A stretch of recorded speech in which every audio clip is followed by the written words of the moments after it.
a staff of unknown purposes that does not like to be moved with 2 horses on it. F. Yep. Yeah. I bought Uh-huh. a set of weapons, one of which is a longsword wrapped in wire, Yep, that's and the the one I was other of which messing with. is a crescent glaive. Which is like 10 feet long total, which is very big. Yeah. Yes. It's big. As well as a robe with several patches on it, which is definitely not a robe of useful items. Definitely not. Absolutely not. Why would I Definitely ever not. give you such an item? And by give, I mean put that on the table of things you could randomly potentially roll and then roleplay it as something that was being given to you by a shopkeeper who was bored with it. Ooh, there's cancer glyphs.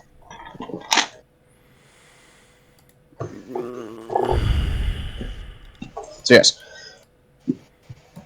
Alchemy lab, clave, sword, rod, coat. I think there were only 5. Yes.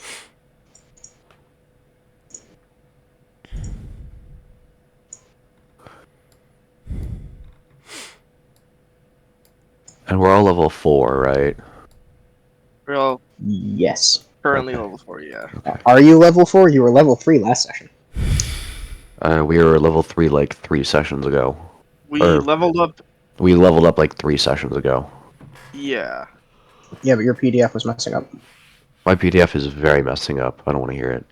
Oh, okay. You're asking specifically if Dwarvos is level 4 now.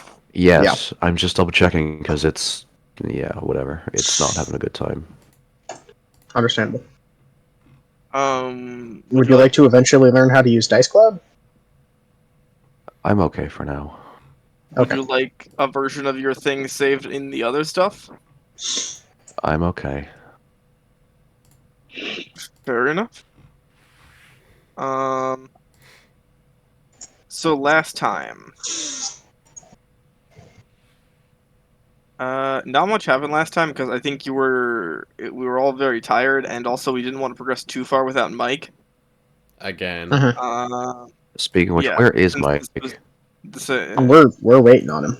Oh yeah. boy. So generally, it was the session before last. We arrived at the city. We had done the siege and everything. We had traveled the river, encountered a griffin. Both groups had done so. The refugees made camp.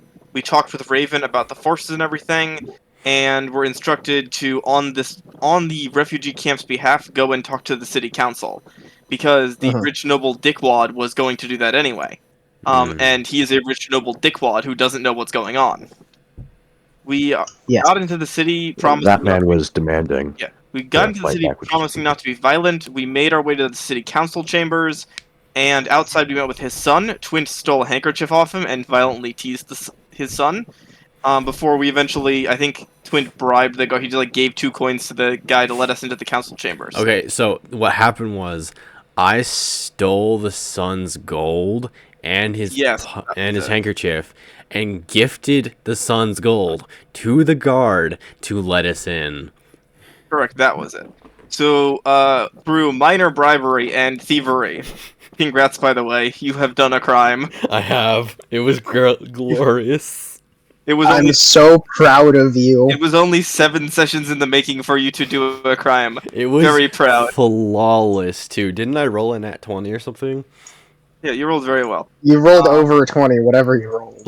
But yeah, so you stole that. We got our way into the council chamber. We reported everything, and they basically just told the rich noble guy to shut the fuck up because we had actual information about the strategy. We met with 2 people: a very, very, very, very violent lady and a very injured lady with a prosthetic leg. Micah and Misha, I think. I forget the no. exact name.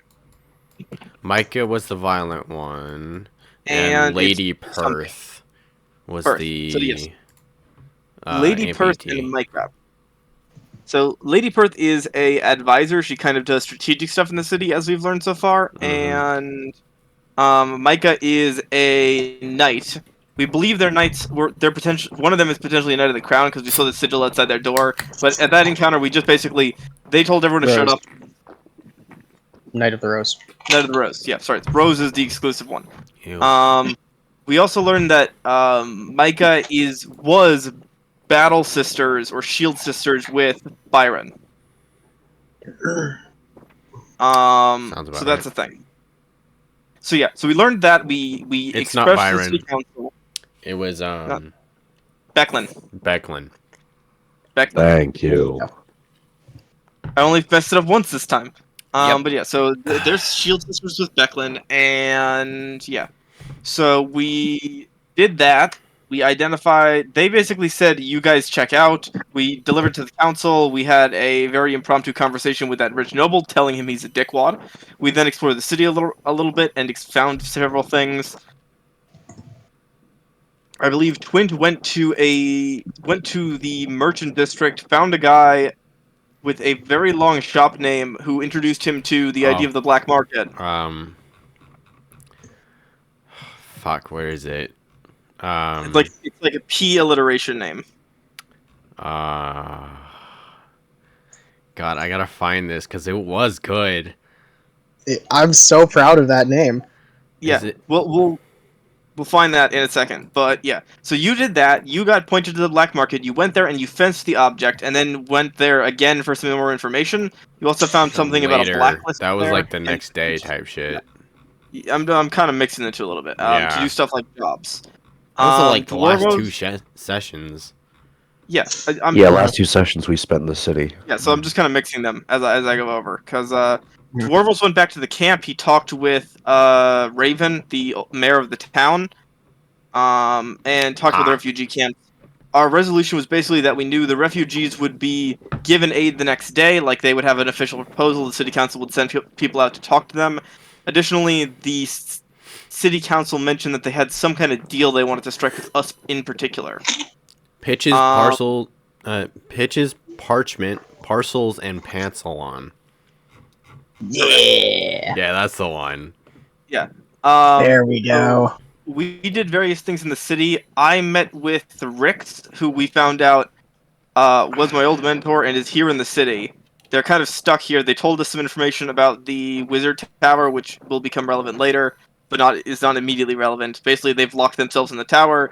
Getting a testify sorcerer is complicated, and she's stuck in the city. She's like on assignment here. She cannot leave. She's kind of bummed that everyone is dead. Hmm. But Understandable, yeah. we went back to camp. The next morning, they showed up, and the Lady Perth and forget her Micah. name again, Micah, showed up at the camp.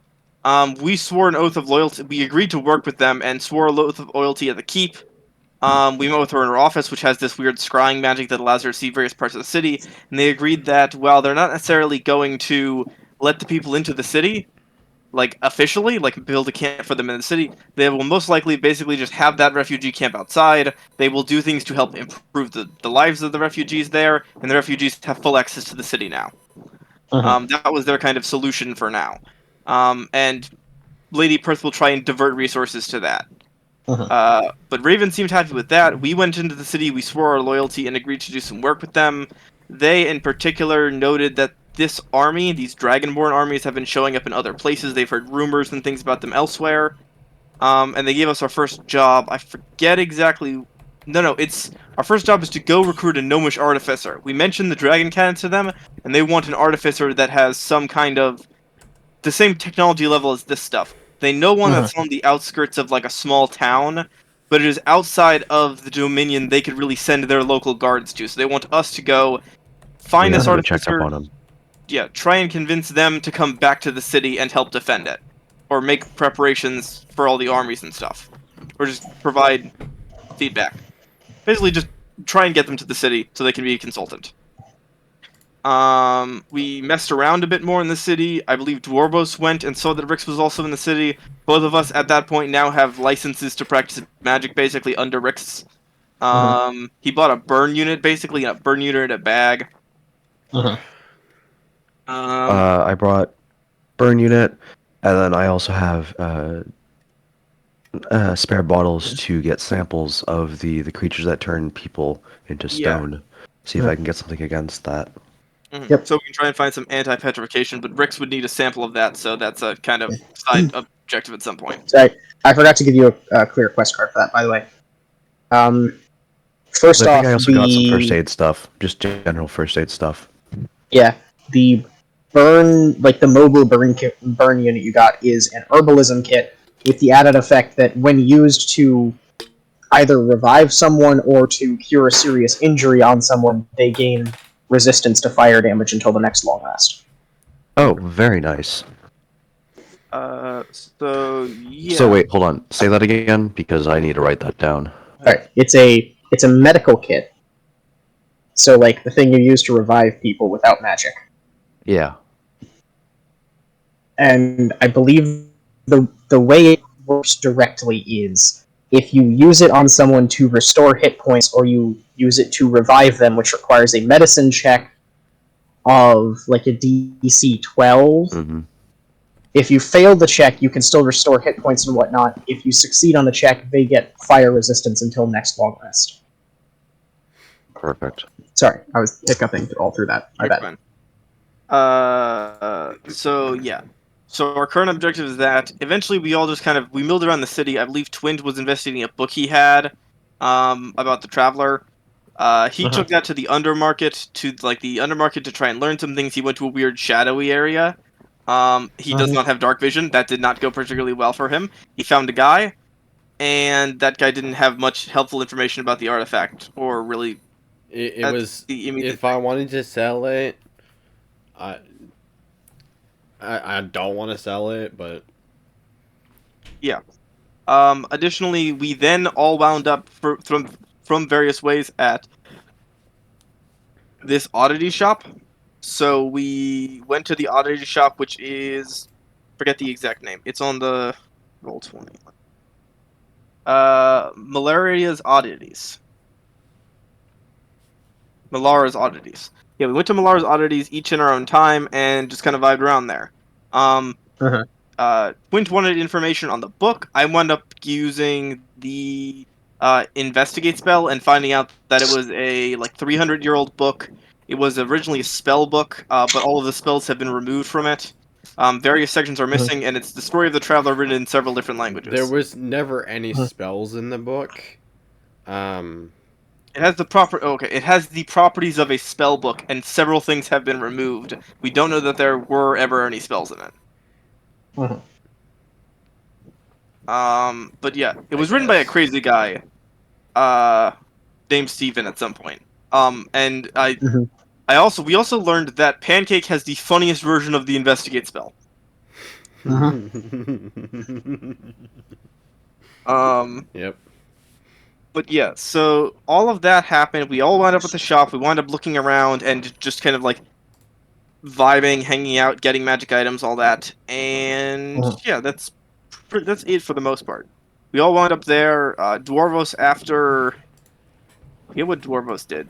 Dwarvos went to the apothecaries, then to the oddity shop. I investigated the room and checked out the magic that was doing the weird scrying stuff, and then headed to the apothecary. And went to the black market, then headed to the oddity shop. So we all wound up at the oddity shop, hanging around, buying stuff. And that was that. That's kind of where we left off last time.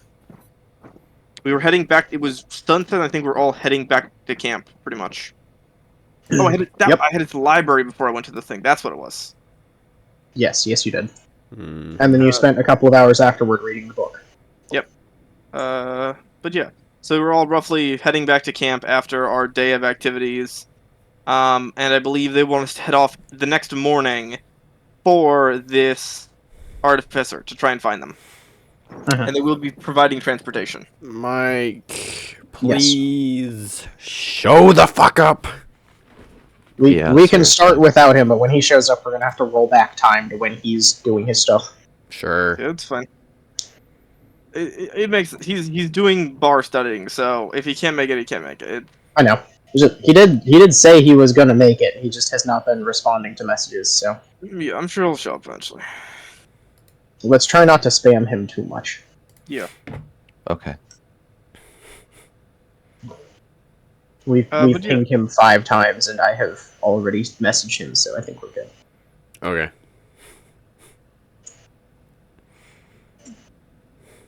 Alright, so it is a couple hours before sunset. You have probably about 12 hours to yourself before you're expected to meet at the council gate for your transportation and your orders and briefing.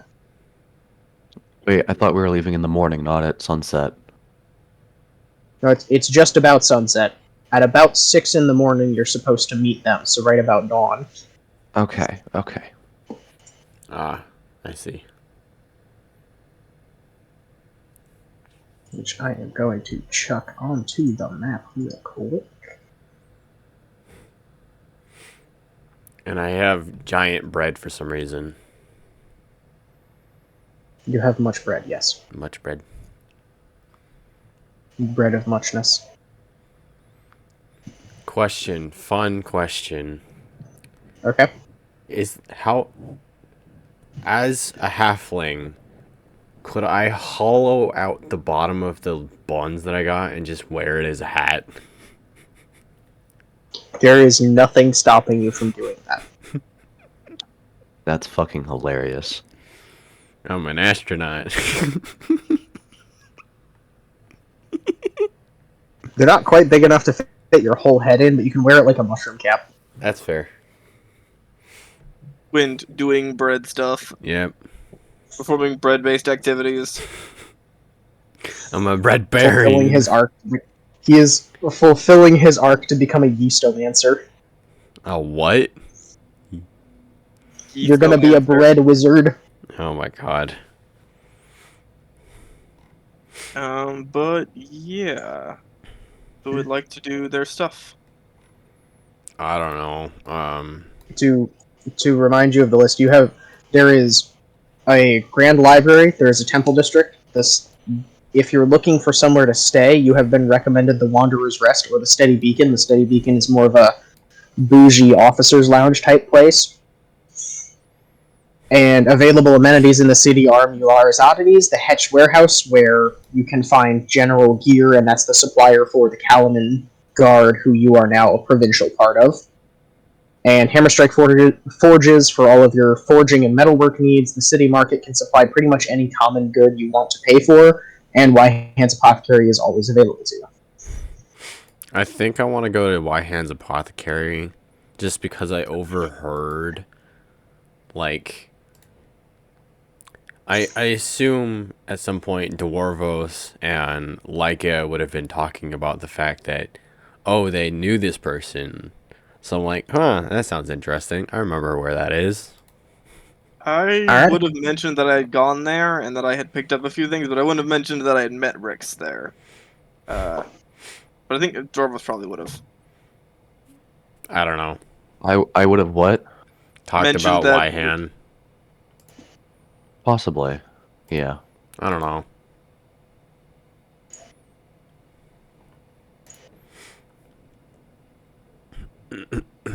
Oh, that's where you'd like to go. Yes.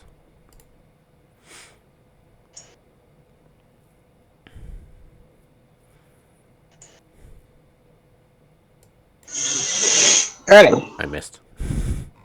Wyhand's Apothecary is a fairly simple stone and brickwork building with a wooden second floor, and there is no signage out front, nothing declaring it to be Wyhand's Apothecary. There is simply a sign of a cat sitting on top of a shield with the word Apothecary stamped into it in, like, impact font.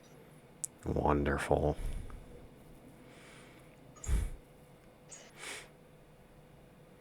Walking in, you are assaulted with the smells of alchemy from anywhere from cinnamon and mint to rotting fish guts. Just kind of pounds you in the face, as this isn't the kind of place you're used to spending your time. It is a very powerful scent. Yeah.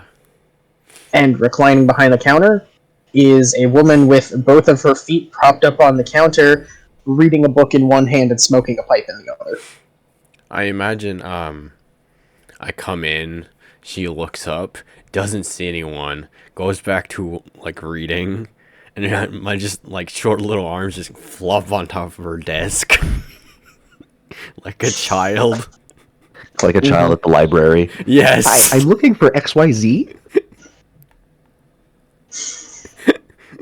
She doesn't really look at you as you flop up onto the counter. She just kind of snaps the book closed, tamps out the pipe.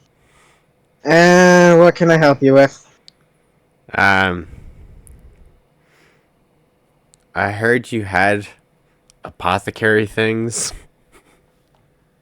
That is what I sell. Um,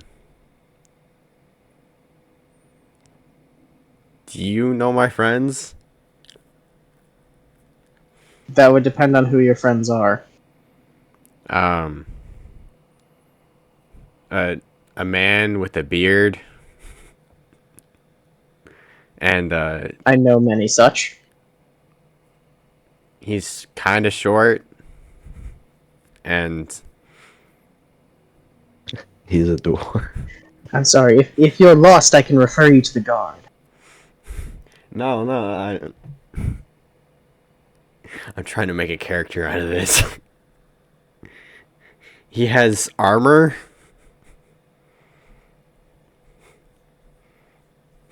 I see. God, what is his name? She is at this point like slowly leaning over the counter to look at you. Yes, she is very tall, even for an elf. She's very tall. Out of curiosity, how tall is she? She would be like 6'7", 6'8". Wow. Tall. She's two of me. Wow. She sure is. Yeah, I imagine she just thinks you're like a fucking lost child. Like, hi, have you seen? I hear you're an apothecary. You sell apothecary things. Have you seen my friends? Tries to describe somebody. Have you seen my son? You're giving off big lost child energy. On top of being a child.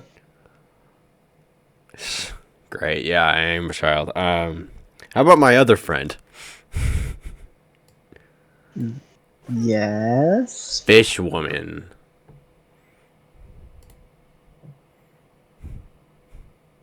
A fish. Who is also a woman.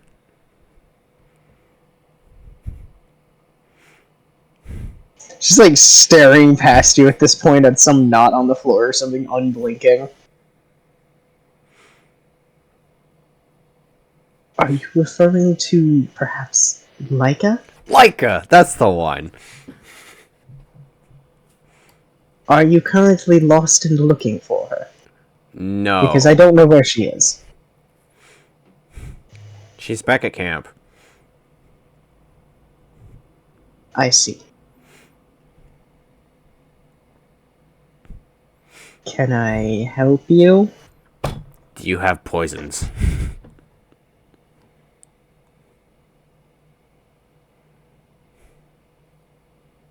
She takes a moment to look around the shop.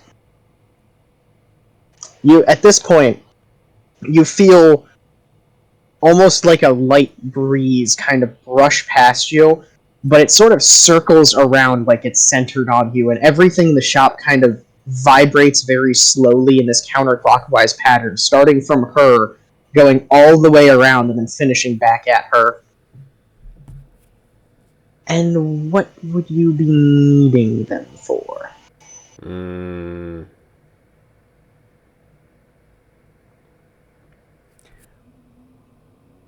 Beasts of various sizes.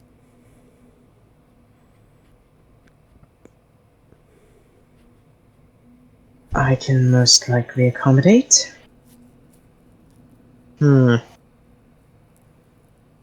I would need to know what you're expecting to need poison for, as this is a very tailored art. And you should know it will be very expensive if you cannot provide your own ingredients. Shit. I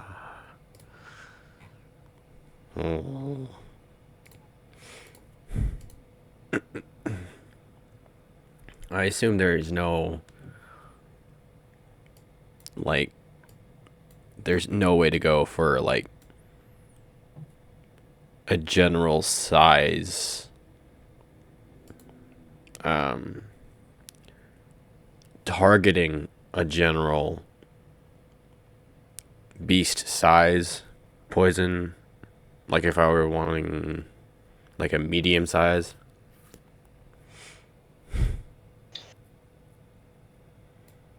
Poison is a delicate art. If you wish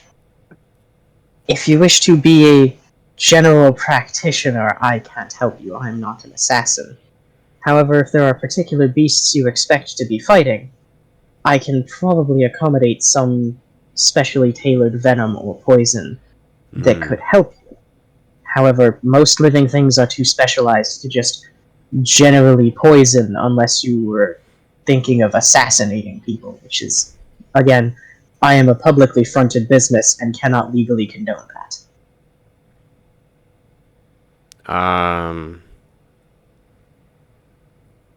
Do you have anything for basilisk?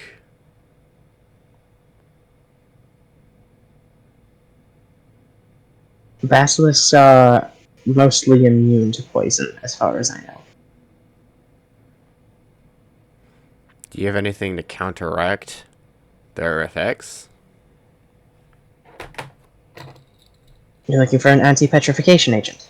Yes.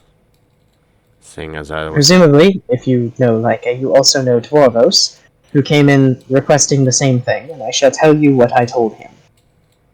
I do not have any particular reagents with that quality that I know of. However, if you bring me enough samples of whatever it is that is apparently petrifying you, or attempting to, I can see what I can do to make a counteracting agent.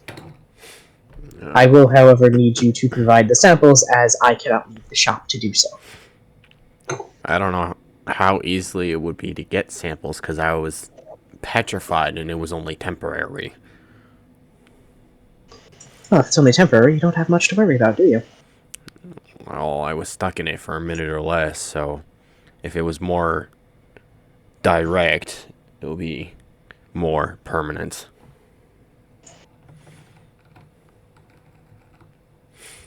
So, but fair enough. While she's talking to you, she starts fiddling with with a ring on one of her fingers. It's not particularly my area of expertise, if I'm honest with you. So I would require, as I said, samples and probably a good deal of time. Fair enough.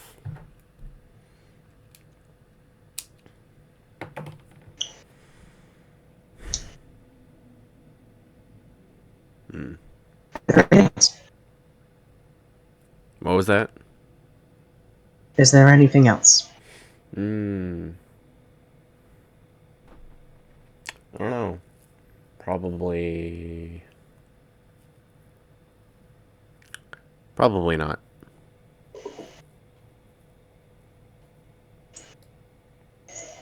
Understand. You're doing great, Hef, and I'm very happy you're opening it to the roleplay, but I gotta make a comment. It's stuck in my brain. What? Average customer service experience. Hey, do you know this person? Hey, do you know my friend? Anyway, poison? Can I get poison? What kind of poison? Poison? For the poisoning? You're like pointing at something behind the counter. I am a child. No. Again, it's totally fine. I understand. No, this is completely in character. It's a fine interaction. I'm very happy you're opening up, but I'm like imagining the customer service experience for anyone that's worked there.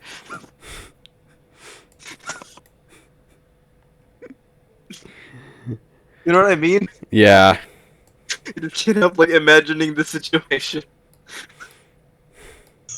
I don't know what you're on about. I'm having a great time. Yeah. Oh, I am too. I'm trying not to laugh.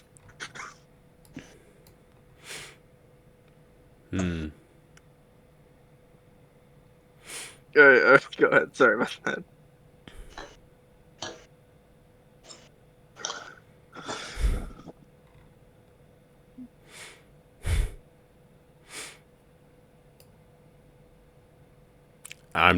I'd probably walk out.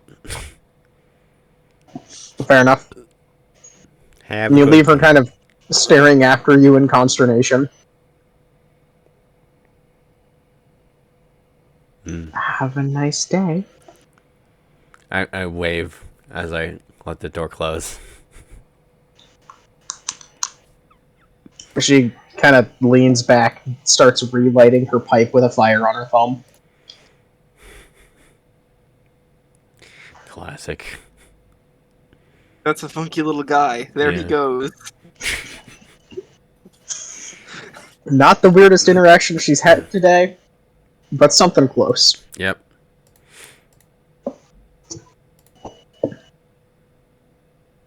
Anyway, Yep. Just imagining she thinks to herself that little man's about to go up to something diabolical. Mm-hmm.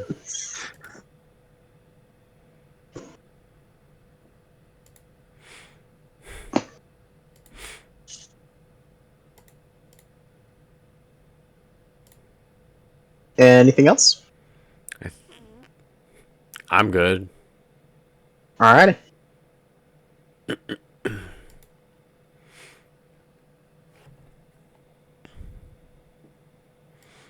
Alright, who's next?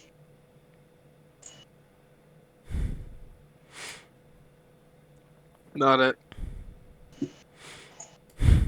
Ocean. Ocean has been chosen. Hello. Hello, you are now tributary sacrifice to the DM. What would you like to do? So what time of day is it right now? It is about 6 o'clock, shortly before sunset. Okay.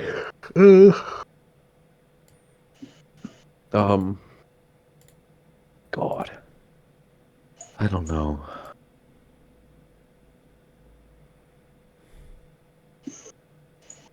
There's not really a whole lot I want to do. Fair enough.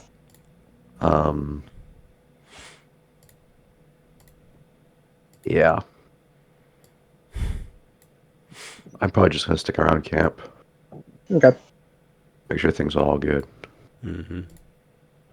Oversee people getting help, whatever. Okay. As you're doing so, Darrett's going to kind of find and approach you at some point, and let you know. Voice isn't really working for character voice, but he's going to let you know that he has basically been assigned to stay in the city while you go do this job, and he's going to be learning the ropes from Lady Micah about effectively being a knight, but also like a knight in service to the city rather than just general knightliness like he learned from Becklin. Yeah. So he's going to be getting his dispensation from her while you are out and about. Good. Well, I'm going to tell him And he's going to learn. he also from some lets of you the know that best. most likely when you get back, he's going to be assigned to you again. Good. Okay. Well, I'm going to let him know that he's going to be learning from some of the best, being the fact that Lady Micah was shield sisters with Becklin. He kind of nods like, yeah, that's what she said. I'm not 100% sure what that means, but You'll find out. It'll be a good time. It makes her like your weirdly intense aunt. What? It makes her like your weirdly intense aunt. Oh, I guess. maybe. She scares me, honestly. Mm. It'll be okay. I have a gut feeling that's mostly just her on the outside. Albeit, she's probably going to be strict. Well, Becklin was strict. I could probably deal with that. That's why she's not as scary all the time.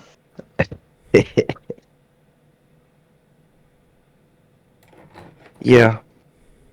That'll be okay, though. It'll be good to broaden your horizons a little bit. I sure hope so. Alright, and I think that's that. Mhm. Okay. Your little buddy's all grown up. Wow. Not yet, he's not. Absolutely not. He needs a spanking 100% he first. is not. Anyways, Swampy, your turn. Schwump. I was gonna go after the library. I was gonna go and try and do a little bit of training with this glaive. Just kind of try Alright. and just kind of over by the village, so roughly by Dwarvos, by everyone. Uh, Go out by the water and just kind of practice with it a bit, trying to get the weight and feel down, and trying to enter that kind of flow state with the subclass and everything. Just letting it flow into the type of combat and trying to get used to it. Basically, trying to half-assed attune because I don't really know what that is, but just kind of get used to it, either physically or Fair. in whatever way. And do me a favor and roll 1d8. Okay. Right. Time for the first roll of the night. Indeed. D8. I need to know how this goes. That's not right. I forgot the R. Ah! 3. Alright. So for the purposes of attunement, not for proficiency.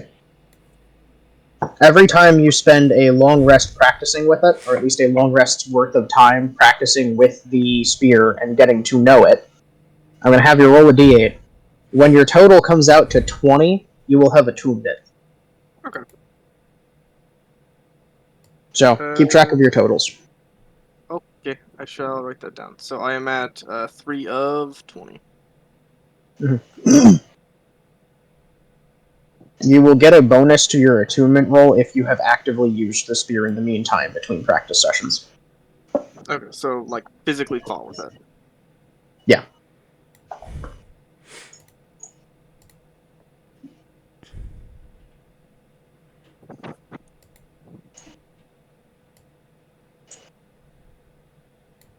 Yeah, and that's pretty much what I'm doing for the most part. Just again trying to get the feel of it, get into that flow Right. state, because it seems to want to give something to me. 'Cause it's pushing.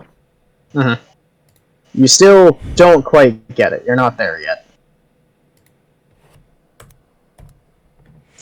You have not the practical idea what it is doing. But you'll get there in time, you feel. It do be a very nice glaive, though. It is. In fact, despite how long it is, it feels quite natural to wield. Not much different than a bow staff, other than the big, heavy blade at the very end. It's like using a bow staff, but you have to be constantly aware of not chopping your own foot off. That's crazy. Wild. They can do that? They can do that, yeah! But yeah, other than that, just again, like Dwarves helping out around camp, heading to bed roughly early since we've got an early morning. Alright, cool. And when everybody's ready, we will roll over to the next day. Yeah, I think we're good. Alrighty. So, in the morning, you're up pretty much before anybody else because you have an appointment to keep. Darrett is already gone as you get up because he's headed up to the council gate to do his shenanigans. And Iriata is also awake before any of you doing laps around the camp. Raven is still asleep by the time you're up. That's our Minotaur. Get swole. She Hey will man, be... it's a daily regiment.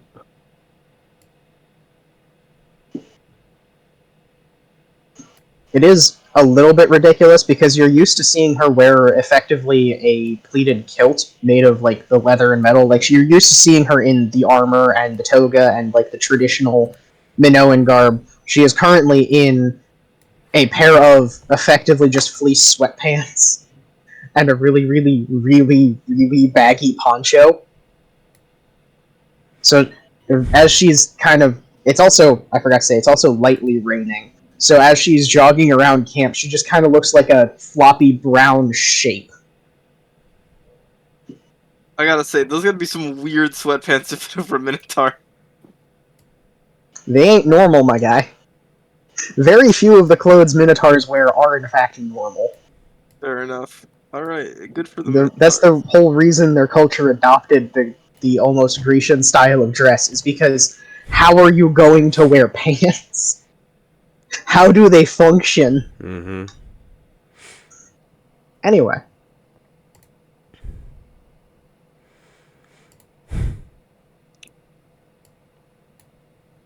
It is morning. It is rainy. It's quite gloomy.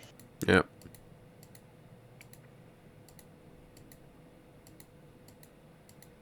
Alright, yeah, I guess I will start just eating some fish, packing my bag, getting ready to head out. Alrighty. Y'all have time to do one thing if you would like, otherwise we move on to things happening.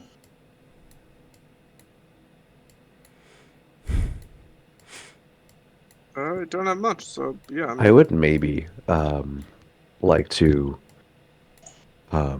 maybe do a little bit of attunement with the broadsword or the longsword.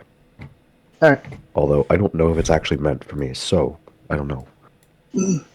I mean, now would be a great time to find out, wouldn't it? Well, it is Yeah. vibrating. It was vibrating violently last time, and I would give it to you to try.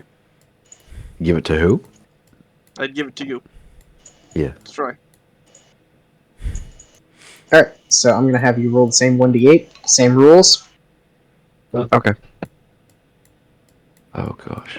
Question mark R 1d8. 4. Cool.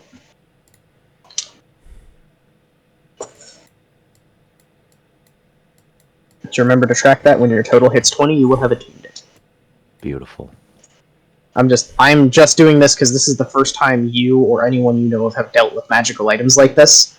So once you've gone through this, you will have some idea what attunement is like, and you won't have to go through this exact process to attune every magic item you find. Okay. This is just you figuring out how attunement even works. I'm also kind of curious. Last time Dwarves held this thing, it was like vibrating violently in his Yes, hand. it was. That behavior is not going to stop For now. as of this particular training session. It's not violently trying to rip itself out of your hands, but It's it not. is still, yeah. Whatever you did yesterday to calm it down seems to have taken in or sunken in something, because it's not trying to rip itself away from you when it's vibrating. But it's not. It does not vibe with you at the moment. Oh god. Yeah. Okay.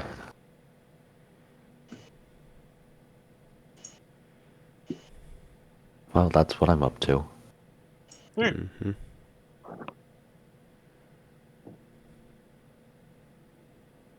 Right. Anyone else?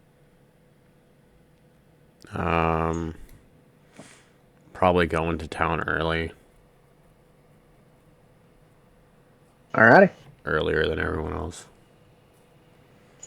Town is just kind of starting to wake up. A lot of the establishments either aren't open or they have been open all night. So, like, the city market is just getting started and about half the stalls are closed. But you can already hear, like, the sound of the forges from their quarter of the city. And the temple bells in the south are already ringing. Ooh, fun.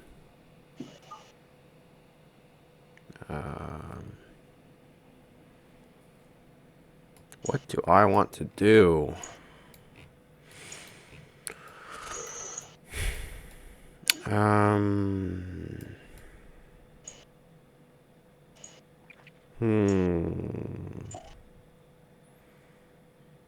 Probably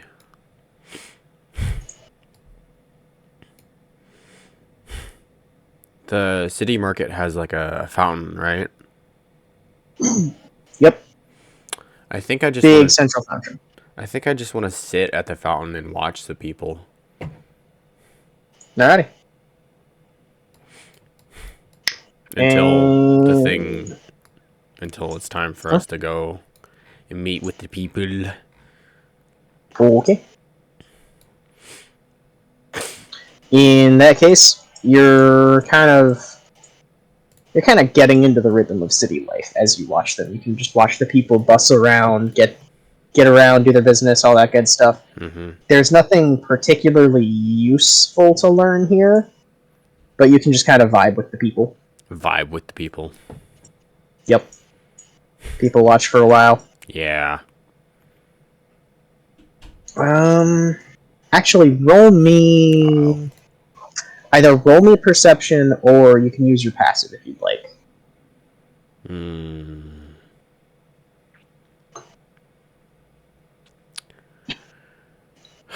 I think.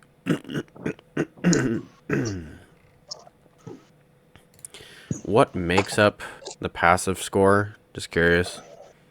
It is your your perception modifier plus 10. Okay.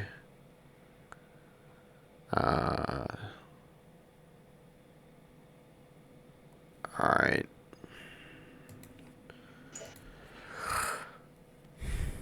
Mike is offline. We may not be getting him tonight. That's unfortunate. Indeed. I like Mike. I do too. I hope nothing bad happened because he was planning on being here tonight. So I hope nothing like terrible has happened in the meantime. 17. Alrighty.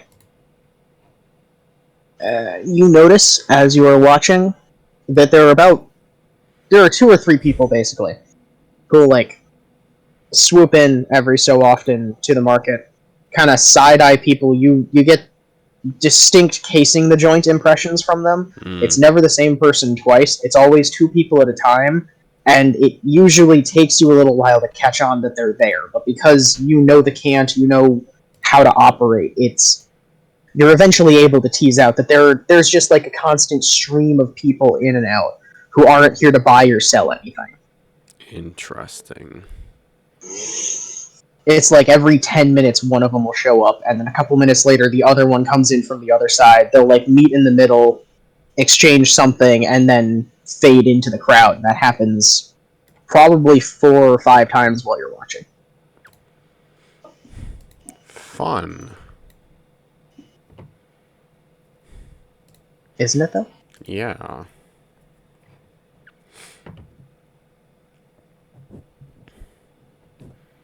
I think I just want to watch it. I don't want to do anything with it. Fair enough. That's pretty much that. Yep. You have gathered that there is something happening there. Yep. None of my business. Probably not. Yeah. And in the meantime, there is a distinct bustle, because you can kind of see from here, there's some distinct getting ready sort of things happening near the council gate. Where? Council gate. Okay. Here, by the council. The place where they are. Cool. Time to go watch that. Okay. So this kind of triangle right here is basically an armory and stables. And they're hauling out a couple of horses and getting a wagon hitched together while the officers and soldiers are sort of bustling around. Notable figures are there's an armorer who is doing his job with a couple of apprentices. They're not in uniform, but they're in the colors of Calaman, the silver and blue of the guard uniform. They're just not in actual uniforms. Yeah. And there is a cobbler who's kind of working on a horse's hoof deeper into the stables. Other than that, it's just a kind of a sea of silver and blue and armor around you. Fun.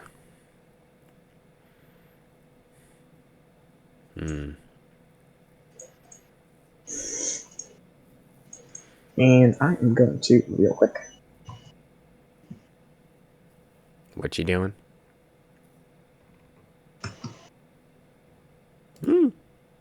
Cool. We are going to move on real quick to Dwarvos and Laika, if there's anything y'all would like to do this morning. Yeah, okay. I'm gonna continue. It'll be relevant in a bit. Okay. You know, if I've got Be time not for it, afraid. I was thinking of swinging by the oddity shop and doing what I had intended to do last time. So asking if I can hang around, identify a few things, just get some practice with the spell. Alright. The time it will take you to walk there and back, you will probably be able to identify maybe one or two things, because you've got to get to the other side of the city and then back to the council gate. Okay. Wait, why do we got to go to the council gate? Because that's where you're meeting the counselors to get your debrief and then go. Ah, okay. And you've got about an hour before that happens. Okay. Yeah. Not too much time to do it, but still, practice is practice. Mulara is just opening the shop as you get there. Oh, welcome back. Hello. The duck is like sitting on her hat as she unlocks the door, opens it. Come on in.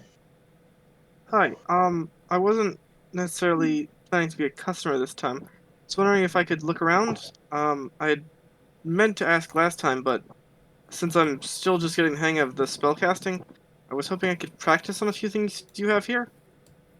Yeah, plenty of odds and ends. I haven't really bothered to do anything with. Sure, go ahead.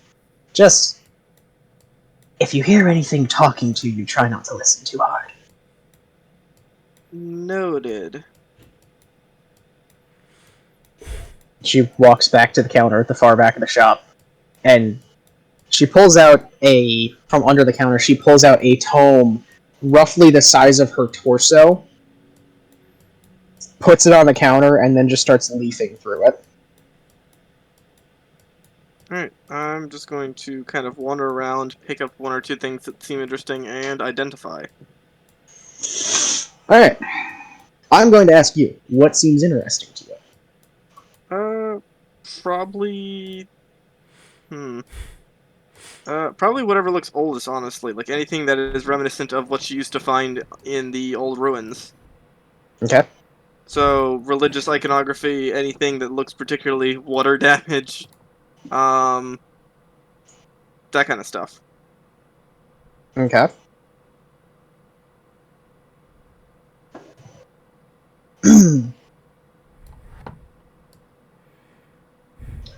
Roll me 2d8, please. Okay.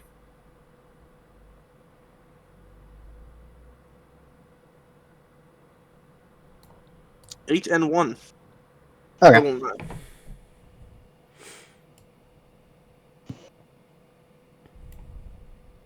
So, what you find that immediately strikes your interest is an old sailor's coat, like a monkey jacket, made of some unidentifiable black leather, cracked, worn, obviously well used, with a hole like straight through the back, basically like the middle of the back. Like gaping chest wound sized hole. Put on the back. Yeah, a little bit. And what you originally thought was a curtain in the front window as you come in is actually a badly mildewed, kind of rotting away tapestry where you can just barely make out where color used to be in it, now being used as a curtain for the front of the shop. Okay. Yeah. If I have time, I will attempt to identify both. Alright.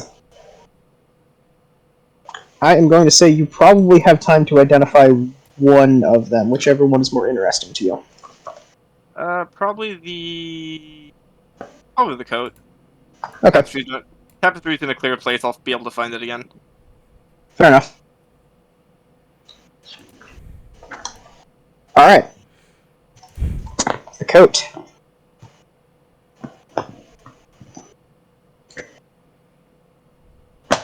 You'll never believe it.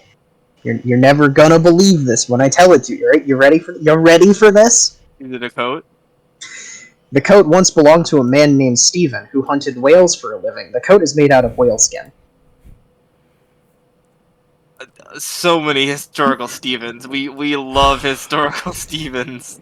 Either this man's immortal, or he has so many reincarnations. I think I would know if it was the same Stephen. I think we have so far found 3 different historical Stevens of little significance. You have yet to identify Stephen himself. You actually have no practical idea whether or not it's the same Stephen or not. Yeah, but Stephen. You get no real information about the man himself that is not immediately relevant to the coat. Fair enough.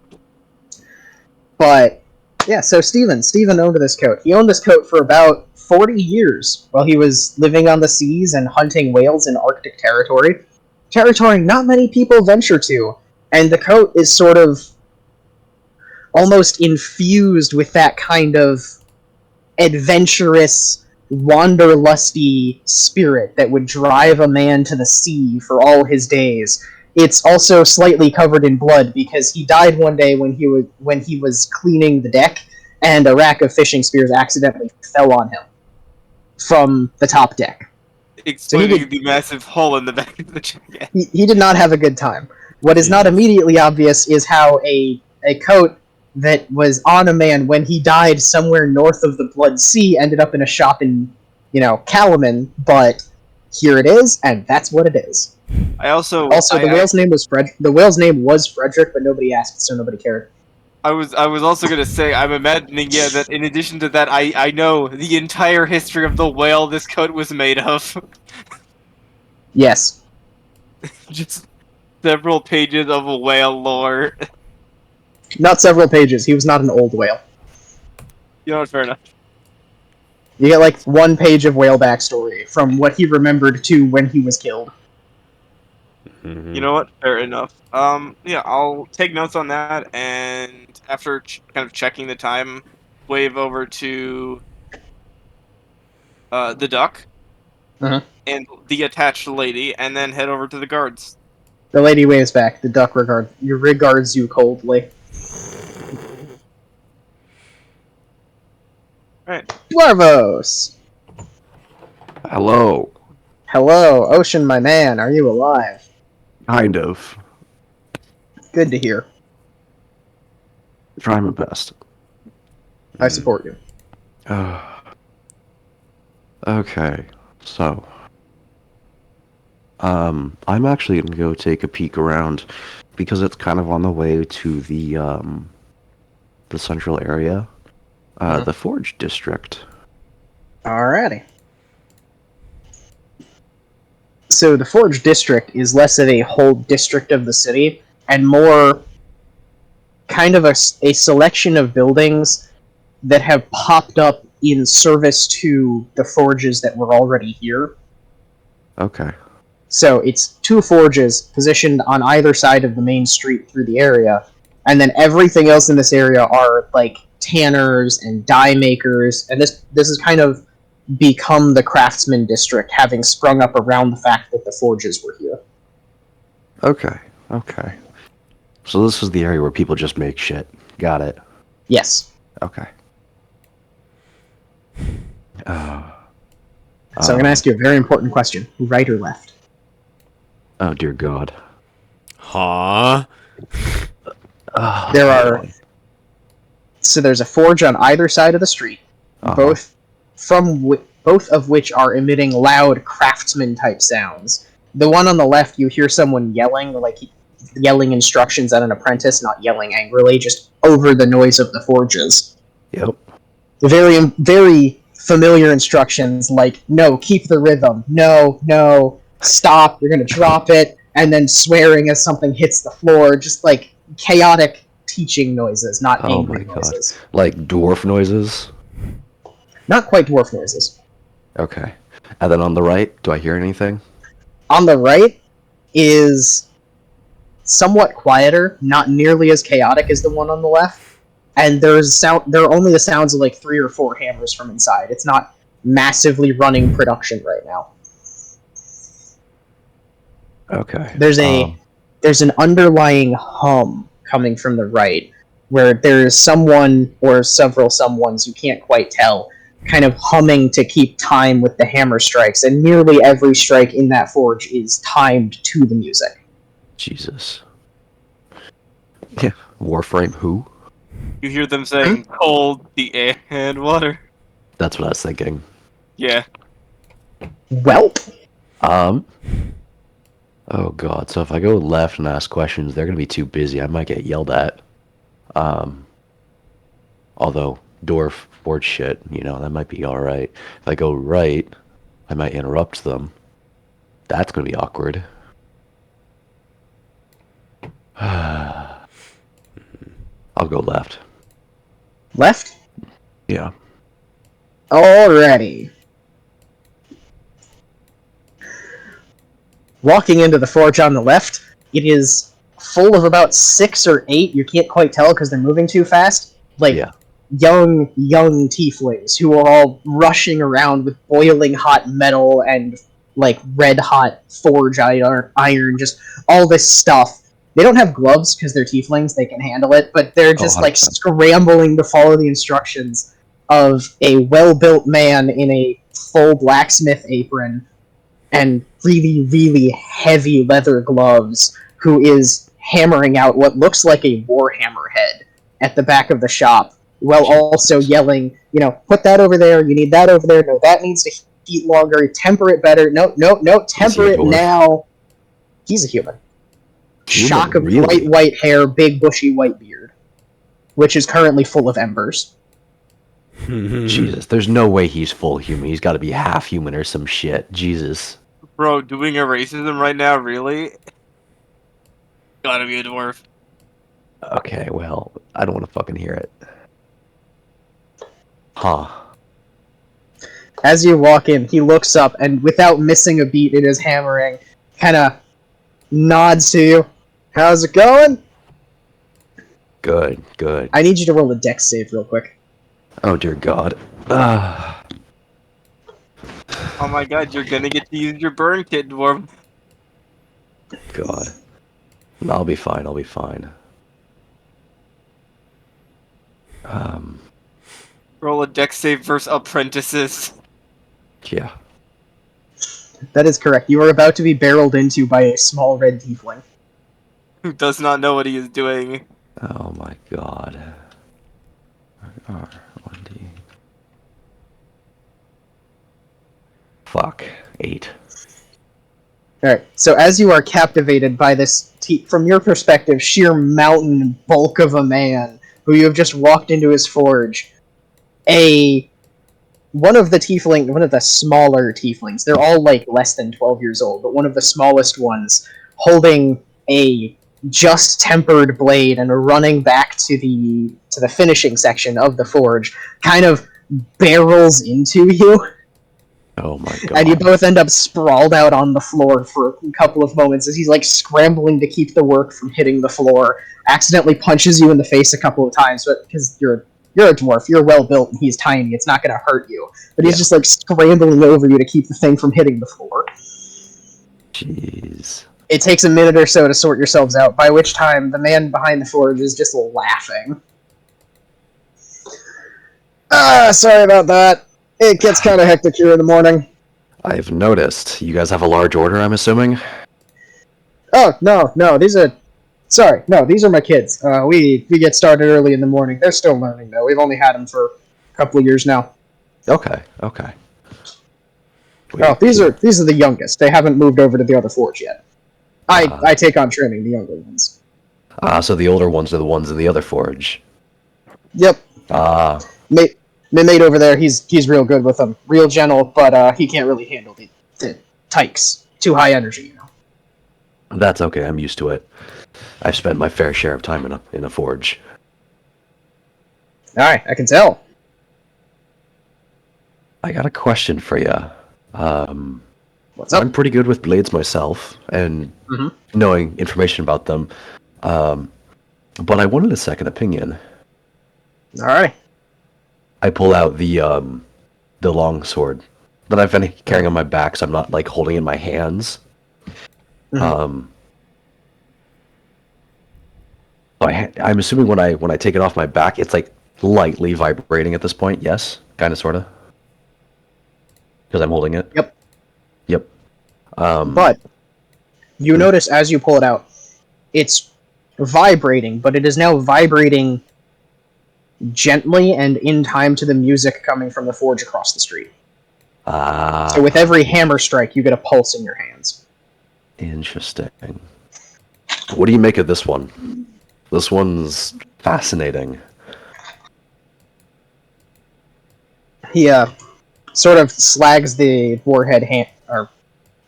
warhammer head off back into the heat, stokes it up a bit, and then takes the sword from your hands, at which point it promptly stops vibrating. I'm assuming he could tell it was vibrating, right? It doesn't show in his expression immediately. Okay. As he kind of looks it over. It's odd, that's for sure. That's one way to put it. It's iron, high carbon, but no, it's steel. He kind of wraps it against the anvil, wraps the side of it against the anvil. That's steel. It likes to vibrate. Oddest steel I've ever held, though. Is it magic? Probably. It vibrates. When I first got it, it was vibrating violently, trying to get out of my hands. I see. I'm not one for magic. Obviously, I'm no sorcerer. It's Old Kingdom work, though. You can tell. See, look here. And he kind of points out to you a little maker's mark just above the crossguard. Tiny little thing, like scratched in needle fine. Damn. That's old Solamnia. I can't date it because they didn't date anything back then. Yeah, this is true. But I can tell you that seal hasn't been used since the Cataclysm. That was the old Solamnian maker's mark. You know, back when we knew how to make steel, obviously. Yeah, of course. It's fine craftsmanship. I don't know why it's wrapped. I couldn't tell you that. It seems like an odd choice to wrap up the cutting edge of a blade, but Yep. if it's magic, who knows? This is true. I agree. Okay. I can tell you, this handle, this hilt crossguard, they're all older than the blade, but I don't know by how much. Interesting. Okay. See here, you can tell the blade's both newer, it's higher carbon, it's more dense, and also the handle is it's lighter, it's closer to iron, and it just wasn't forged as well. This was a blade put onto an older hilt. Interesting. I wonder why they would do something like that. A repair job, maybe? Possibly. I don't know. Maybe you can do that with steel. I don't know. That's I understandable. wouldn't do it with iron. I'd just melt the whole thing down and start again. Yeah. Better off making the full thing out of steel. Yeah. But I don't know. Okay. So have you worked here for a while? Found a place myself with my mate across the street. Nice. Okay. At this point in the Keep conversation, he stops, looks over his shoulder. John! No, John! At which point an apprentice fully barrels into him, holding something very hot. He kind of reaches down with a gloved hand and throws it back in the fire. Slow down. Looks We're like in that's a gonna rush. get We are tempered. not in a hurry. The tiefling's voice is so kind of squeaky you can't make out what she says in response, but then she's scurrying around the shop again. Oh, to be an apprentice again. Tell you what, their ears are on their backsides. Yeah. It's a lot sometimes, but we love them anyway. Oh, of course. They make good hands in the forge. Oh, absolutely. Great kids. They just have a lot to learn. Yeah. Alright, well. By the way, my name's Dorvos. There it is. I was about to say, you guys still haven't learned this guy's name or introduced yourself. He strips off his glove, goes to shake your hand. Jorl Hagen. Nice to meet you. Jorl Hagen. Good. Nice meeting you He gives too. a nice firm handshake. Well, of course. By the way, where'd you learn to forge? Oh, me? I learned down in Blode. Learned from mountain dwarves. I was a straggler, we'll say. In my younger days, I had a habit of wandering, and I managed to get myself lost. And I was found by a more charitable family than I perhaps deserved. Hey, you know what? If you're willing to learn and be stubborn as a brick, dwarves will take you in. That makes sense. He sort of pats a kid on the head as they walk past, this one very noticeably taking very careful steps as they walk past him. Yeah. Learned that lesson well. Anyways, nice meeting you. I, however, have to get going. Pleasure to meet you too. If I need anything forged, I'll come by again, because I don't currently have a forge. Absolutely. We do weapons here. We supply repairs for the guard across the street. My maid will get shit up. Any armor you need, anything else. We don't do general practice. That's generally done down by the stables. So wainwriting, cobbling, smithing for any stable work you might need. That's all done near the inner city. We supply the guard here, Okay. and any travelers who need gear, obviously. But Of course. But we just in move the case, I'll keep you delicate in work mind. and the armor across the street for obvious reasons. Yeah. Alright. And I get going. I wave goodbye. You're waved out by a small clan of tieflings and a very large man. Cool. Anyways, I will head off to the, whatchamacallit? Meeting. Council area. Council gate. Yes. Alrighty. So, as you two are going about your business and getting ready to go to your meeting, Twin, Hi. hi. Are you currently attempting to hide or blend into the crowd? I mean, I'm short, so Uh-huh. I am not attempting to hide, but Okay. like I am not being obvious. You don't Fair stand out in a crowd, but you are not actively sneaking around. Yeah.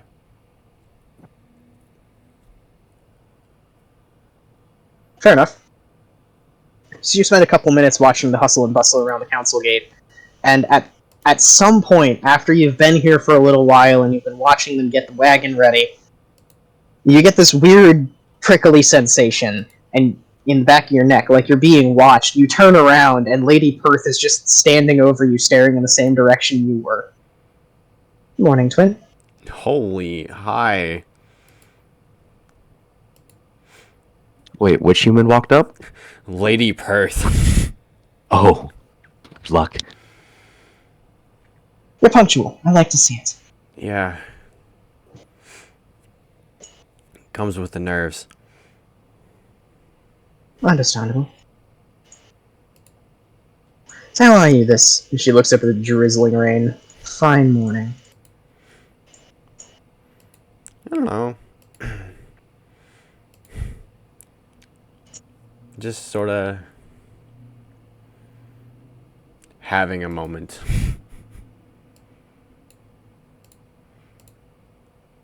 It's a big city. Yep. Plenty of moments to be had. Plenty to go around. Mm-hmm. Huh? Make yourself comfortable as we await your companions. True. Is there anything you wanted to ask me?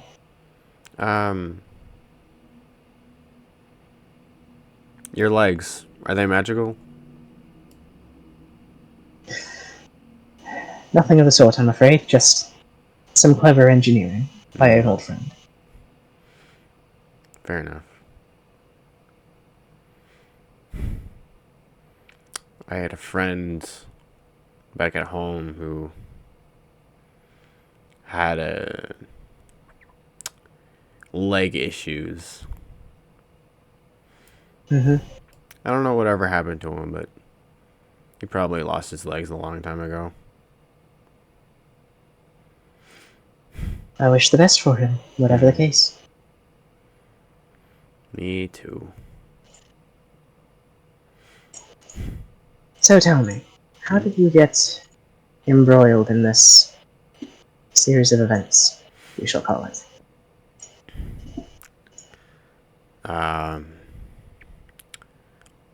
Wrong place, wrong time. Kinda, Story. A familiar story. yeah.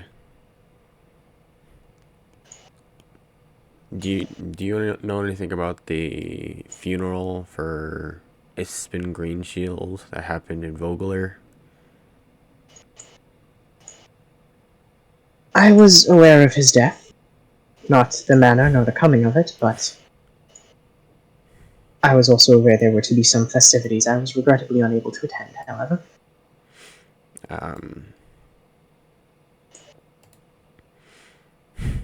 well, there were letters sent out, and one was addressed to my father. He unfortunately was indisposed, and My I decided condolences. I decided to, go in his place, and now I am neck deep in war. Indeed.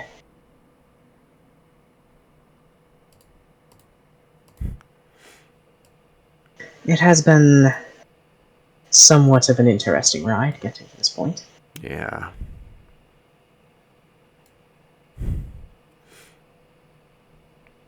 The people of Oba, the ones you read here, they look up to you.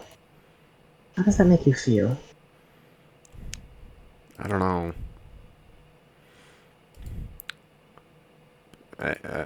Honestly, I question why they would trust someone like me, but obviously they have some idea. Well, you've clearly done something to earn it, then. I suppose.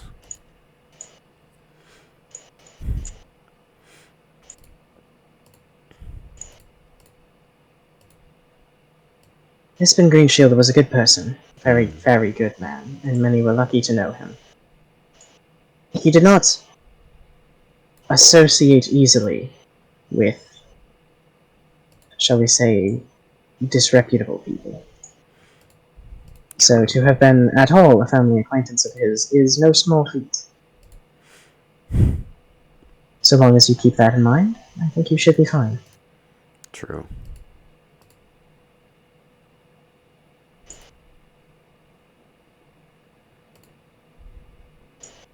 As well as how vastly unlikely it is that this is all an accident of some kind.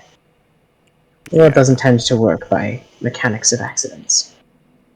I have found, anyway. But our companions are approaching, so I'm glad we had this talk, but it seems our time is up. Yep. Thank you for talking. And she kind of drifts off into the crowd. Yeah. And everybody else arrives. Hi. Morning. You couldn't have shown up earlier. Did I something had happen? things to do. I suppose. Did something happen, Twint? Oh, just Lady Perth appearing next to me. That's fine. She is a bit peculiar, but I think she means well. As Iriata sort of jogs up. She did what now? She is stealthier than me. Oh dear. Thoughts on... Wait. Find the words. There we go. Sorry. Well, that's odd. Mm-hmm.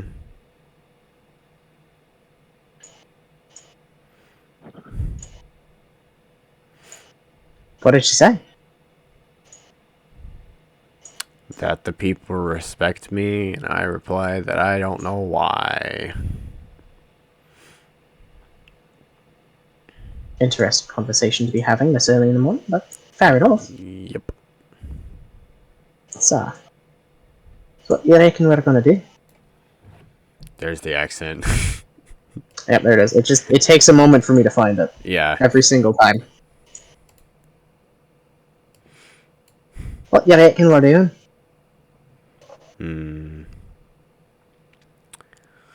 Leave it. I'm sure it'll be fine. Probably these things have a way of working themselves out. Mm-hmm.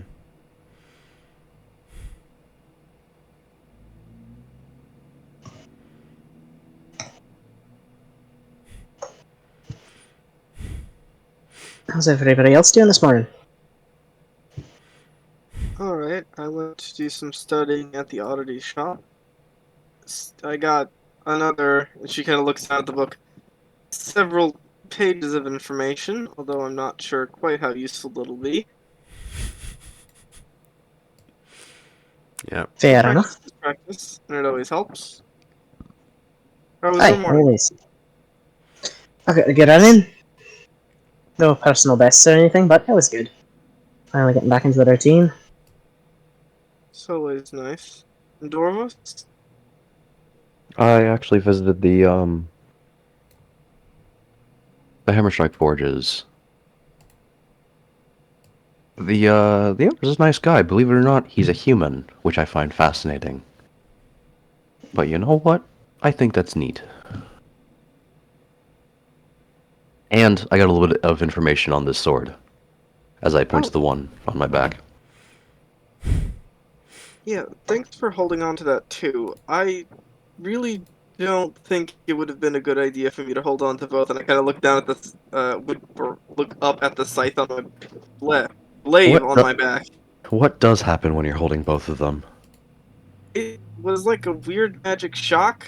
It kind of went from one arm to the other and hurt a bit.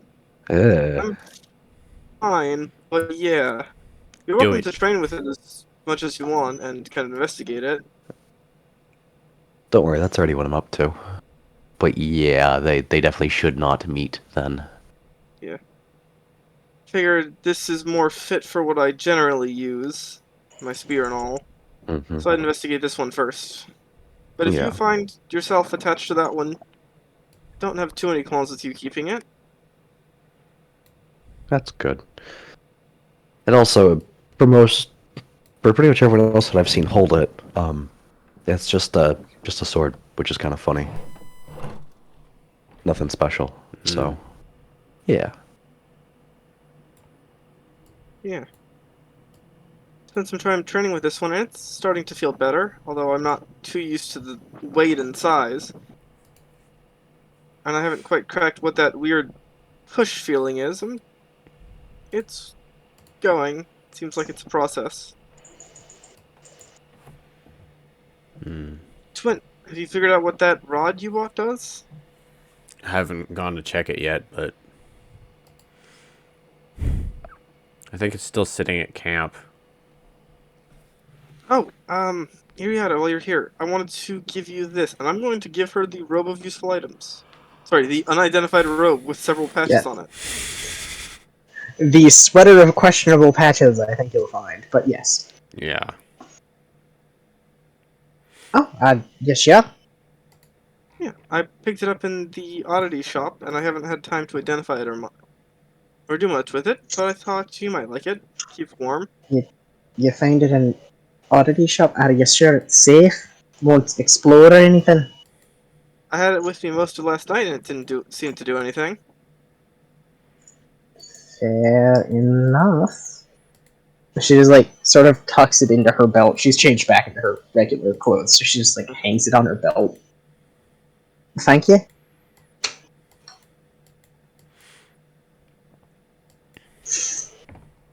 Alright, and I think if that's most, I think we just need to wait for them to be ready for us. Head out. Indeed. I need to take a bio break before we do that, so I'll be right back. Alright. Fair enough. Once I figure out how this tool works, do the thing, computer. Computer, do the thing. Do as I tell you.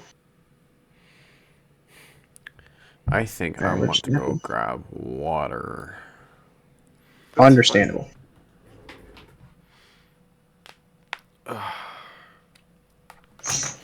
I'm not entirely sure how well that's going to work, but we will see. Do Alright, you guys mind if I quickly grab food? Yeah, go ahead. Cool. Little break.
We. Alright, who else is here? I live. Cool. Half Notion, go get food. Dice No. Cloud is so much more complicated now. I know. What? Ocean went to go get food. Cool. Dice Cloud used to be a pain in the butt to use, but now it's just confusing. Alright, I am back. Yay!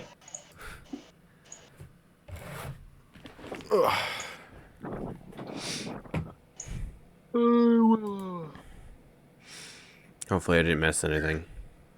Nope, you're fine. Nope, we're waiting for people to get back now. Good. Alright. What you want to do for Dice Cloud is go to the URL and replace www with v1.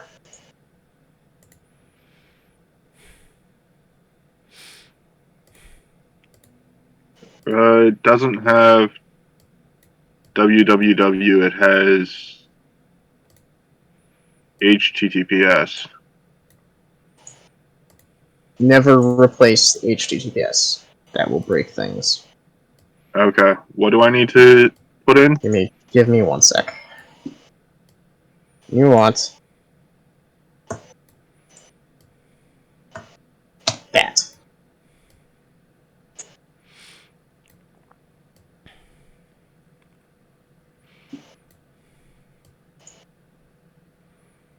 Regular Dice Cloud is weird now. That is V1. It is better.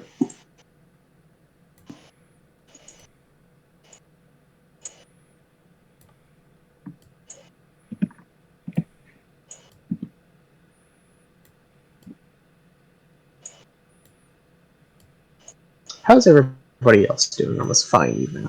I'm doing I feel like good. everyone's kind of low energy today. Good. Low energy is okay.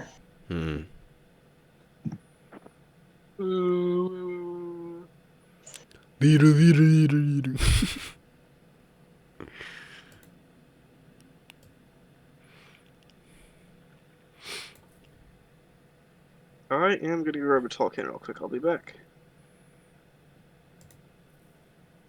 Oh, it's perfect now. Thank you. But welcome. What's Glint doing?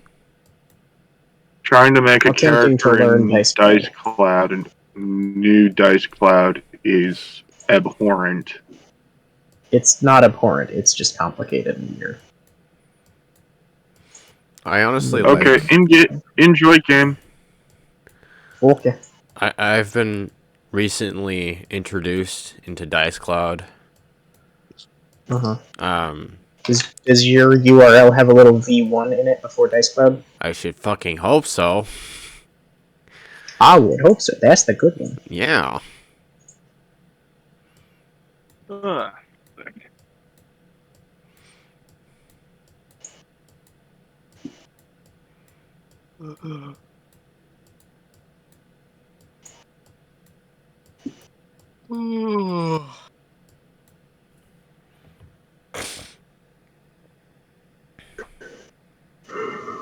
am in fact quite tired, but we will be able to make it through this.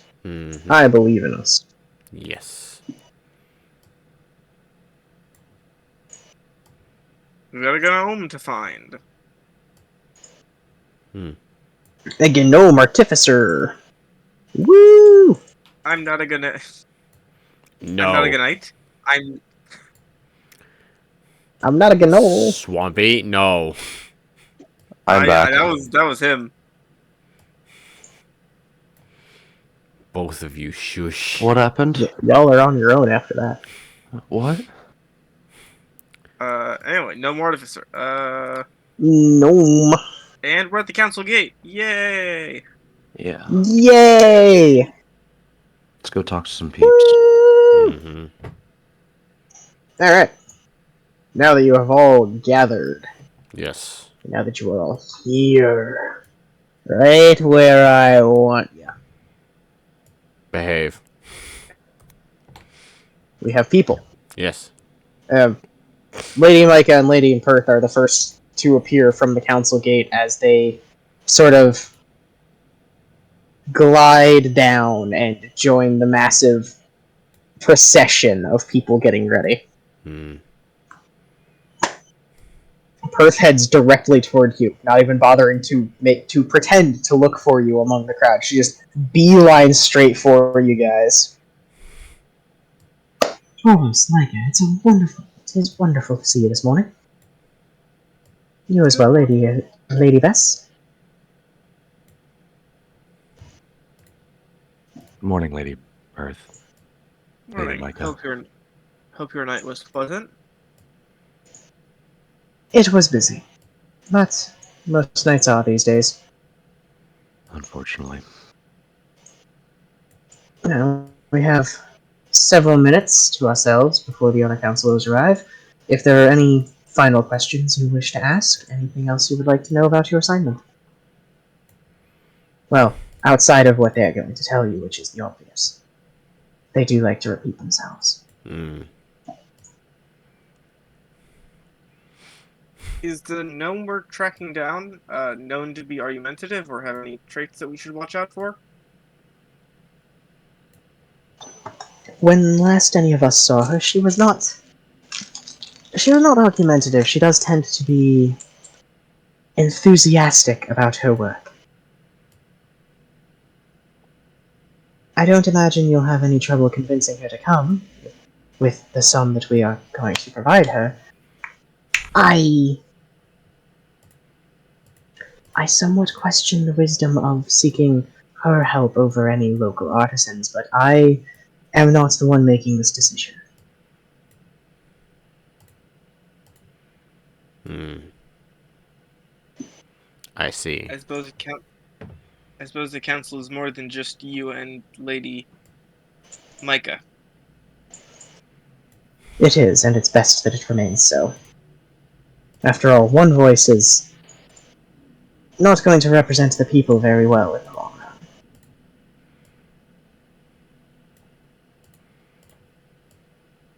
My guildsmen counterparts are quite useful in that regard, as they keep both each other and myself in check. Hmm.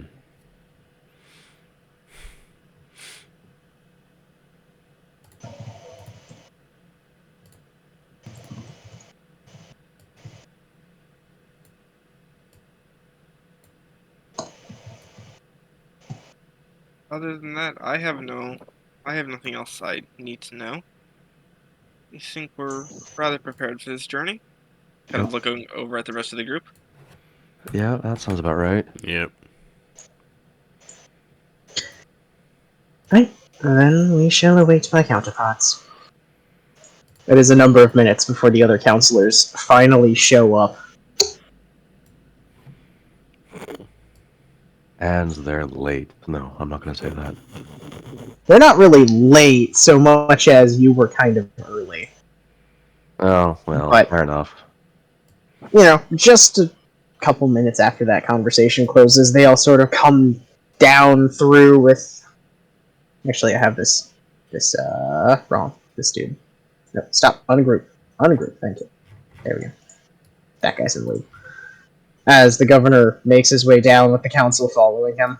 Yeah, there you are, there you are. Good to see you all. The hustle, the bustle, just the sort of ocean of people surrounding you parts itself as they come down. They don't have any guards, but they are also currently surrounded by the military that they advised, so Fair enough. they probably feel pretty safe here. Yeah. Mm-hmm. And the governor sort of spreads his arms wide.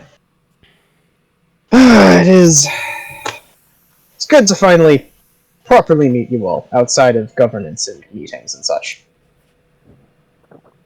You may know, but I am Governor Orla. He starts gesturing to people around him. You see the name tags, right? Yeah. Okay, as he motions to Councilor Traverse and Valoran first, and then introduces you to Black, Orlis, and Merrill. Notably, most of them are just kind of like stoically noble in the face of the introduction. Meryl like starts giggling the moment you look at her and sort of curtsies to you, and Traverse snaps to attention and gives you a proper salute. Interesting.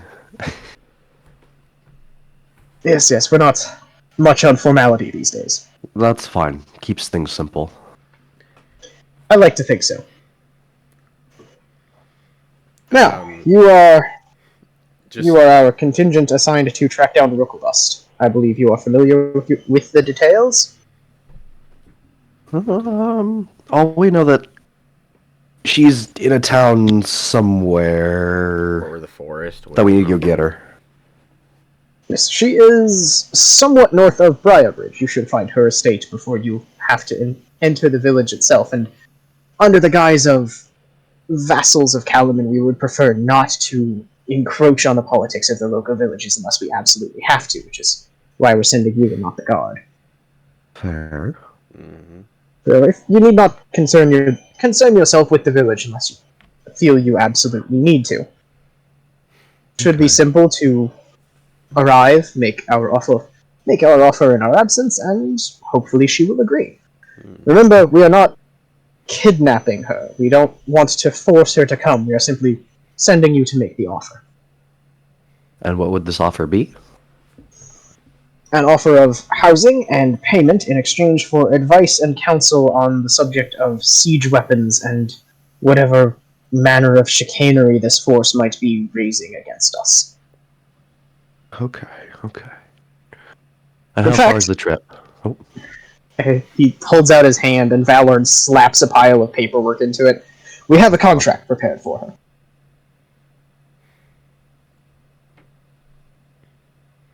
Fair enough. oh, contract. Okay. They keep things simple. Just a bit of housekeeping. Can we make all of our characters' names visible? To Yeah. Clint and everyone else. I didn't realize they weren't. Yes. There's nothing stopping you. I can see my. I mean, you can You see can yours. see Everyone can see yours. theirs. Do you see anybody else's? Speaking of which, where is... It's one of those situations where because I can see everything, I forgot what you guys can't see. Sorry about that. Yeah. Like, for instance, I can't see Swampy's character's name, or I can't see Hef's name. Yeah. I think you just need to give us all permission to access each of them, and then take away the other two. Like, Oh boy. we shouldn't be able to move each other, but we should be. Oh, you are all currently marked as controlled by X player, which is the best I can do in that regard. Yep. Just nameplates. I don't know if I can't. Yeah, if I can't give you. I can see them all now. Yeah, I don't know how to give you permissions to do it, so I'm just Yeah. doing it now. Yeah. Fair enough. I don't imagine we will like sabotage each other's pieces. No. No, I don't. Probably not. Alright. Is that good? Can everybody see everybody else? Yes. Okay. Yep. Cool. So Valorn hands Dorvos the contract. She can read it in her own time. I imagine she'll be interested in the exact terms that we are proposing. You're gonna have to give me a minute. Anybody else can talk. He has just chosen to hand the contract to Dwarvos, who happen to be closest. Can we get like a symbol or like a token that we can? I assume we're gonna meet like guards up at the town.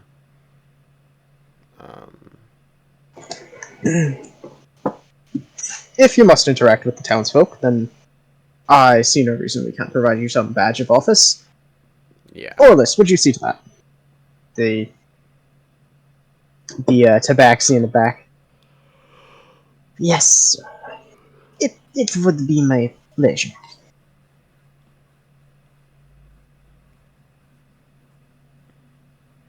And he's going to go this way towards the stockhouses.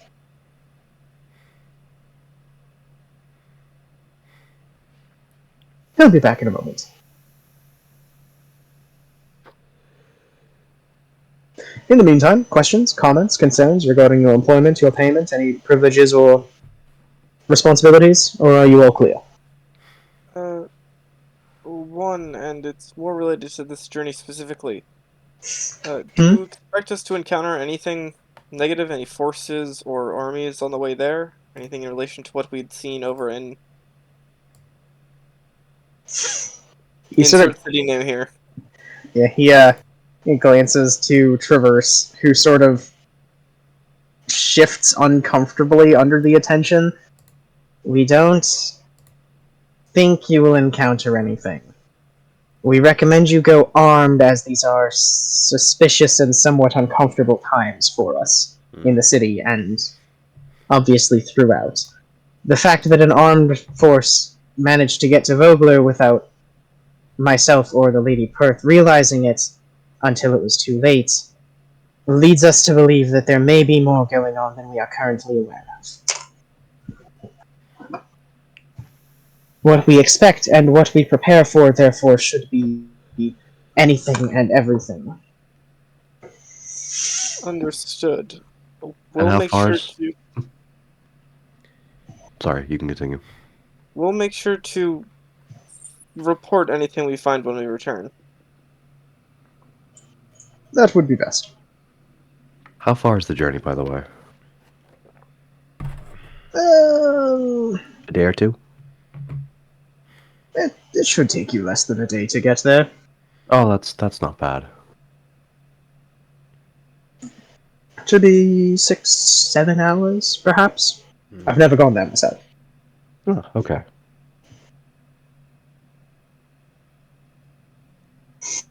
And are we going by horse and cart, or are we walking or horseback? Oh, the cart. It is provided. You may take horses as well if you wish. Perfect. They're being outfitted as we speak. Perfect.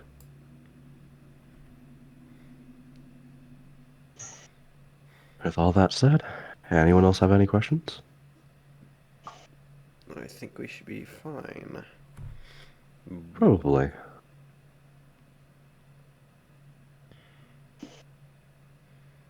Splendid. I'm alright. Splendid.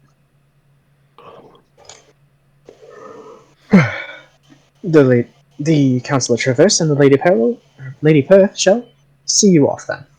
And he and the rest of the council kind of start talking to the officers who have gathered, this, and this, and then go reinforce that, and have this cleaned up, and make sure that there's a contingent of guards over there, while Orlis walks back from the stockhouse holding...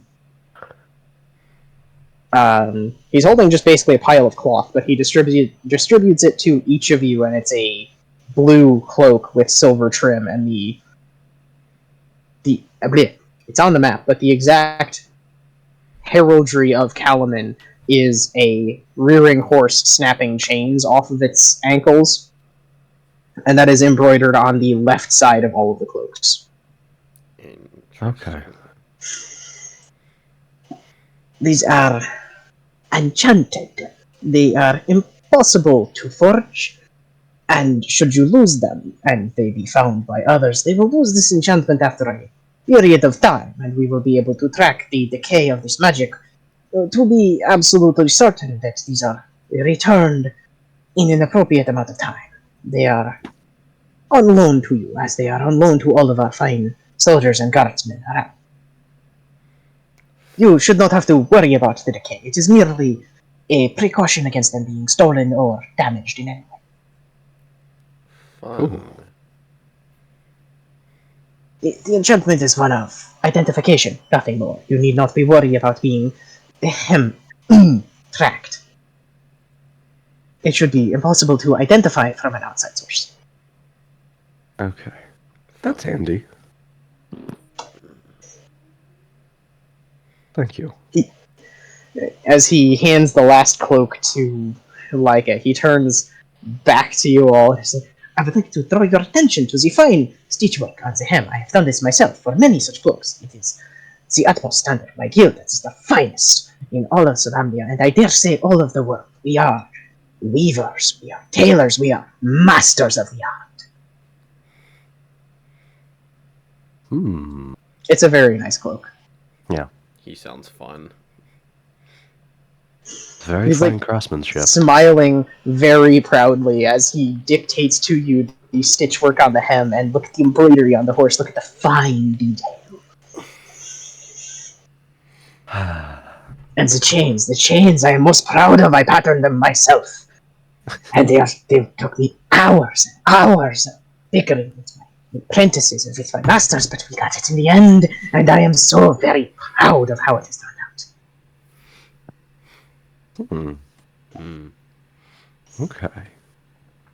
I can definitely see the great amount of craftsmanship and detail put into this. I would expect a master craftsman like yourself to recognize such fine work. I am proud of my guild, and of the people that we only admit is the best. And we maintain that standard very, very proudly. Well, in that case, I proceed to put the cloak on. Same here. He sort Although, of I don't drifts know. back to the counselor crowd. And you can say something if you'd like, otherwise when he's done, he's gonna... Oh, no. I'm going to say this a little bit more, like, out of character. Like, I don't know how well a cloak is going to fit Iriata or Twint. Because Iriata is kind of big, and Twint is kind of small. The answer is... The answer is impeccably. Oh, Like, the man nailed your size by looking at you. fair enough. Damn, I was gonna say it just looks like Twint is wearing a Snuggie. It does, but it's a very well-sized Snuggie. And also waterproof. You know, good for Twint. I mean, I was just gonna, like, sort of maybe not wear it immediately, but fuck it, we're all You don't wearing have it. to. Initially, in No, my you- mind, I expected it to fit on Iriata like a t-shirt and fit on Twint like a dress that's long and has a tail. Oh my god. No, So, you don't have to wear Twint. if anyone would like to roll investigation on that, they may. Otherwise, we can move on. Investigation, you say? Sure, why If not? you would like details on the cloaks.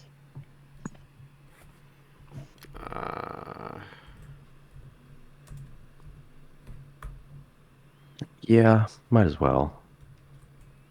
Control A. The way he said, "Don't worry, you won't be tracked." I was like, okay, okay.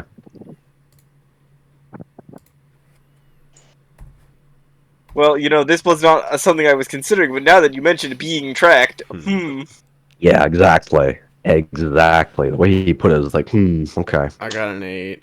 Dwarves got a 17. Yup. Alright. Anybody else?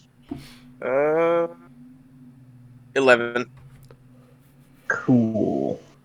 Alright, so Dwarvos, you have worked with enough material in your life to be able to identify, however well it has been done, when something has been altered.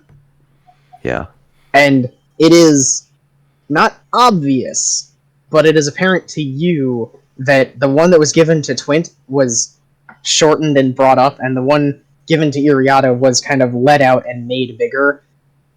And because everyone you've seen in the guard has been roughly humanoid, from like a tiefling to an elf to a human to a half-elf, like they're all vaguely the same shape and size. It's logical to assume that they were altered in the time it took him to go get them. Jesus. Okay. That's fun. They fit That's, very, very well. They're very comfortable, and they are all waterproof. Very nice. Okay. Huh. With They'll that, definitely be amid the hustle, the bustle, and all of the preparation, the cart is ready. You may claim horses if you would like, and they are prepared to send you on your way. Cool.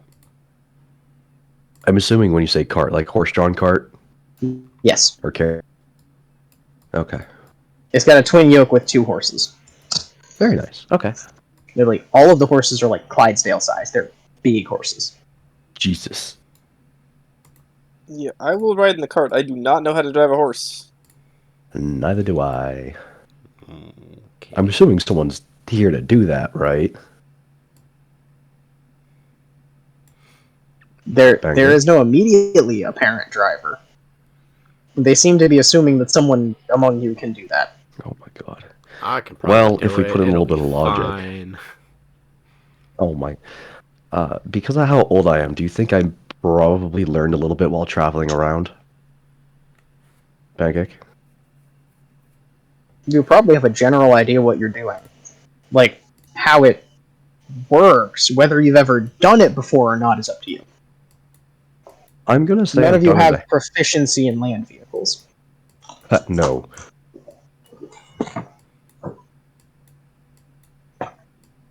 But I'm gonna say I've spent enough time traveling, 20, 30 years of traveling, that I've You've been a- probably picked up a thing or two.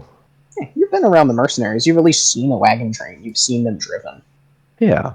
Like, I don't say I'm proficient per se, but I can do it. Mhm. Is that reasonable? I am saying, Sure. Okay. As part of the legal packet they handed you, by the way, there is a map to show you how to get where you're going. Okay.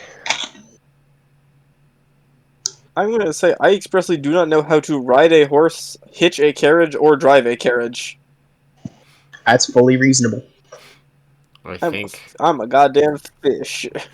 I think because my family is like farmer background, I know how to hitch a horse to a plow, and that's it. It would be very similar hitching. It's whether or not you know how to drive the cart after you've done that. No. Because that Fair was enough. not my responsibility. Fair enough. I'm sure I learned enough times how to fix carriages being a blacksmith for a band. Maybe I asked a lot of questions as well. I think that's reasonable. Mm-hmm. It's reasonable to assume you know the theory. Much like you would know the theory of driving a car if you were 16 years old. Oh god. All So you're telling me this is a bad idea? I'm telling you, you can try. And that is what I am telling you.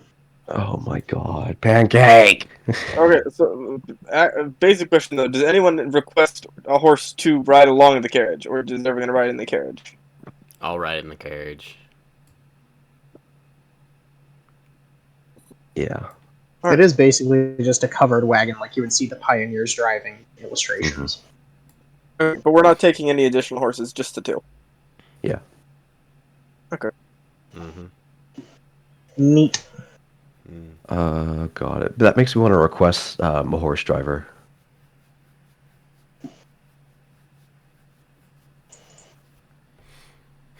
We'll be fine. Okay.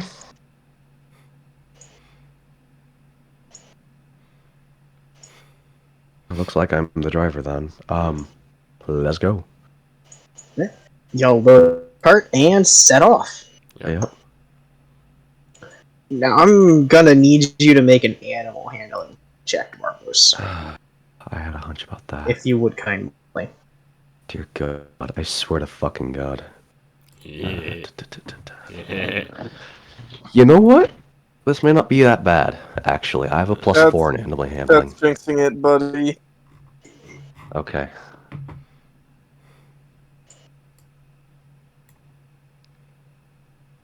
$18. Let's go. They have given you very tractable, very easily handleable horses. You are not fighting the horses to get them to do what you want them to do.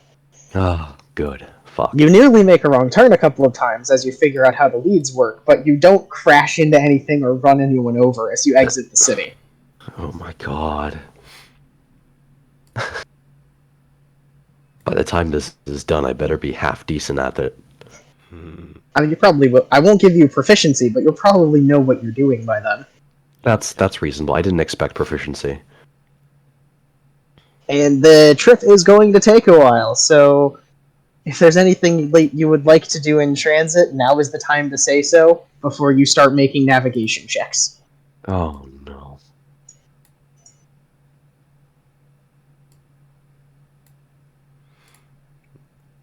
Probably not.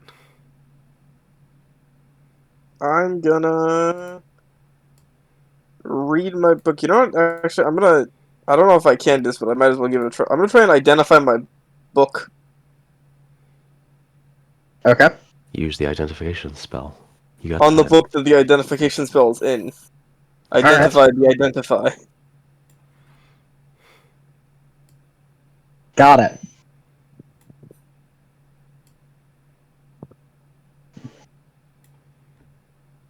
So you have not decided yet what higher level spells are in your book, correct? You No. don't have a full spell list of it yet. No. Okay. So I'm not going to narrate that bit. We're going to assume that when you identify the book, it's going to tell you whatever is currently in the book. Alright, well, the feat I took for this, it just gives me the 2 spells. I can add other stuff to it, but it add base only has the 2 that it comes with. Anything else I so have you have to try to particularly- transcribe yeah. more into it. I Not have to there are find others you learn at higher levels. Yeah. Anything else I have Okay. to find and transcribe into the book. There may be non-ritual spells that the other guy had, but I would have no active way to cast those right now. Uh-huh. That's entirely up to Got you. it. In that case, give me half a minute. I need you. We can do that later if you want. I'm more just interested in like whose this book was, because I did just kind of pick it up off the ground Yeah, that's fair. in the middle of an enemy camp.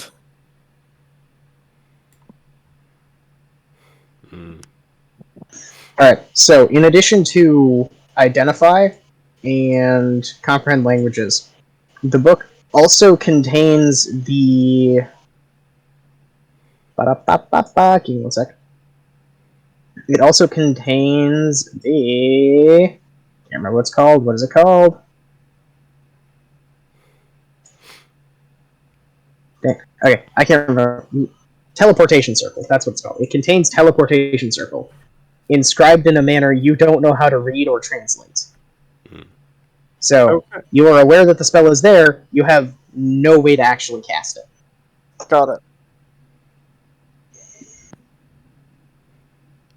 Fun. So the book belonged to a woman who went by the name of Belera. I swear to God, if you would have said Steven.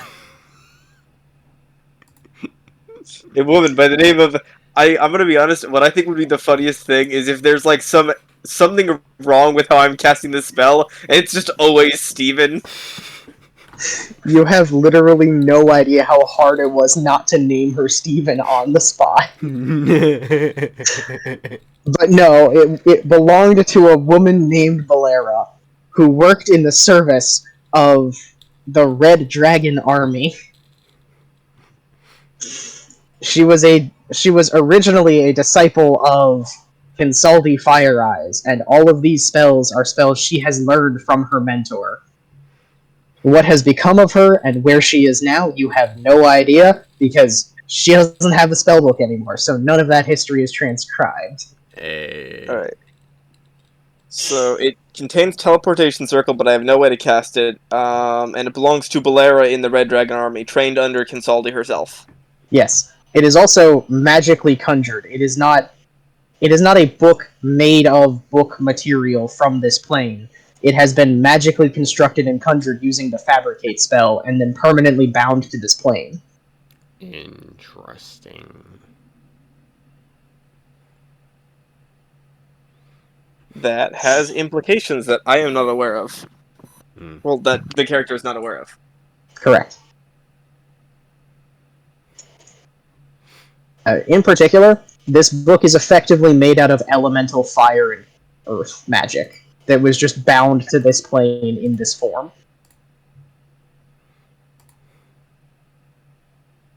Fun. When I'm this is a strange. When I'm investigating it and looking at the magic that comprises it, am I able to figure out which runes in its construction represent earth and fire, like what the symbols for those are in terms of the magic? No, because the spell that created the book is not inscribed in the book. Got it.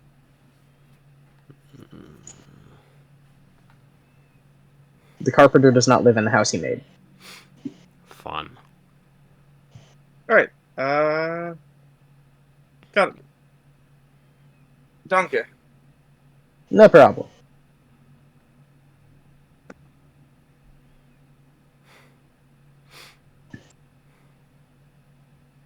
As an aside, because you identified a technically magical item, if you were to sell the book, it would be worth a base value of 280 gold. Holy fuck.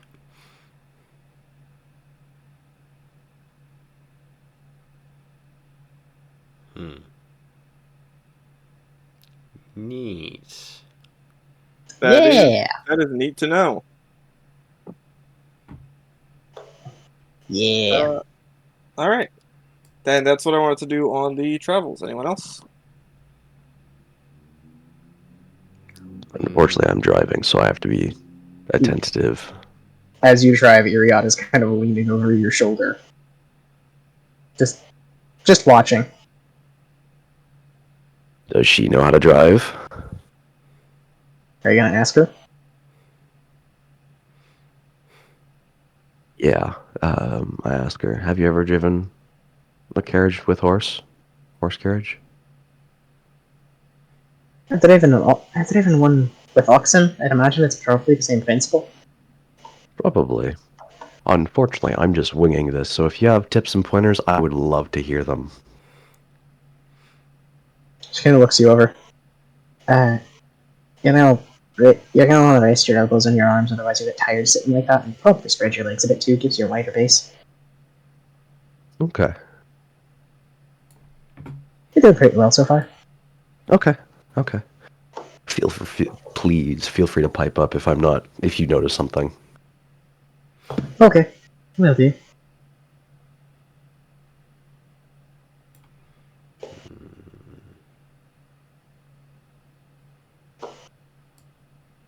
And we keep going, question mark? Give me 1 sec. Okay.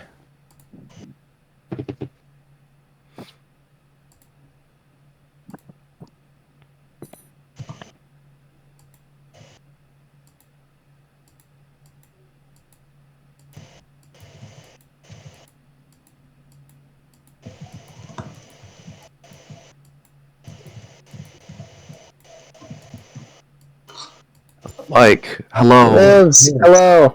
God, I'm here. I'm sorry. Hi. I am so sorry about the spam. I was just really worried about you. No. I'm fine. I forgot that it was tonight. I thought it was tomorrow night, and I apologize. Okay, no, you're absolutely fine. I just wanted to make sure you were okay because you were kind of Yes, bouncing from online to offline. I thought something happened. Okay, No, I am totally fine. and if you are ever in a situation where you are with your girlfriend, remember D&D is just a game. That is an actual person over there. So like, we're chill. Yeah, but like, it's not so bad. No, She's not here. She's not listening, is it? Okay. Anyway, yes, I apologize. I got the dates mixed up. you're absolutely fine.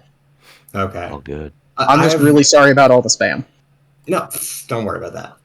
All right, who wants to fill me in on what I have missed in this time? When last Ajan was conscious. Hey, have you watched the previous VODs? I have not because I was studying for the bar exam and he was very busy. Oh, Jesus.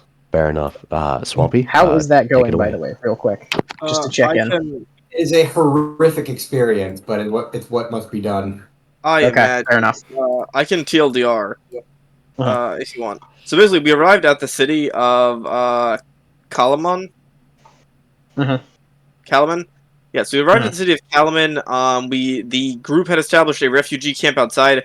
Basically said that at the end of the fight, you and your buddy, the other monk guy or the punchy guy, had passed out, and we're just resting in the city so far. We went into the city after that rich noble asshole, who had gone in to try and meet with the council. We went in, we met with the council as well, updated them, like the city council, on everything that was going on. We told them about the army, all that. They agreed to give Raven's camp, the refugees from Vogler, some help, allowing them into the city, like to travel, helping them fortify their refugee camp, and everything's going fine then. We were given an offer to work in the city, and we spent like 2 days exploring it. And the rest of us have basically signed on to do contract work with the city of Kalamon, because they want some people to help prepare for the seemingly upcoming war, to investigate things that are going on with this army, and all that. We met with 2 people specifically, Lady Perth and Lady Micah. Yep. Micah is a very scary sword lady. Perth has a kind of amputated leg and is very like spacey and weirdly omnipresent. She kind of seems to know things and know where people are all the time. You can kind of just look into your head. I think it's a little Yeah. interesting. It's kind of weird. We know that they're roughly associated with like the Knights. Micah was a shield sister of Becklin.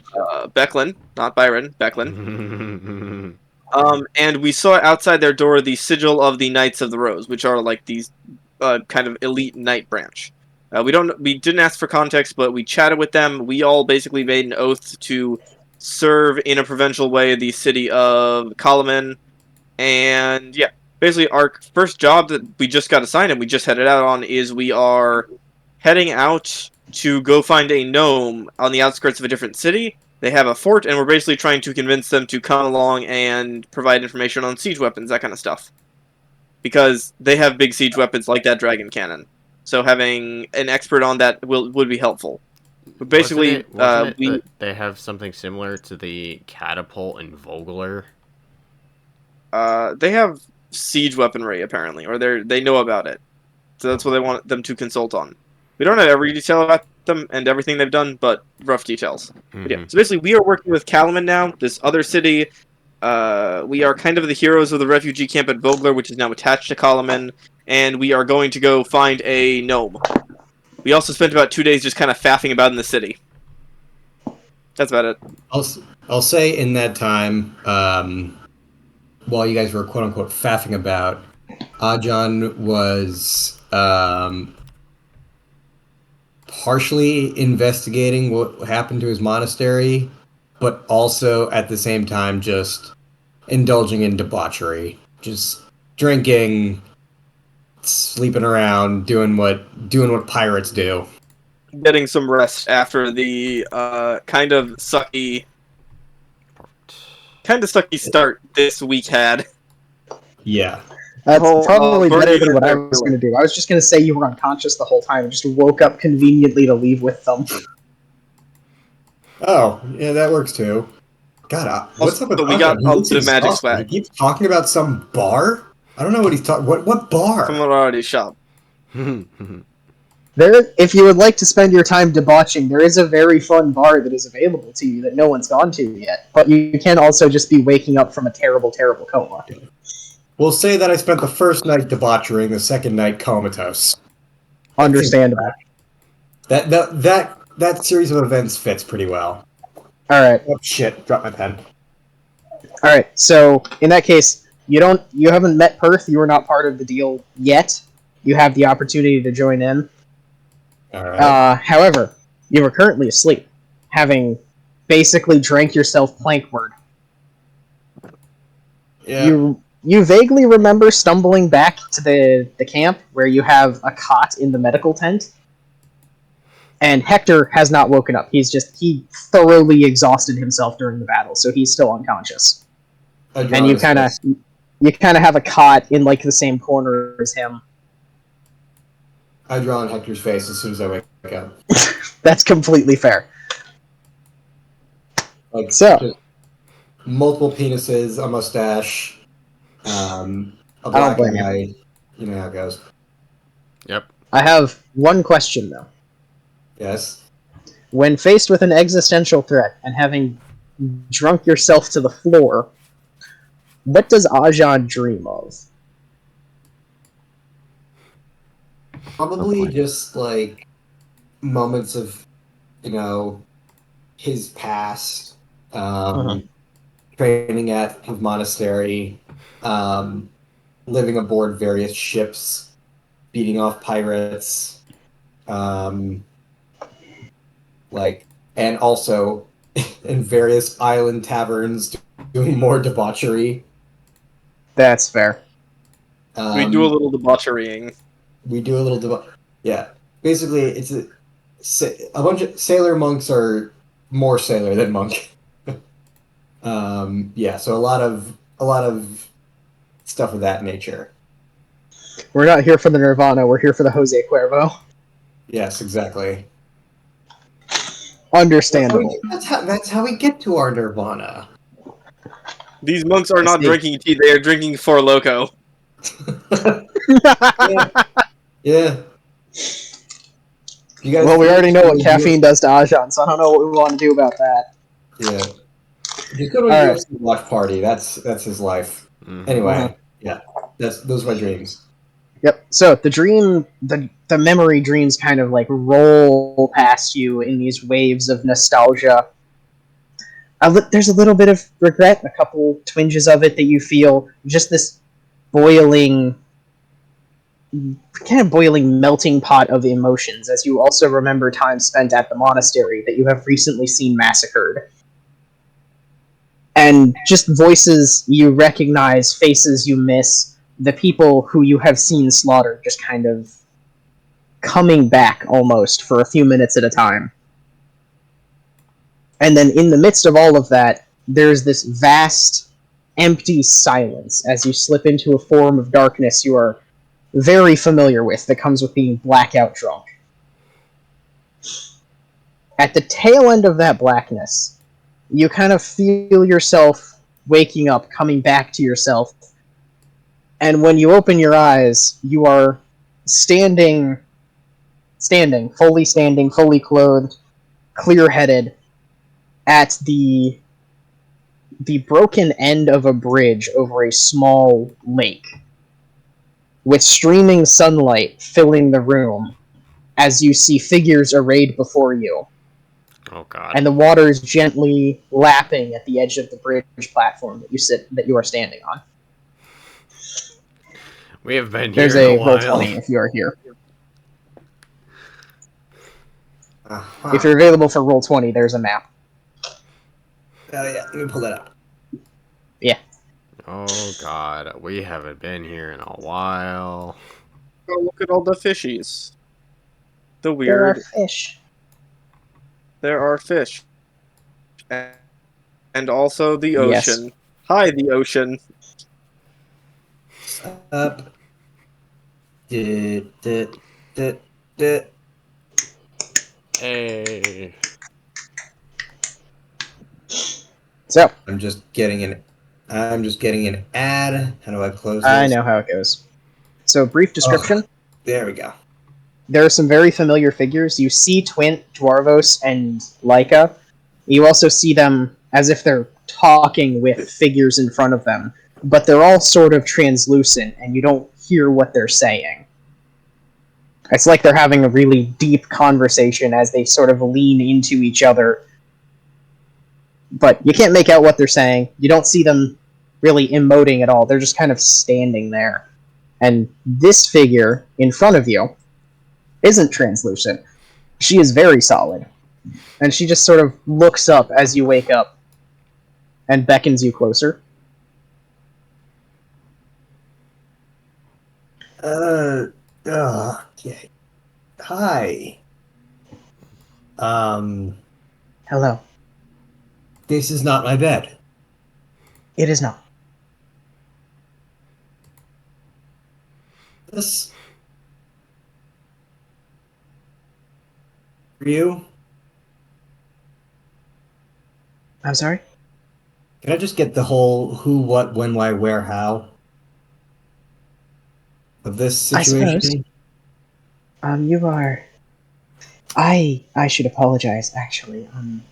I needed to drag you here. We need to talk. We quite badly need to talk. I know you don't know who I am yet. You don't remember me. I guess no one really remembers me, but you in particular don't remember me, and you probably won't for a while. But We need to talk. My... She goes to say my name is and just stops, like freezes for a second. And then the sentence finishes as if she had said her name, but she didn't. And I desperately need to talk to you. Ajan, please. You have to believe me. You're in grave danger. Yeah, it's Tuesday. Can you say your name again? My name is... And the same thing happens again. So I didn't hear that. Can't... Just damned injunction. I can't communicate my name. No one remembers. I'm sorry. I'm getting worked up. I need to calm down. But you are the reason I'm here. You're the reason I can be here in the first place. You're the reason any of them are here, because you remember them. As she frustratedly, almost ADHD pacing in place, gestures to the ghosts of your companions. Can they not see us? Hear us? What's No, up with them? those are memories. They have no consciousness of us at this point. Maybe later, if we can get you all here at the same time, but that hasn't worked yet. And I'm sorry, I needed to drag you here. Okay. We have some things. Where is this? This was home. Abernathy Temple. She kind of looks over the edge of the bridge, and if your eyes follow hers, the water that's lapping at the edges of the bridge is just an infinite abyss of water, and you can feel in your gut as a sailor that there is no end to the water below you. Lost, as is what most would say. Okay. So this isn't like a physical base? Not anymore. Gotcha. At least not as you see it. Here. So, do I recognize any of this? Does it seem like a place like the architecture or is this completely foreign to me? The architecture? Or the location? So you are a sailor. It is not unreasonable for you to have seen some of the ruins of sunken cities in the past, like the cities that during the calamity just fell into the ocean or were buried. Okay. This is the same kind of architecture. Okay, so this is sort of a lost civilization sort of area. Yeah. Gotcha. All right. The trees, however, they are a kind of tree you have never seen before in your life. Okay. So what exactly is it you needed to tell me? I need to tell you that you're in danger. Your friends are in danger. I can't remember why. No one can remember why. Do you know how frustrating it is to be forgotten and not be able to... No, I'm sorry. I'm getting frustrated. No. I need to calm down. Hold on a second. You can't remember anything? No, I can't. It's driving me insane. I know somebody else who can't remember anything. And I look around for the little spread on my shoulder, if she's there. So Y isn't here. But the lady goes, yes, that's it. That's it exactly. You know my daughter. You know her. You remember her. That's your daughter? Why is your daughter? Yes. I call her Y. Don't ask why. But it is what it is. But yes, she's my daughter. They all were at one point, but then time, things, anyway. I sent her to warn you, but we can't remember. hell of a warning. I know. And I'm doing my best working with what I have. no, look, I get it. I can't imagine how nightmarish it must be to not remember anything. But is there anything that you can tell me? On the word nightmare in that sentence, she kind of undergoes dramatic change from a woman in like a clean black tuxedo almost with a face mask to the woman you distinctly recall talking to in your last dream in the middle of a battlefield defending innocence. And it is so fast and so violent that it kind of like fully bounces off of your brain for a second as she just immediately returns to the pacing suited woman. Hi. They use us to massacre. And then she snaps again to woman in the ball gown, standing serenely in the middle of a battlefield, snaps back to the person you've been talking to, but this time she's standing straight, looking directly at you instead of pacing. I'm sorry, I'm getting worked up. This is a lot. I haven't been awake. I was not supposed to wake up, you see. None of us were. So what woke you up?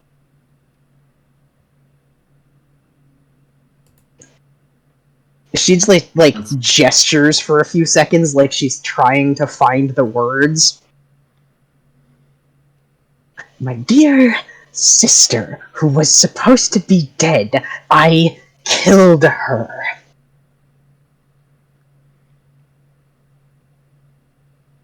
All right. Why? It was necessary at the time.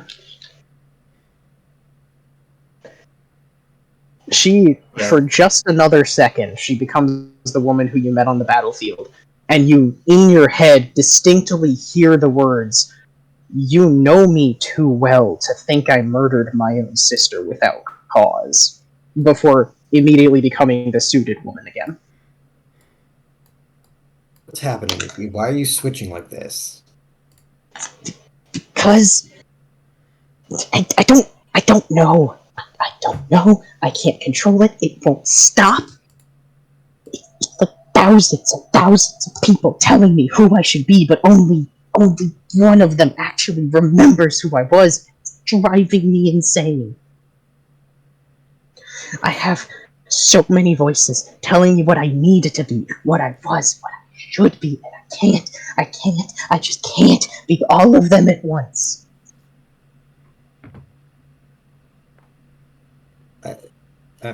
I'm sorry. I just don't know what I can do to help. It's not your fault. I am here to try and help you. Your friends are walking into a trap, and they need you. Yeah. Well, can you get me there? Like, wherever this is? I can wake you up. You can go with them. They're only leaving just now. They're on the main road, leaving by the trade gate. I'm sorry. I can't remember right now what is going on. Okay, you brought me into a dream, told me there's something you need to warn me about, proceeded to not remember what that thing was. All you're telling me is that there's a trap? So you say the word trap, and she fully does that Doctor Who thing where like an arc of different versions of her kind of spring out from the main one, all of them emoting and saying different things completely silently. And for about 3 seconds, you're facing several hundred ghostly versions of your own conversation in which you can feel and see all of your own reactions to whatever it is that version of her said. Before they finally condense back down into the suited one, she just grabs your shoulders. Trap, it's not a trap this time. They can... No, this one. This one we can stop. Someone else is after your inventor, and your friends are going to need to be prepared. That's all I remember. I'm sorry. We need to be... Okay, so is there a trap or not? You said trap, now it says not a trap. It's not a... She says to almost no one in particular, I am in control now, and I will remember. It's not a trap this time. Someone else is looking for what you are looking for. They have found it before. but you are not too late.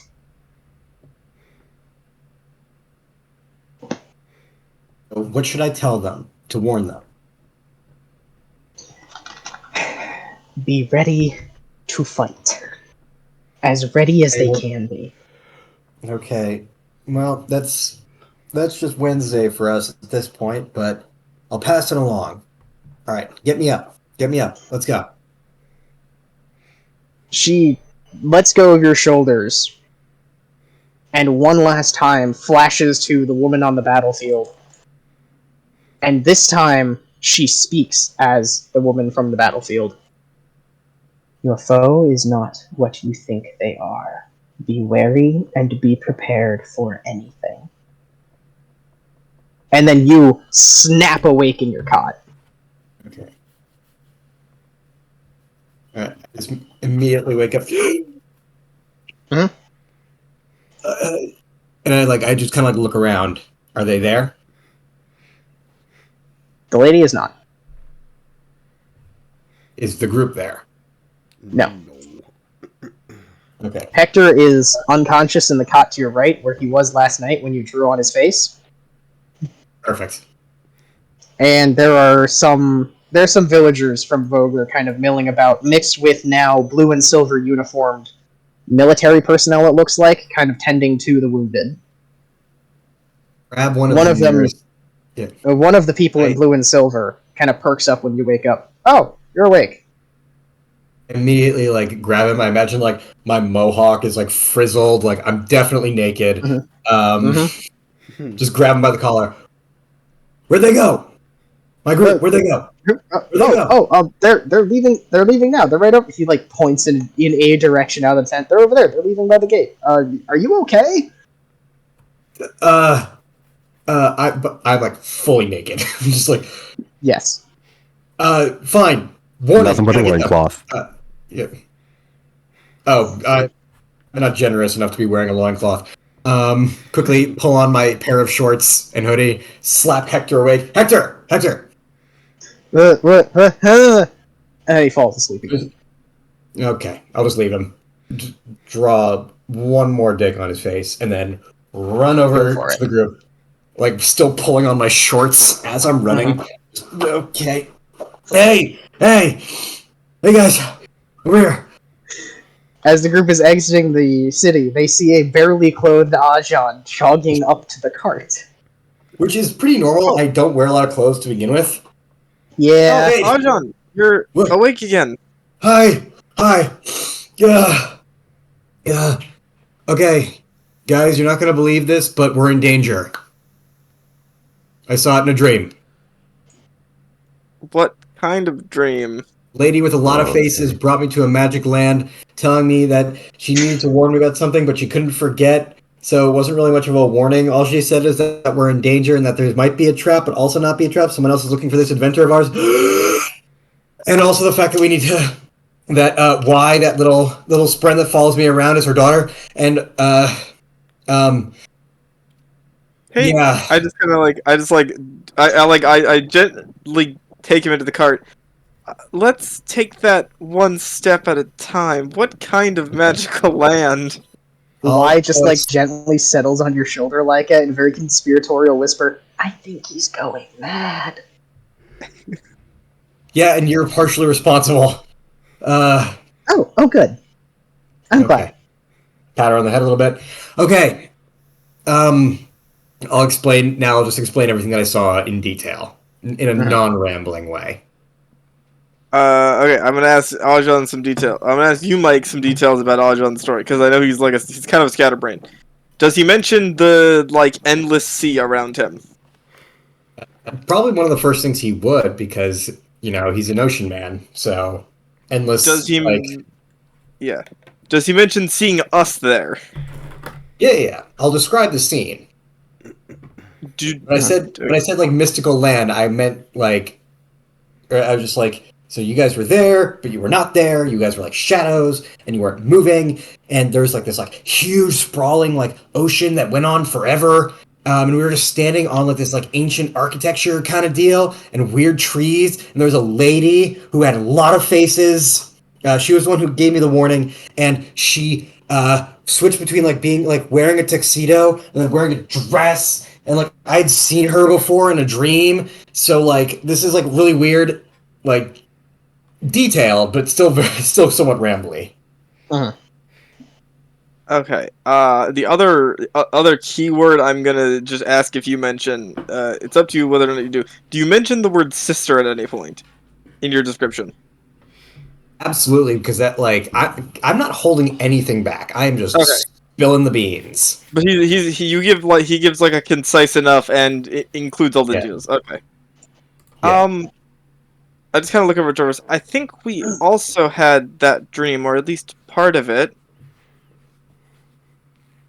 I mean, Dwarvos, he wasn't there, endless. but I was Yeah. there. no, I mean, Yes. Ajan, you weren't there. It was before we'd met up with you. That But was before we got to Vogler. yeah, there were three figures, one with a mask, one that was a minotaur, and one that was something of a sea elf. Something of a, yes, sea serpent type lady. I Full think on Triton, Serpent? by the way. Triton, yeah. Triton, yeah. Have I met Would you- Tritons before? I must have had to, right? Yes. Okay. Okay. They're Basically, generally a hermit race of fairly violent sea pirates, unless they're gathered in a village, in which case they're just kind of an insular Okay, community, tend to keep to so themselves. So I've probably beaten up a couple in my time. Yeah. Probably. Okay. Oh yeah, I've punched Tritons before. Yeah, those are, I think, our patrons, Or shall I call them Patrons. gods? Some of gods. the old gods. The new ones are waking up, apparently, or so I've heard, causing a ruckus. But those are some of the old ones. From the description I believe we got, the old gods are waking up in response to one of them waking up.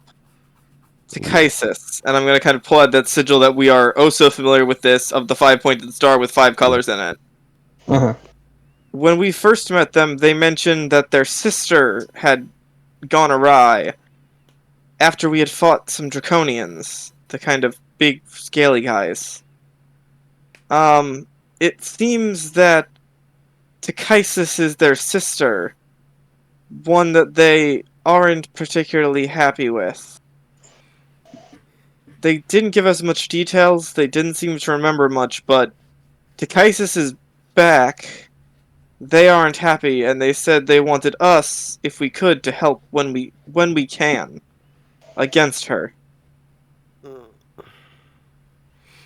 of course, this is all Uh-huh.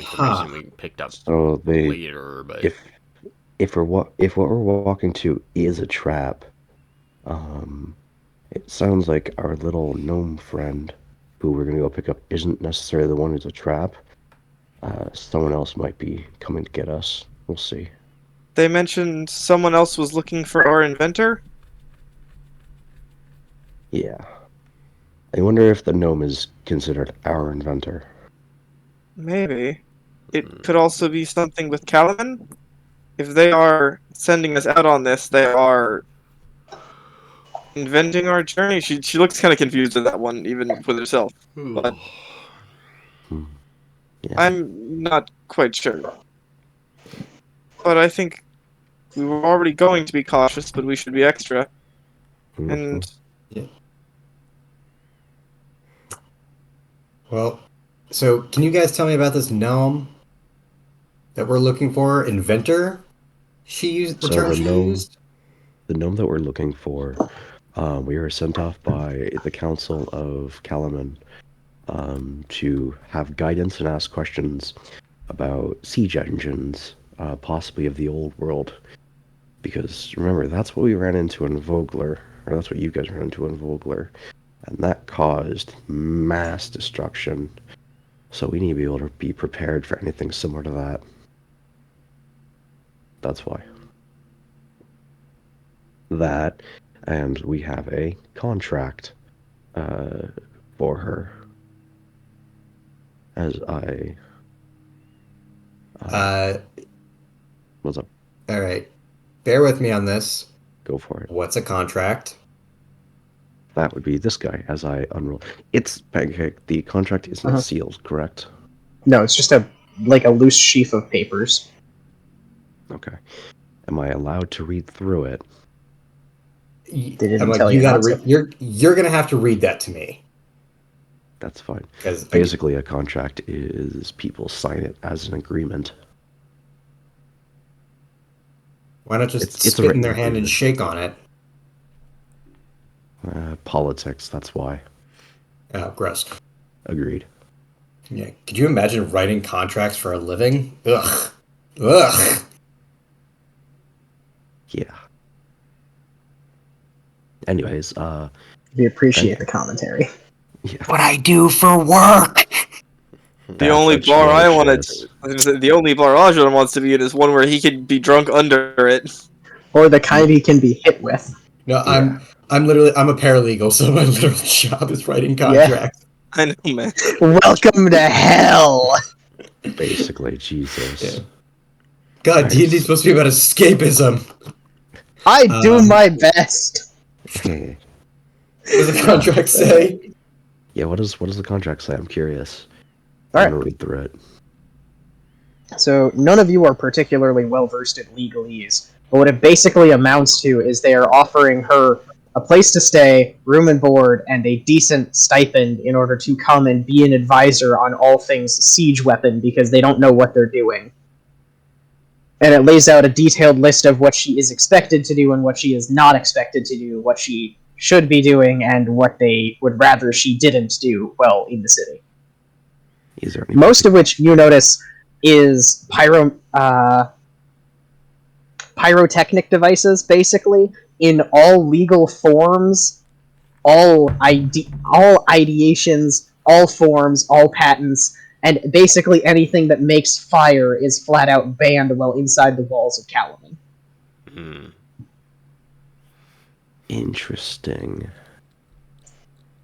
Probably because they heard, like, hey, Vogler got burned to the ground, it no longer exists. Like, that's terrifying. Yeah, they probably don't want a part 2 to that book. No. No, no, no. Okay. So if that's the case, and that's what we're looking for, it seems like, dangers to be expected, but given the very vague warning of what I've been getting, this is going to be a lot harder than what we were expecting. Although if this is a trap, it makes me worry about how one of the councilmen said that if we lose them, they can track the magic. Like, does that mean we're walking into a trap? You know? Well, a trap for some is an opportunity for others. Yeah. Well, Now, I'm not saying we dive head in, but I think being aware of a trap and walking into it makes it not a trap anymore. Yeah. It's still dangerous, but I think we can turn this into an opportunity. Mm-hmm. I also really think we should still try to get the gnome. Probably. Can't guarantee everything will go our way, but if someone else is trying to capture them, especially someone who's already got several siege weapons, I think giving them any more resources and denying ourselves more is always a bad idea. Mm-hmm.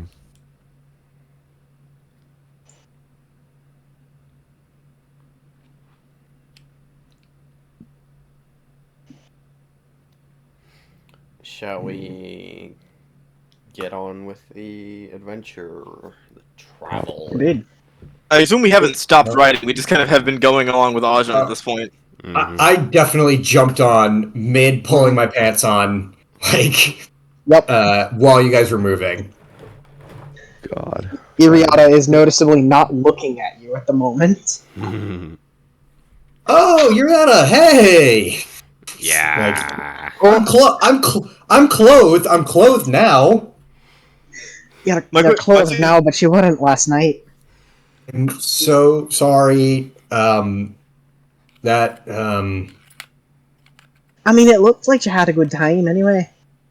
My second question is, did Ajon grab his stuff, like his staff and Yeah, yes, gear? I grabbed my. First off, I don't own that much, but yes, I did grab it while I was on my way. I kind of do the hobo thing. I just keep everything on my quarterstaff, so like I just grab that. You know what? I respect it, Um, honestly. Yeah. I don't own anything. I'm a monk. Look at this guy, he's poor! Yep. This man is poor. He lives in poverty. He's pulling his Yep. cock out. Get him. Damn, it's wild. It's almost like I'm also a monk that lives in poverty.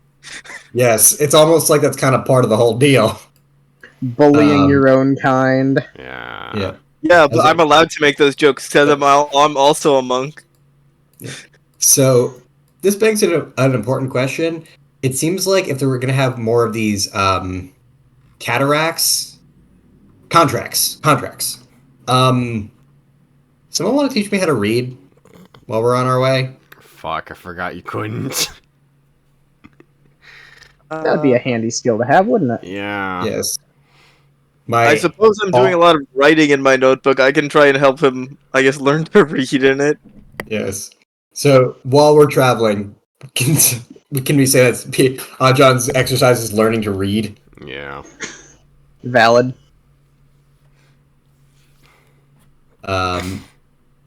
Yes, with my whole 8 intelligence. Mm. You do your best, I'm sure. Yeah. I think there's actually something in like the D&D rules that if your intelligence score is like below a certain number, you are physically incapable of learning. That number Correct. is 4.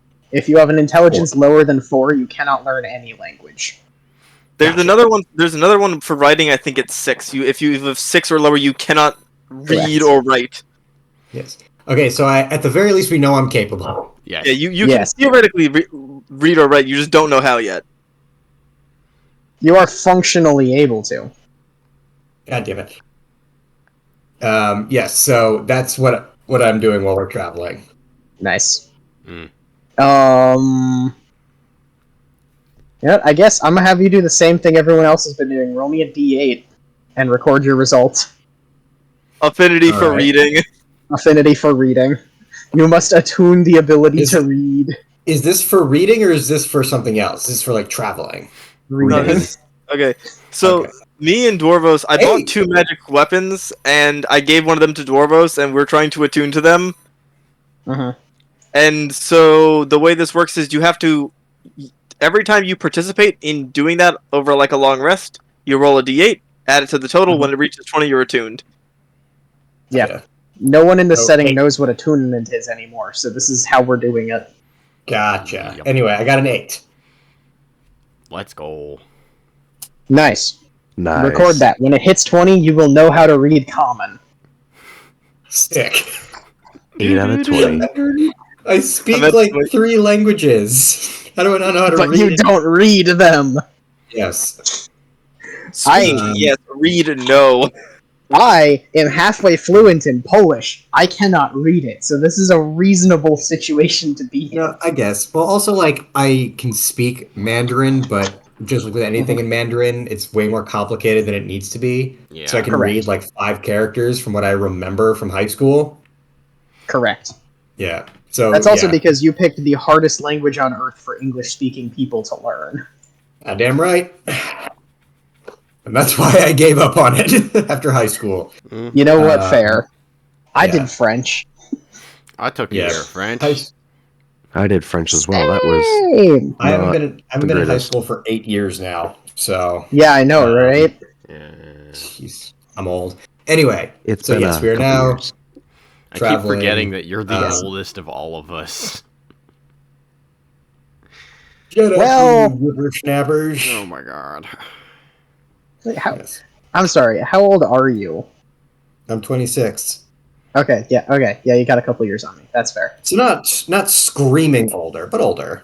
Yeah. I'm just very glad because you have no idea how many people in this server for about 6 years I thought were older than me, only to come to find out they're like 6 to 4 years younger than me. It's pretty Look, hilarious. In my avatar campaign, there's someone in my group that's literally 10 years younger than me. So Yeah, that's a trip, ain't it? mhm. Mm. There's at least Anyway. one person I hung out with for years who turns out later was about 10 years younger than me. It's like, I did not know that. You guys Anyway. are all over 20, right? I am. Yes. Okay. I think Ocean is the Anyway. youngest person. No, Swampy might be the youngest person here. How old? Swampy, how old Anyway. are you? I'm 21. You are the youngest. I'm 22. We'll all get wrecked. Yeah. All right. Anywho. So, traveling is happening. Yes. And I'm gonna be honest, you're going to have to give me a couple minutes because I'm currently doing a mission in Warframe because I have ADHD. So, you need to at least roleplay long enough for me to finish it. But yeah, I'm going to just kind of also catch up him. So on Ajan. So yeah, the refugee camp has something of an arrangement going on. We managed to get that kind of creepy guy out of the office. He was trying to talk with the council, and we got him away from it. Him and his son have been kind of a terror, and have been growing increasingly classist. Oh, I can smell that on them. I can smell it. I can smell the rich folks. They got Smell that the- money on them. I can smell the privilege. We managed to get the proper information to the council and everything, and eventually signed on with them, which is what we're doing now. You've heard the details of the gnome, but we are generally working with them, and they've agreed to provide transportation, things like that. You didn't really have time to swear the oath and everything there, so I can't guarantee you'll be getting everything from this job. But other than that, it's all gone pretty alright. It seems the people of Brain, the people of Vogler are doing alright, and they will have some help with, Things. and they will have some help coming Yes. Brain. from Kalaman.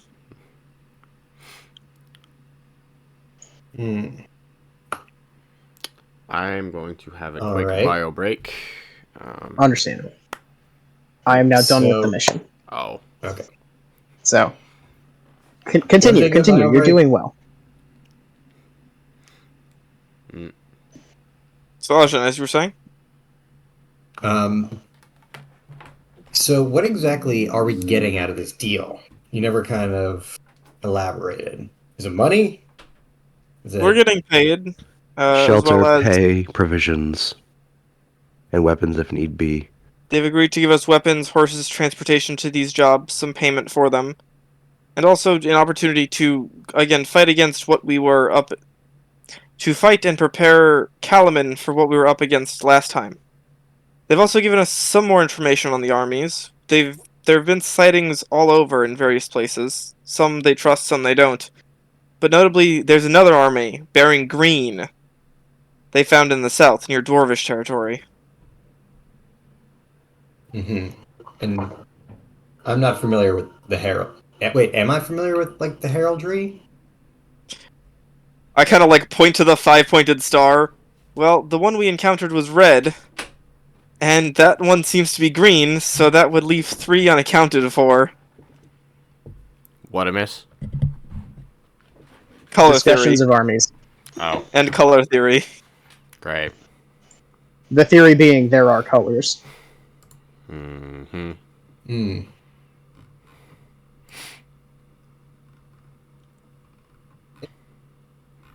I am also going to take a bio break. Just to be Okay, sure. are we all just doing bio breaks? Yeah. Yeah. I have to do so. Let's take 5 because I actually need to get some stuff that I have just realized is not currently within arm's reach. So let's take 5. I will be back, and we will move on. Will do. I apologize for the awkwardness of the session. Just there's a lot going on. Yep. It's fine. No, I was being stupid and forgot what day it was. You're fine. Also, Mike, welcome back. How's it Thank going? you. How was your Chinese food and movie? My what? How was your Chinese food and movie? Oh, Christmas. Christmas is great. I was just with my family.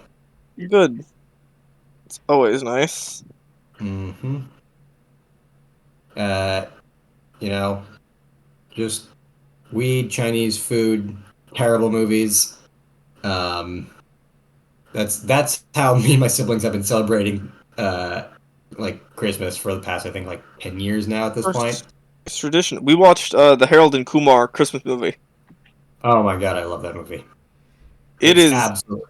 It is one of the movies of all time. It is It definitely is. a film. It is so terrible, but those movies are a delight if you are inebriated in some variety. I was just tired. Yeah. Also, I my ate grades it are. like crazy. Also, So, my semester is over and my grades are back. I've got a lot of good ones. congrats. Yeah, I need to go pee my bladder out. Go take your bio break.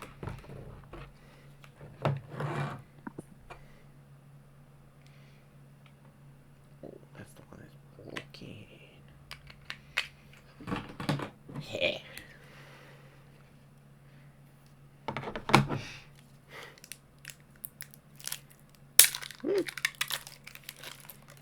Get batteries.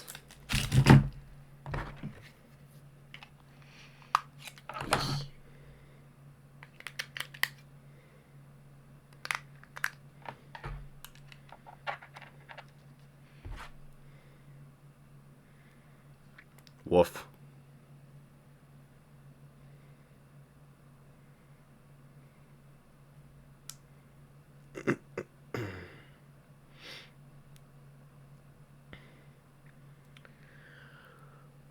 Thankfully, I can stick around for the after party because I don't have work tomorrow.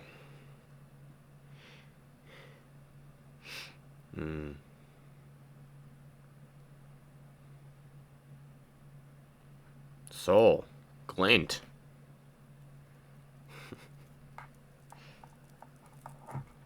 You. Hello. What do you think? So far, it's chaos, and I'm excited to join. Yeah. Generally, we will be less tired than this, but it is the holidays, so both seasonal depression exists and everyone is tired as shit. Mm-hmm. That is absolutely fair. Also, know that. I was gonna say, you also know that personally, several of these people have been staying up till 3 a.m. every night. I'm back. Yes, I'm aware. You have been there for it. But I work third shift, so that's my schedule anyway. So. Yeah. I unfortunately had the terrible, terrible situation where I worked from like 1 a.m. to 12, then had to stay up for a few hours or get off of work early, get some sleep, start D&D at 3 p.m., end at like 8 p.m., hopefully get some sleep, and then start work at 1 a.m. again. Ow. I work night shift for Amazon. And sometimes I work on Saturdays. So, We love you, and I yeah, am sorry. I work for the Smiley Company. You do. Hey, Pancake. Yo, So I'm currently struggling. I don't know how much longer I can go. that's fine. Do you have one combat encounter in you? I can probably do a combat encounter. Okay, we're gonna basically move on immediately to combat Okay, once I'm everyone's done. Okay.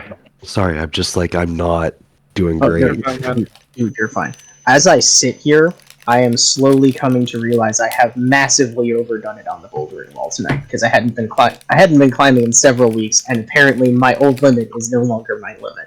Oh, Jesus. It is much lower than it used to be, so You also heard, I'm assuming. I get it. Yeah.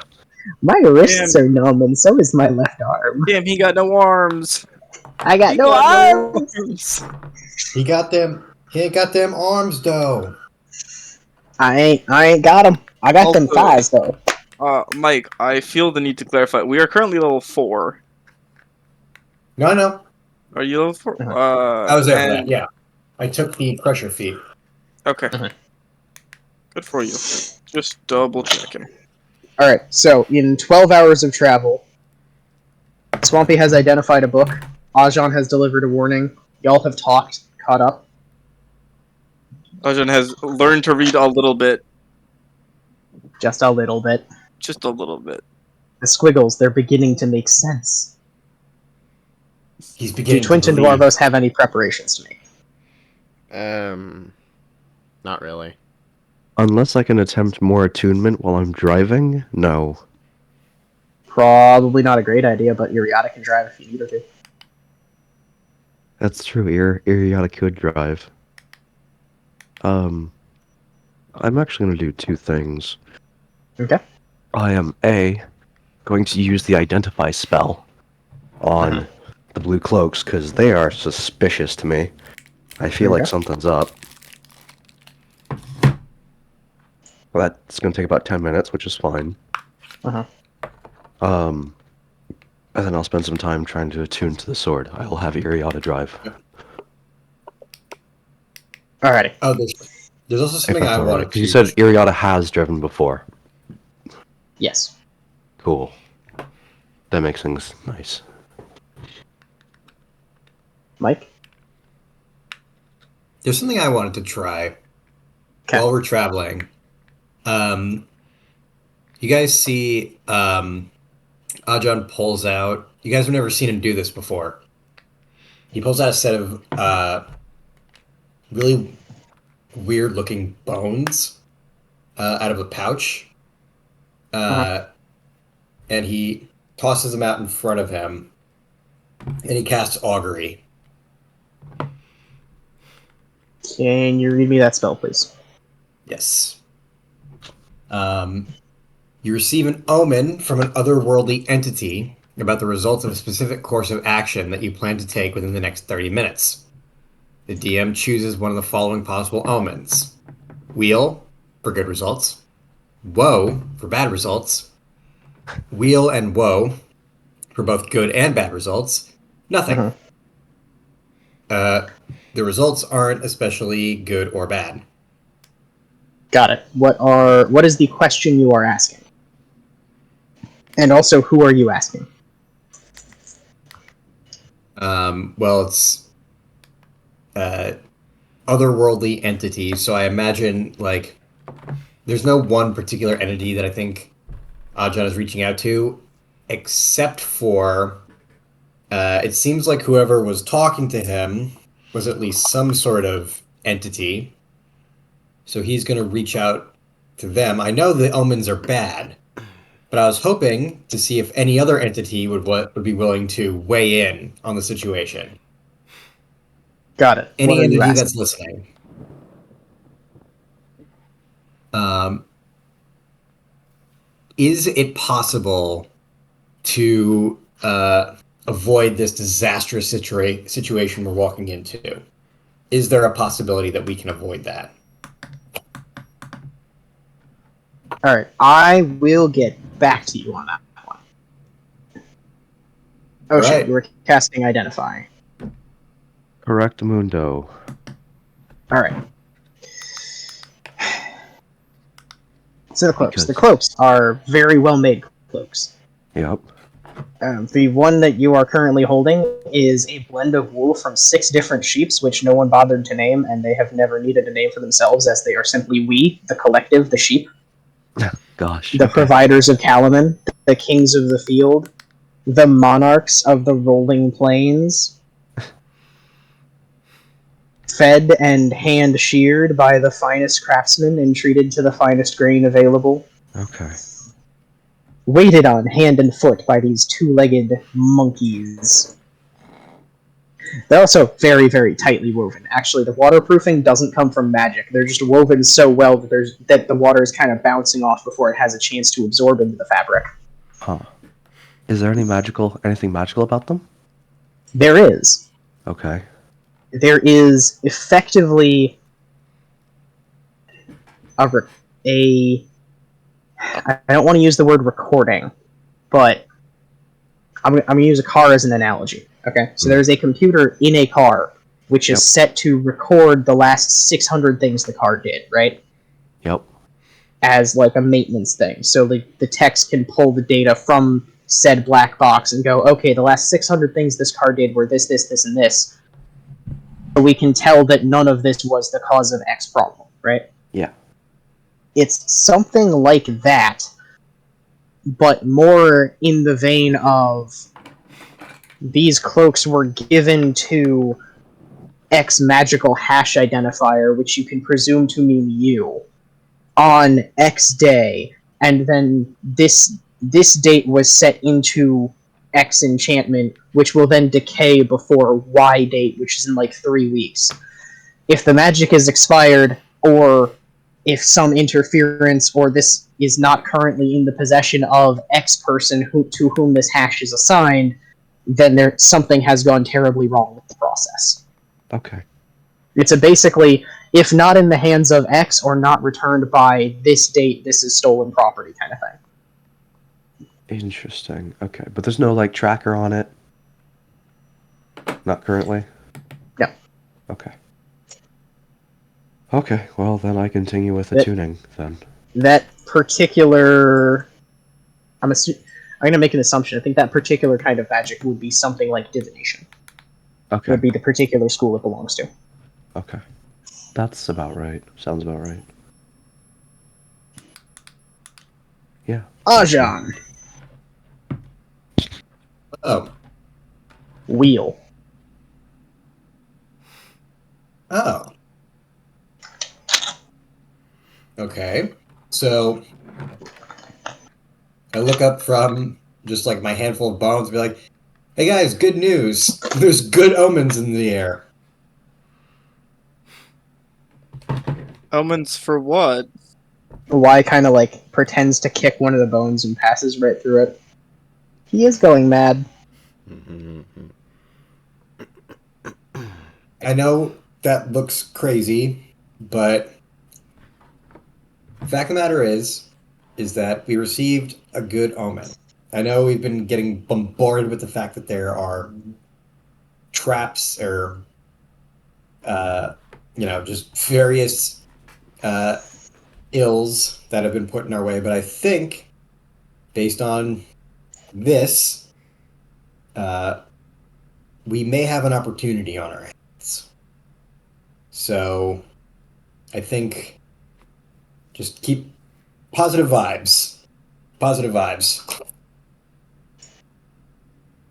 Mm-hmm. I'm not crazy. Move. I didn't say that. I think he's kind of crazy. Alright. Okay.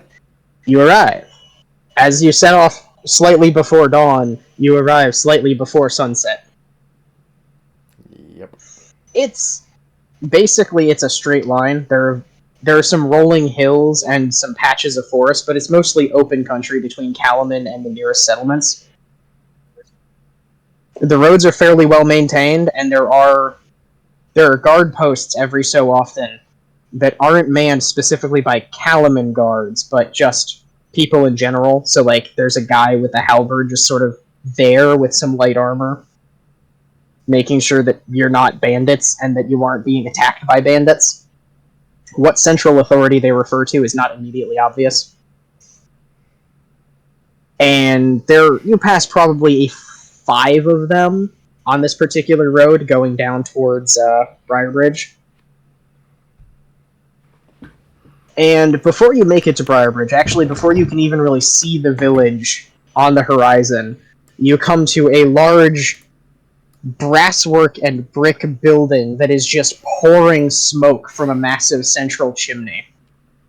And is also currently surrounded by goblins. Oh boy.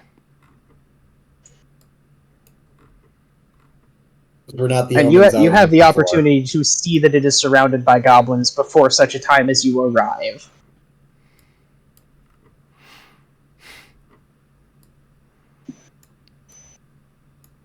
Fun. What Yes. do the goblins seem to be doing? Look in the roll 20. At the moment, they seem to be guarding the road. Okay, I'm in the middle, so I see the goblins. I see the everything. They're just okay. So there are a lot of goblins. This is a high concentration of goblins. Okay. Yes. Mm. And usually goblins aren't exactly nice. Mm-hmm. So from this distance, they haven't noticed you yet. You have some opportunity here. I'm assuming you're still like a half a mile off or so.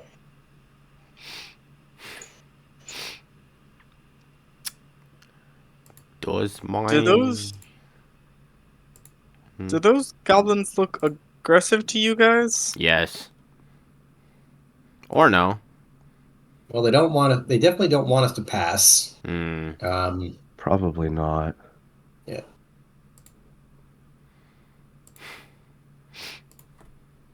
Did I read this right? Oh well. So, do they see us, No, or are we? No. not yet. As you approach, there's no immediate sign of any kind of activity in response to your presence. Wait, so they see us now? No, like that you can't. There is no evidence that they have seen you. The sentries posted on the road have given no signal. There is no further activity at your approach. You're just far enough away that you've seen them and they haven't noticed you yet. Can I make an insight check Sure. to see, like, are they going to attack us? Are they going to attack anyone on the street? Like, what's going on? Like that kind of thing. Okay. This is, by the way, just a big house on a hill in the middle of nowhere. Okay. 10. So add a D4 to that. I'll add a D4? Okay.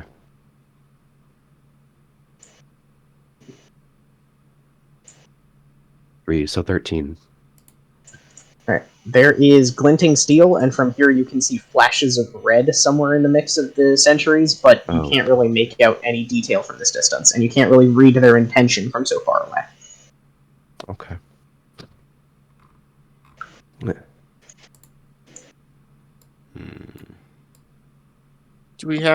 Do we perhaps want to park the cart so the horses are safe and then approach Probably. on foot? Does anybody here speak Goblin? Maybe they'll be a bit more amicable. No. Goblin speak what? Oh wait, I do. I do. Goblin? Oh, me! I do. How? It's one of the languages that I picked. Christ alive. Alright. Alrighty. During this period of inspection and discussion, Y is mimicking the horses in like shape and plotting next to them in the air. Still just like tiny though. Hopefully that'll keep her busy. Probably. Okay. It's easy enough to find a patch of bushes to put the cart in if we want to hide it. Yeah, I'd say so. Probably best to not. We only have 2 horses. If our horses die, we're kind of fucked. Mm-hmm. All right. Just a little bit. Suddenly this cart's a rickshaw. Oh, what? I was about to say suddenly this is a survival campaign. Good luck, but that works too. We've got 2 monks and Minotaur. We can hold the cart. It will be pretty or fun, but A rickshaw is a cart designed to be pulled by people. yeah, that's what I mean. In like those film depictions of Baghdad, they're the tiny little hand carts dragged by very enthusiastic people who want to be paid. Oh. So yeah, it's not difficult to hide the cart. They still haven't noticed you yet. They apparently aren't very good at their job if they're posted sentries. Yeah. Okay, so I can't believe I'm saying this. Let me do the talking. This will be good. I'm gonna kind of trail behind Ajan, not necessarily hiding if he's not hiding.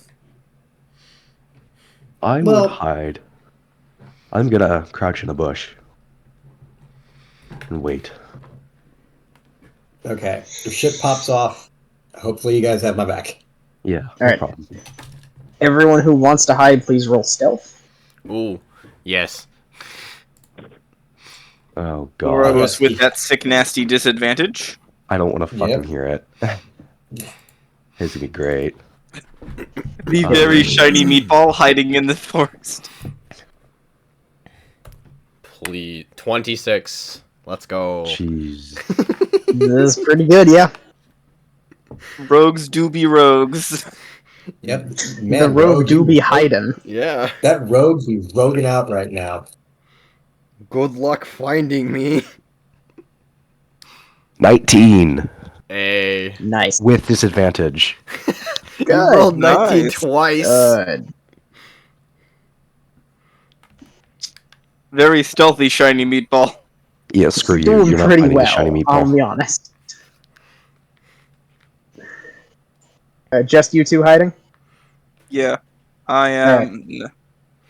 What would you like Iriata to do? She's going to need instructions in this situation. I would like Yuriata to hide with the others for now. Okay. She can do that. She can try and do that. That is true. Mhm. It's like before she's like standing behind a bush pretending to be one. Mhm. Yeah, One pretty with much. nature.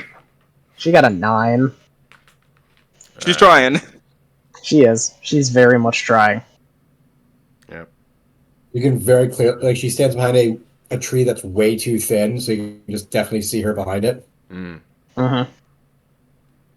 But the goblins are dumb as shit, so. There is that, yeah. Yeah. That's just our horse. They're hiding in the woods. Whoa, whoa, whoa, whoa. Let's not make That's a generalizations bit here, all right? rude. I'm making it. Yeah, I know. Anyway. Anyway, I forgot that racism in D&D is okay. it's Because in this really not. We do it Like, as a anyway. character flaw, we accept it, but we expect you to get over it eventually. Mhm. Anyway, Yeah. you're approaching the... How would you like to approach a group of armed goblins? Oh boy. So, I'm going to be holding my quarterstaff as if it's more like a walking stick. So I'm going to like be walking with it to make it look like I'm not armed. Alright. Excuse me. Guards. I'm doing this in Goblin, by the way. Okay. I wish to pass through on this road. Are you? Am I clear to pass? They do a very... how do I want to describe these goblins? They do a very Brooks Manson kind of failure to come to salute. If you're familiar, as they like one of them whacks himself in the head, and the other one like snaps his feet together and almost falls sideways. And then they proceed to menace you with a pair of halberds. Well, the smaller of the pair, because they're basically the same size. One's just a little bit shorter. The shorter one kind of goes, you talk funny.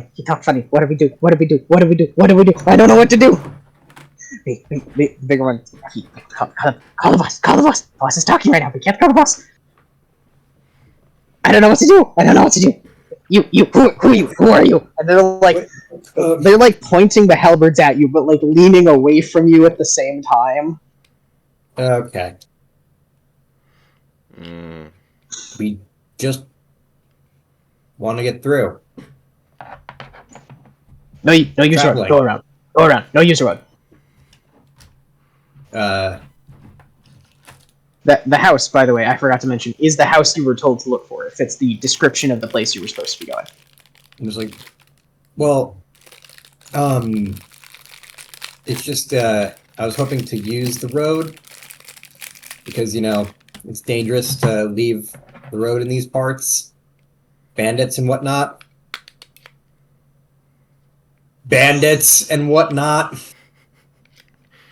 The little one looks up at the other one. Wait, are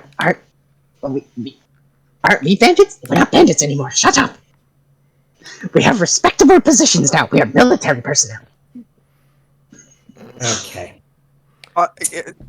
I'm gonna take a shot in the dark here, Pancake. Okay. We're like right up next to these goblins. I'm kind of like to the side behind Ajan. Okay. Are there any kind of noticeable markings on these goblins' armor? The armor is painted red, but no particular markings. No. Okay. Question. Painted red, you say? Question. Is Ajan within 5 feet of these goblins? Yeah, I'm right here. Yeah, he's talking to him. I am not looking at Roll20. Cool. Hmm.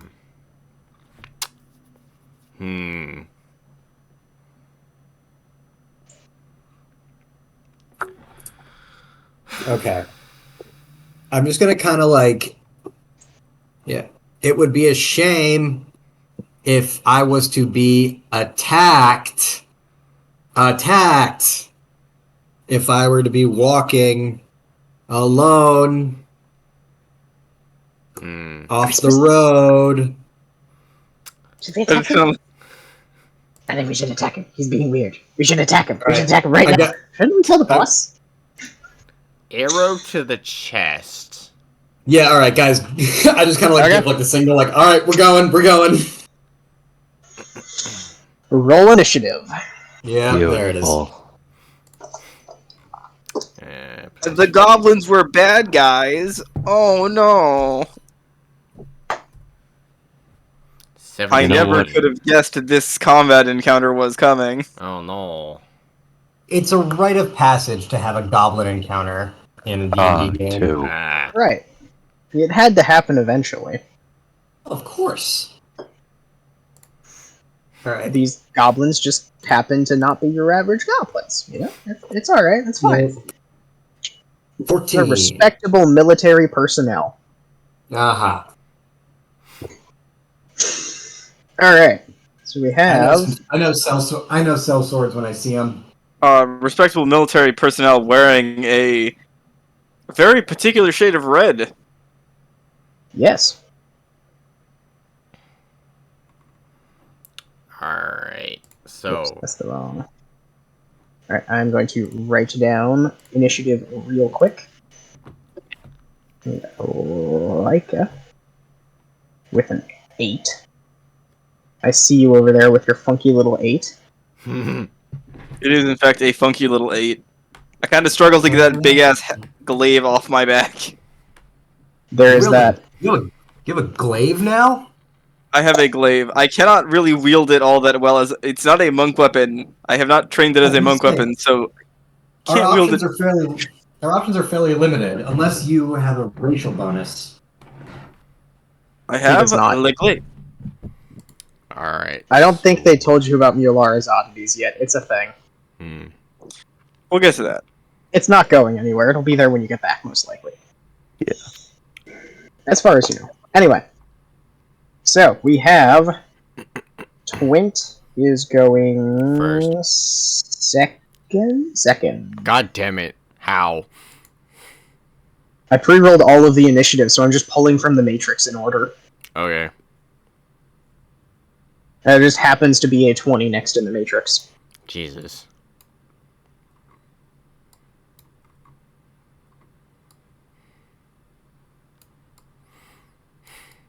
Alright, so what's the order? I am figuring that out right now.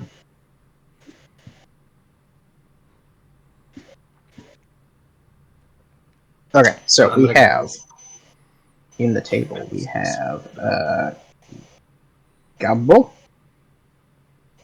Twint. Gabo. No. Gabo. Burr.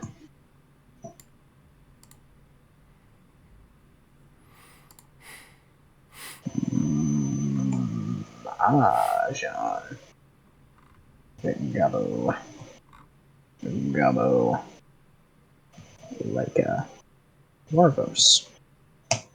There you go.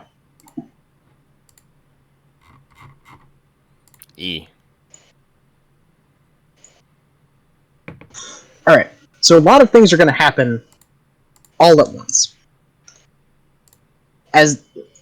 First of all, Twint, roll me an attack because you have a surprise round. Yes. Roll. And which goblin are you trying to shoot? Any of them near Ajan. So There are two of them near Ashan. There's a short one and a tall one. the tall one. Okay. That's this guy. Okay. Surprise attack. Do I roll to hit first?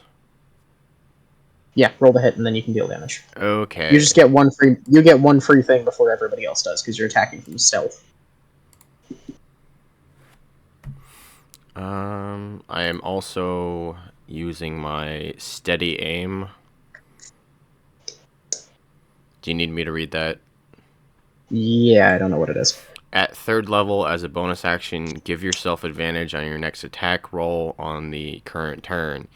You can use this bonus action only if you haven't moved during this turn, and after you use the bonus action, your speed is 0 until the end of the current turn.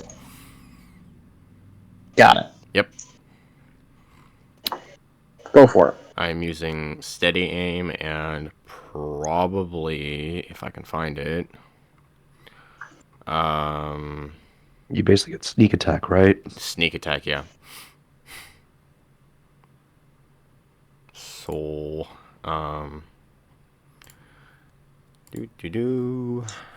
7. That is the wrong one. Ha. 7. I don't know about 19. that one. Does a 19 hit? A 19 hits, yes. Good. Alright, now fucking roll this twisted ass, so that is a 3d6 plus 5. Plus 5.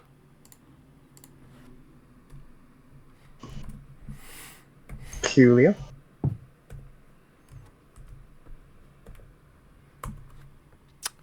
$15.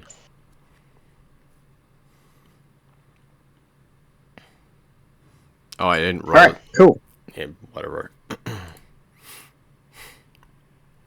you have more to add? No, I didn't. I realized I didn't roll for advantage, but a 19 is in fact a 19. So Fair enough. I mean, you can fish for a crit if you want, but that'll do. I'll fish for it. It doesn't matter. Do.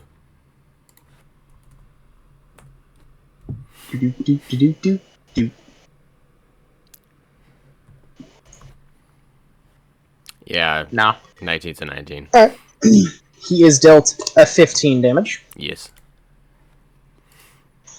And surprise round. And Dwarvos, you have one surprise round. And then we start combat proper. Did the tall one die? No, he's still alive. He just has an arrow sprouting from him now in a very inconvenient location. That's hilarious.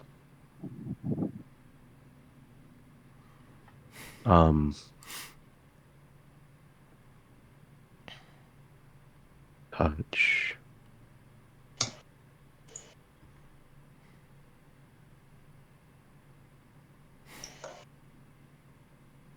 Hold on 1 second. Uh-huh.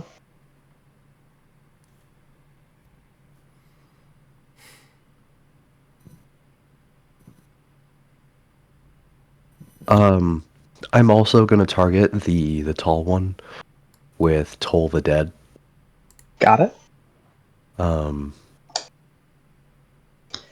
So they need to make a wisdom saving throw.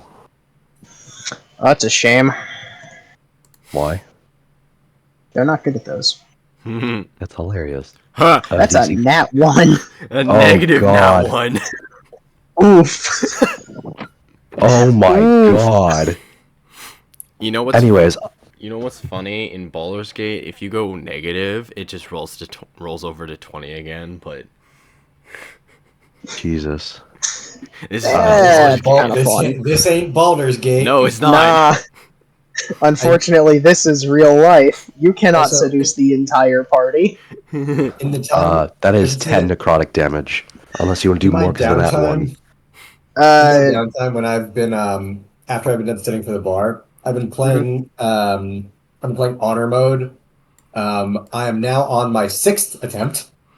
Oh my god. I'll be real with you, man. Good luck. At a storm sorcerer by the name of Thunderclench the Sixth, because he is the 6th iteration. Yup. I have tried honor mode before. I've made it to Moonrise in honor mode. That's where I just died.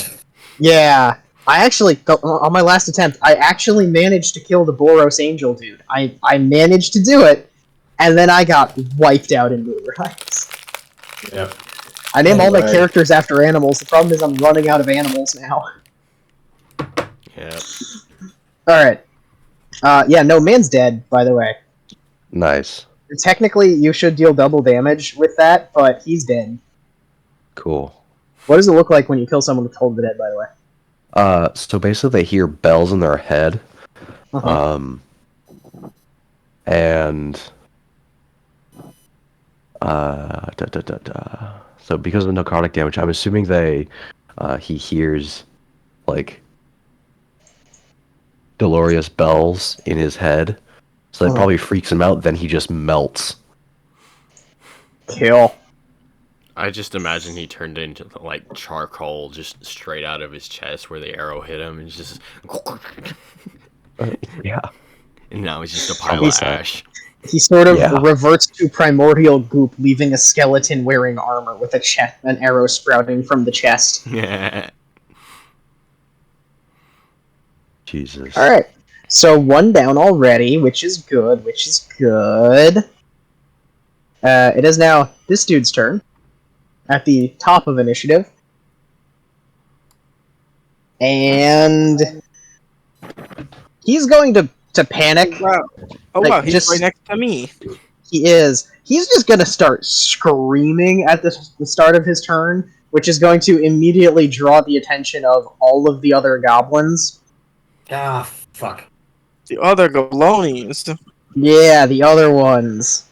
So they all see you now. He is then going to take a wild, very, very, very badly done swing at Lyca with his halberd. The weapon is obviously too big for him. I was gonna say, because if this is a people-sized halberd, this thing is like 3 goblins tall. It's not a people-sized halberd. It's also not a goblin-sized halberd. It's a 14 to hit. He's like the same no. size. Not a hit. Okay. He is then going to bonus action disengage and just run, screaming. I need the measurement. That is, yeah. Let's go here, and he's just running back to this group over here. Just arms flailing, goblin yell. He also dropped his halberd like right at your feet, just flew away. And it is Twit's turn. Cool.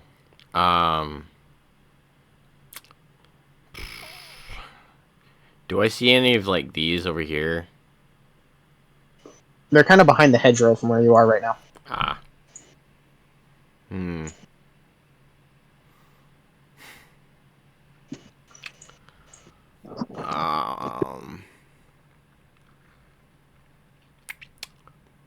Fuck it. Let's go for this one here. Alright.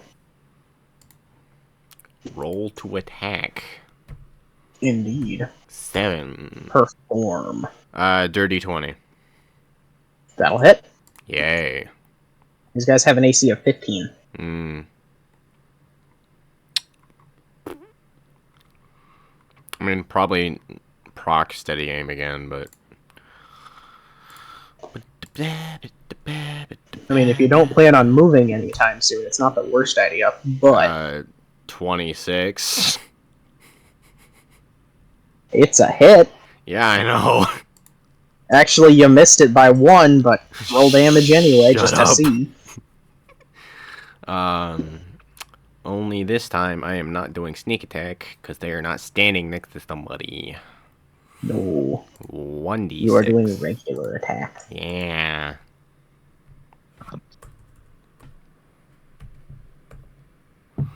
+5. 7 damage. Alright, he's hurting. Mm-hmm.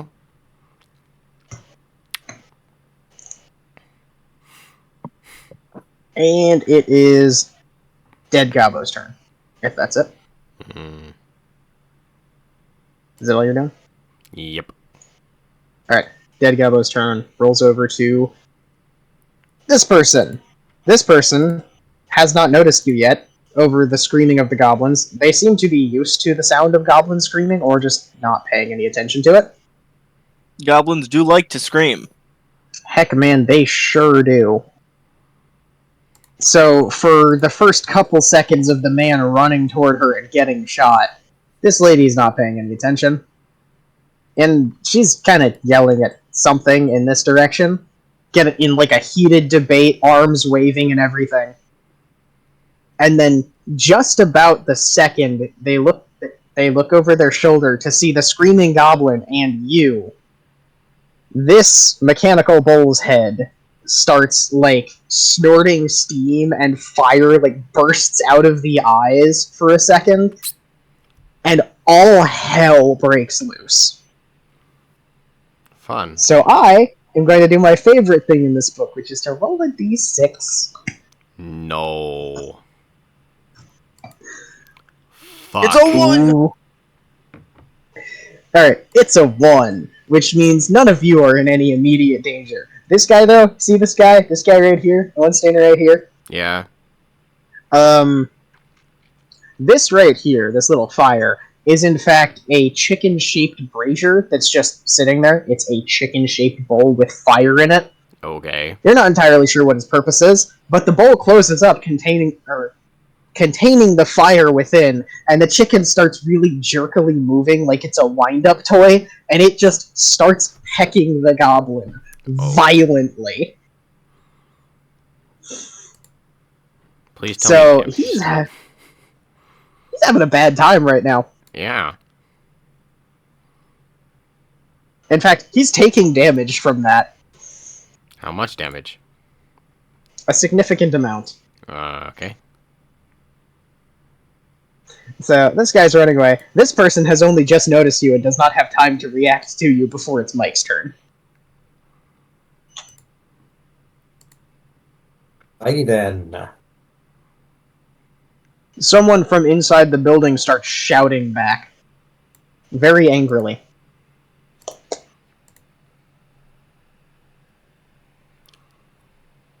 Cool. It that case- begins. I'm gonna do my prep work.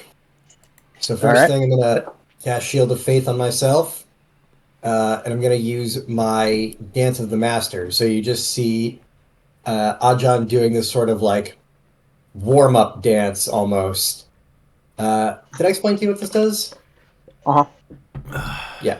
You So have it to keep track of the decreases- procs, though. Yeah. So it decreases all incoming damage by 1, regardless of source, and it gives me advantage on my next attack. Uh-huh. Yeah. So that's my turn, but I am going to be a good little tank monk, and I'm going to move forward. Let's see here. Just double checking to make sure.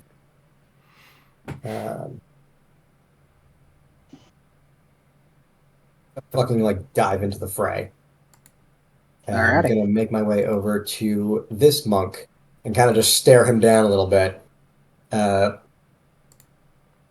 the way, my skin's going crazy again. Awesome. Just like- Love it. Like, what's up, bitch?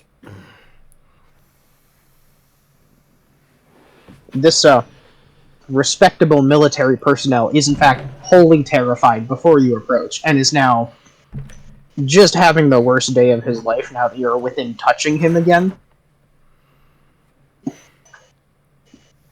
And guess what? Guess what? What? It's the end of your turn. You get to roll another d6.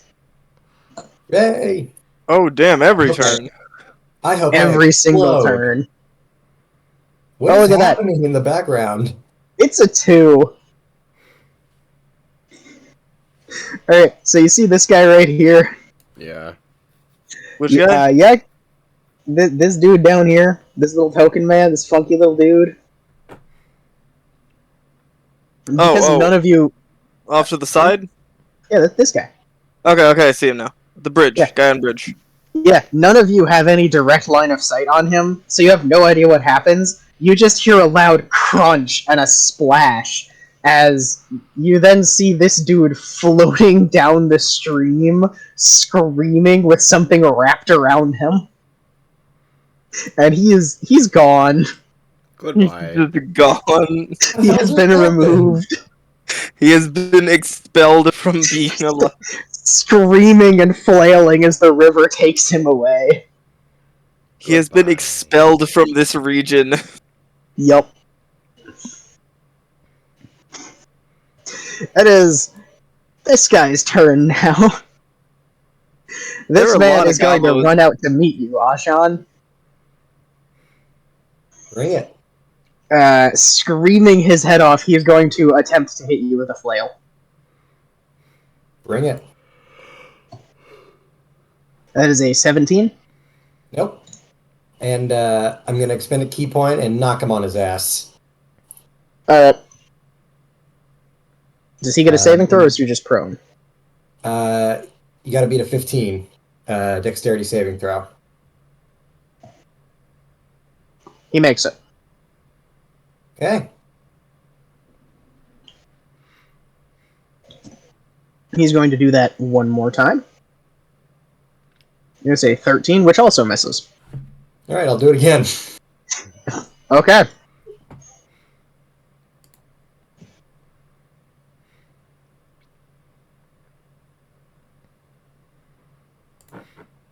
Yeah, it works like a... Not all one. right. Yep. Makes 2. Yeah, he goes fully sprawling. By the way, it only procs a key point if it hits. Kind of like Paladin spell slot.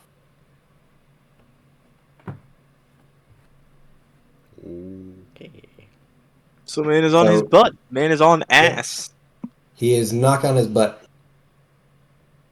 For good.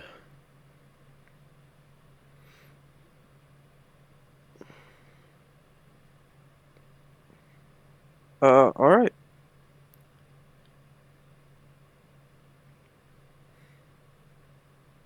Hello? Yes. Hello. Wolf. Whose turn is it next? Oh. Gabo. Oh, his mic stopped working. Yeah. So it was Ajan, and there was a Gabo. There may be a second Gabo. Pancake dropped. Yeah, his mic's not working. He just mentioned Oh it. boy. Welcome back. Can you hear us? I will take that as a no. More importantly, can we hear him? No. No. We cannot. Oh dear. Can he hear us? I'm assuming he can.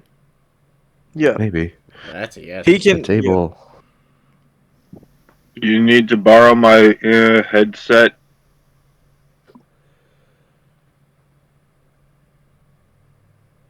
Oh boy.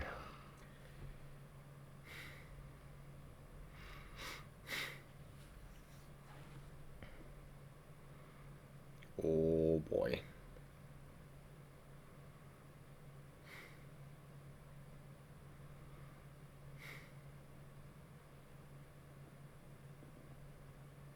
Oh no. That could be a problem. Yes. You kind of need him present. And I thought I had technical issues. Some technical difficulties. Yep. Technical difficulties. So thank you for knocking that guy on his ass. You're I welcome. will attempt to take advantage of this. Yes.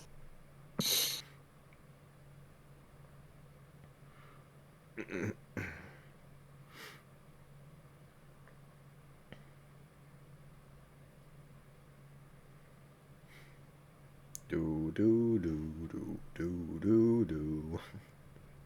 Hello? Hello? Hello? I hope he works.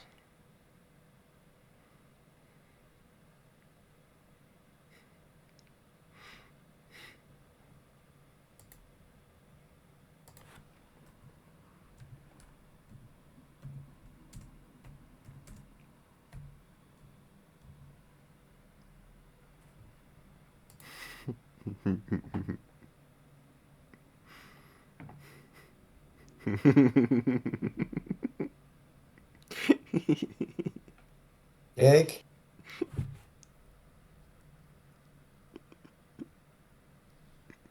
This is Hey. just. I just imagine him just like flailing on the keyboard.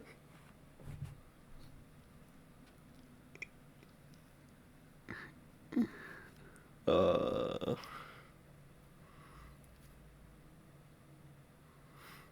He does not often panic, but when he does, it's very similar. It's also very funny to watch. Hello. Hello. We can hear you. Hello! Hi. Windows just auto-muted my mic for some reason. I had to go digging in the drivers to find it. That's awful. Hi. I don't know. I opened my control board and for some reason my jack mic is muted and there's no way to change it. Ow. That was dumb. Anyway.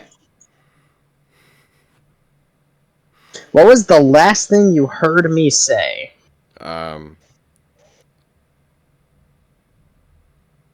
Fuck. All right. Well, I think it may be a Gobble Gob's turn potentially. The last thing that happened is I knocked that guy in his butt. And Okay. then, Did you hear me narrating him falling flat on his face? no. No, I can imagine. Okay. Alright. He basically swan dives, like directly over your foot, straight onto his face. Hey. Just gonna... Alright. And it is Other Gabbo's turn. Other Gabbo is this buddy. This buddy right here.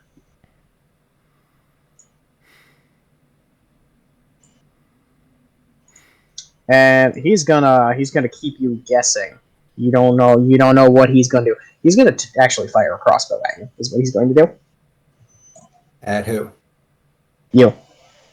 Okay. Mr. Tanky. That's a nat 20. Wow. Wow. Yep. Okay. Yup. That'll do it. That'll do it.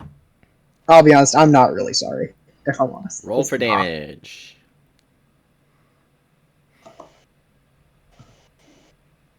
That's a 7. I can't deflect missiles that, right? I have to take that? On a crit, yes. Yeah. So that was his turn. Mm. And it is Leica. Hello. Hello. So I'm gonna use. I've got 40 feet of movement, so I should be able to get over here. I don't know if you Okay. can see my ruler, but I'm gonna move. Sure can, I'm bud. going to move over here to here. I'm going to, as I'm moving, I'm going to use my bonus action to cast Hex on the downed Gobbo, the Gobbo Ghoul. Okay. I'm going to choose to limit his dexterity, so he now has disadvantage on dex stuff. Got it. Not attacks, but Ability checks and saving throws. ability checks and saving throws. Yeah. I'm then going to stab him. So I'm going to use free action to grab the glaive off my back and strike down at the gobbo. Did we roll a d6 Uh, yet? We did not. I forgot to. Chaos. I apologize. Let me just take care of that real quick. And I'm dead. You just immediately die. Yes, you are struck with death. A nuke goes off in the background. We are all dead. In the words of the great Mr. Dickens, having not undergone any intermediary process of change, you are struck with death. Anyway, it's not quite that dire. Actually, another mechanical chicken kind of pops up from this pile over here as you're moving into attack, and just starts wildly firing darts filled with green liquid, just in all possible directions, one of which is at you. Okay. So basically, these guys, you two, this Does a guy, and 19 maybe hit? this guy. A 19 will hit. My question is, though, if this was on last turn, I don't think I'm there yet, right? If this was for This the is gobbo's turn. the end of the last turn. All of this is happening simultaneously, so this is still technically possible, even if you are back Okay, over there. that's fine. So that would hit me then. 19. Basically, the way combat works is it's broken down into 6 seconds. We are finding out what happens during this 6 seconds, so everything that happens during this round happens simultaneously. Okay, that's fine. Just checking. So, yeah, you get shot, you're going to take 1 piercing damage. I really will, because I don't have a free hand. Owie. And And then as it hits you, it like comes side on, hits you in the ribs. You hear a hissing sound as it attempts to inject whatever it is filled with into you, but the force of the injection kind of pops it back out. So like it hits you and then accidentally self-propels back out after just kind of poking you in the ribs. fair enough. The green liquid kind of shatters, and every single one of the needles that it fired was full of it. They kind of splatter all over the place and just sit there like green Kool-Aid. Ooh, fun. Fair enough. And now it's your turn. Alright. So I'm going to attack the downed gobbo with the glaive, Yep. as was intended. Alright, you have advantage. Yes, 2d20, keep high 1, plus 2. 13. That's a miss. Alright. So yeah, I just kind of let out this piercing note that only really this goblin hears, and then try and stab him with the glaive, and the thing just kind of jabs me in the ribs and throws me off. Mm-hmm. And that is my turn. You've been poked. End of your turn. Guess what's going to happen? Dice roll. I love this. I'm getting a different result with every roll. That's going to run out, but I'm loving this. Alright, so very similar to the one goblin you didn't see, you can in fact see this goblin over here. He's kind of running. He gets to about here. You hear another snap similar to the one you didn't hear, except this time just this like almost a root system of brass wires pops up out of the ground, encases him like a cage, and then starts coiling around him. And he is immediately brought down to the ground. In a couple of seconds, he is totally incapacitated as he's just like basically bound and gagged by wires. Which one? This dude here. Neat. There we go. It's Dwarvos' turn. I found something very jovial that I Hello. think kind of fits the slapstick of this fight. Yeah, this is good. This is real good. I like it. Okay, I need to turn on you down. Okay. Alright. So. I will do my best. So. Gosh.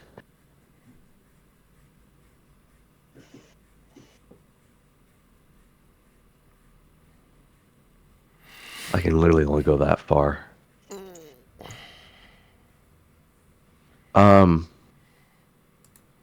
Maybe they'll come to you. We'll see. I will move first to about there. Now that stealth is kind of out the window.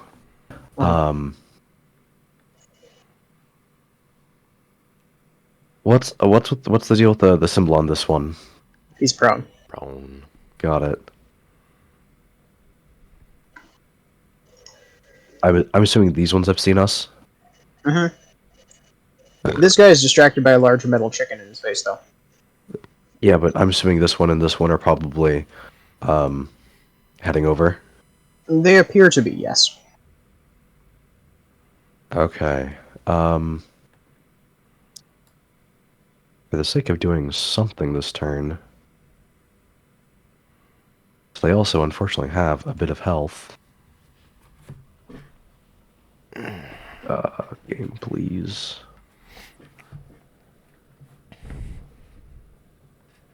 Not close enough to touch anything. Unfortunate.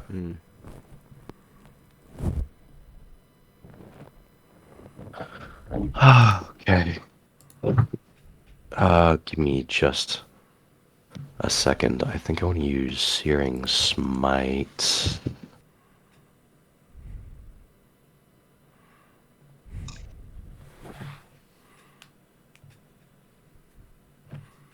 Come on. Woof.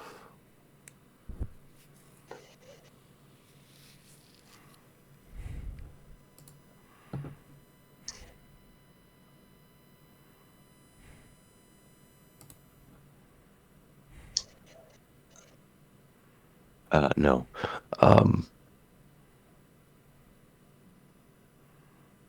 This one right here is hurt, right? Oh. This one? Yes. Cool. Is this one hurt or no? Still full HP. Which one? This one. That one? That one's still full HP. Okay. I'm gonna use Toll of the Dead on this one. Again. No, I'm sorry, I got that wrong. This is the guy who's been running away. He is hurt. The other guy is, this dude is full HP. He's just prone. I apologize. Okay. I'll be using Toll of the Dead on this one. Alright, cool.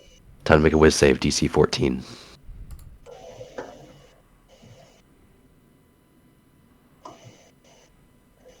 That's a 2. Damn. No, that's a 1. That is just a 1. Never mind. Oh, that's hilarious. These are not wise goblins. No, they aren't. 1d12. Man's taking 11 damage. He sure has. He is... I would describe him as bloodied. Okay. He not good. Fair enough. That's the end of my turn. D6. Oh, no. It's a 2. And on a 2, this guy over here who is poking around in this crate, as he goes to lift the lid, the crate kind of opens up in like a mimic style fashion, but very obviously spring loaded, and a large round something comes flying out, punches him in the gut, wraps around him, and drags him into the box. He is now incapacitated. Holy. Yes. Man got skamazed. Badly. God damn. Yup. Oh, God. You're also now close enough to see, all of you, that there, underneath of the bullhead is a small, not small, but a clock face that is swung open outward. There is a small gnome, small for a gnome, blonde, wearing like leather work outfit kind of thing, just having a screaming match with the bugbear in the lawn. Well, all of this, she's completely oblivious to the goblin murder and death and mayhem going on, so just having a screaming match. Cool. And it is this man's turn again, because he managed to survive. And he's going to bonus action disengage and just keep running. He's actually going to hide behind the bugbear and just like peek out from behind her, shaking his fist. And it's Twin's turn. Hey, Hey. 1 sec. okay. He must be rolled. get us the D6. Oh god, another chicken. That's a 1. So this guy over here with the metal chicken, he's just gonna flee. He runs off and he's gone. Yay. He runs screaming down the road, dropping all of his weapons. Babbling in Goblin something about demons. Lol. I think I want to move into the tree and closer towards the battlefield. I should point out, because it's the because she failed the stealth check, Iriata is now available this round of combat for whoever's in charge of her. I believe that would be me. Kick.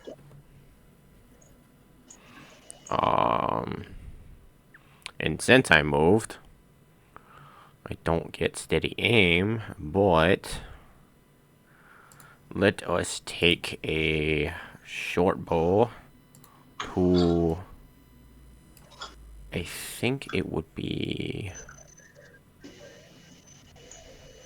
either this one or this one's still full HP, right? Mm-hmm.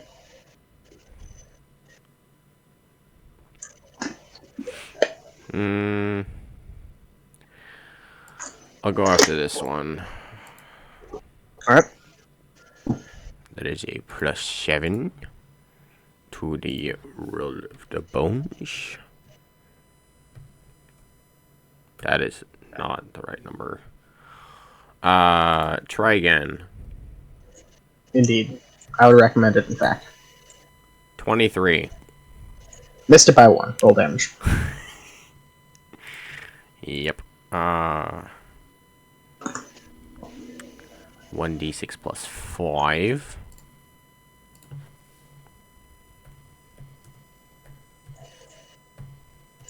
Plus 5. 10 damage. Nice. He has taken 10 damage. Good. He is not happy about it.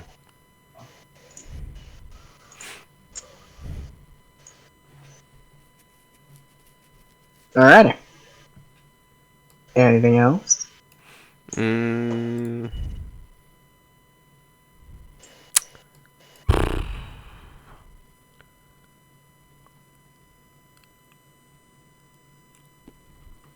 Pretty sure I'm good. Alrighty.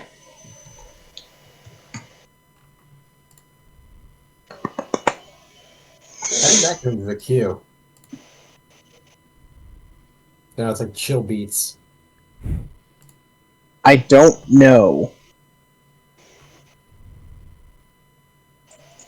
It's 2 hours long. Yeah, I'm just gonna... I'll take care of that. Okay, fair enough. So, this one is my favorite result. Because out of this thing over here pops a... I forgot to get a token for it, so this is going to be interesting. So, y'all know dentures, right? Is it So if a I- wind-up type? If I tell you the, like, wind-up, bouncy sort of dentures that they had in the 70s, but made out of brass and about 4 feet wide, that's what we're dealing with here. You mean the things from Spy Kids? Yeah, but they don't have legs. It's just going to be that. The Phantump is going to be the teeth, because I forgot to get a teeth token today. And guess what? The teeth get added to initiative! Oh god.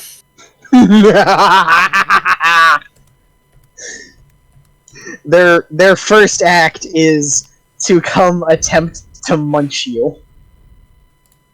Munch who? They basically move in a straight line, Oh, and then just Jesus. start lashing out at everything around them.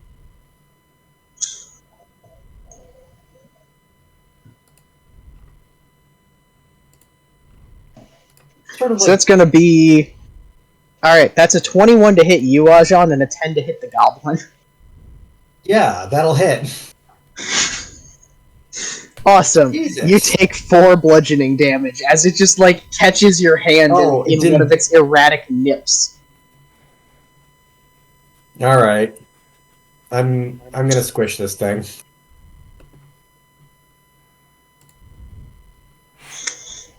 And it is now the bugbear's turn.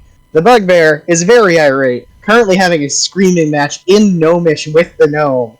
Looks over her shoulder, makes direct eye contact with you, Laika.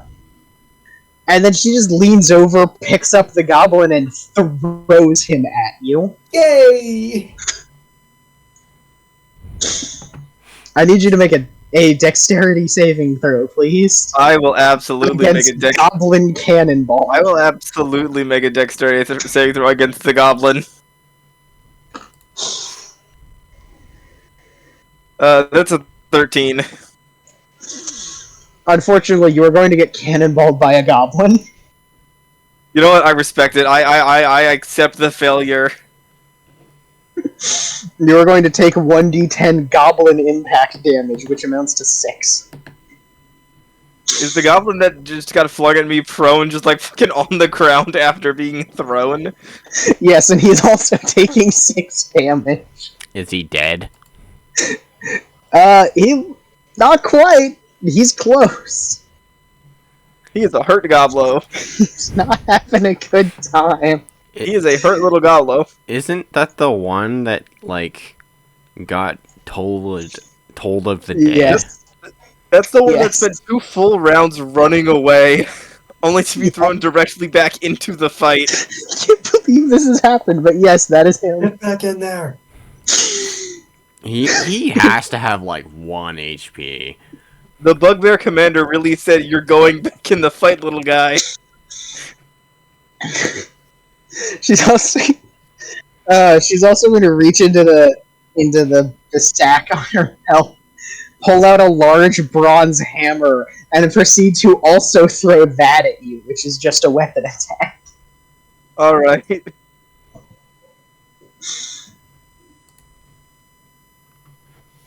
It's really funny because Nat 1.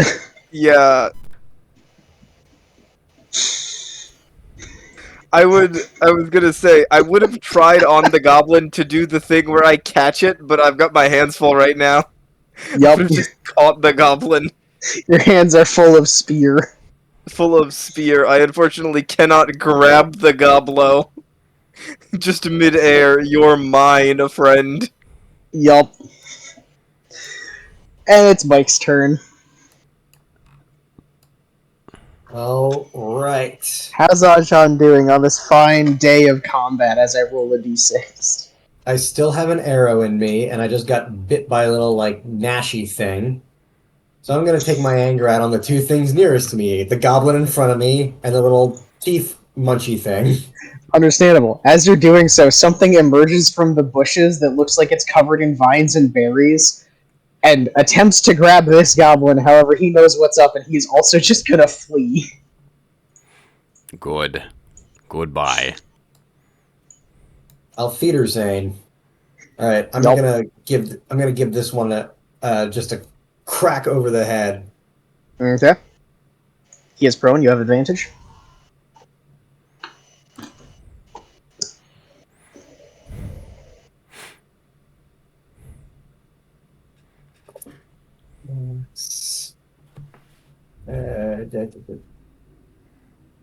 What is my? Yeah, I don't know. I didn't have that open.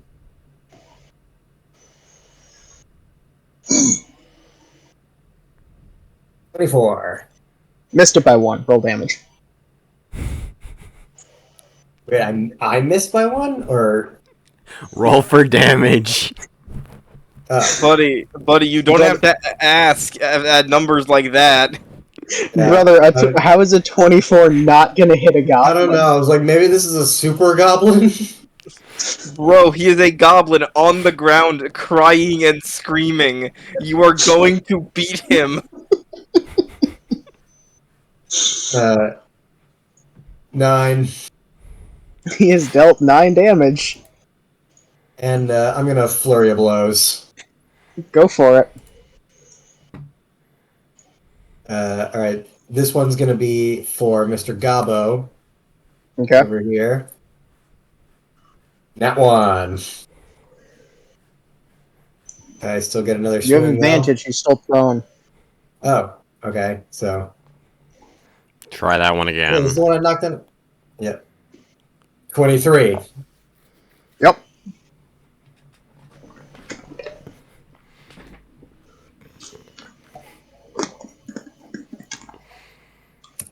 All right.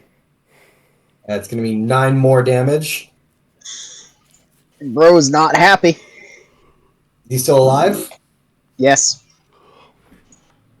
All right. Well, let's just go full send. Let's bring this little guy to Maglubiet. Do it. 19. That'll hit. 7. Okay, now he's dead. Okay. Yeah, you did, like I imagine I literally pick him up by the scruff and just start to his head. Just you drop him by the scruff and then just proceed to punch him several times before he hits the ground again. Yeah. You guys ever seen guys working the speed bag? That's what his head looks like. Excellent. Good. All right. Well, that's the end of my turn. I just beat this Alright, little cool. fucking to death.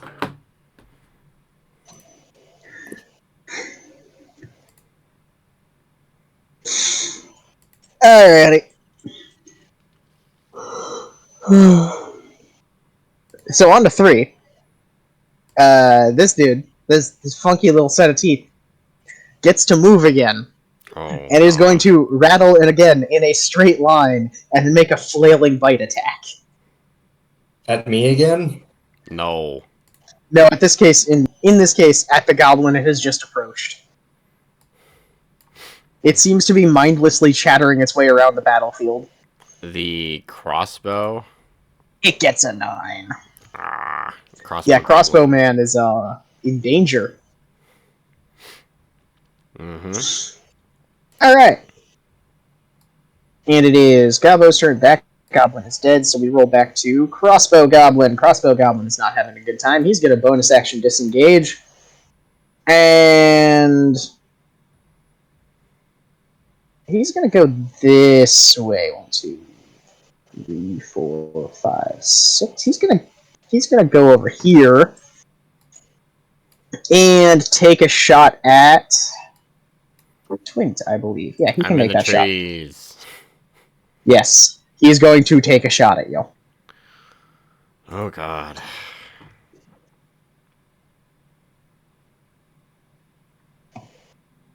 As an 18. I hope. I have an AC Does of an 18 hit? 17, so yes. Alright.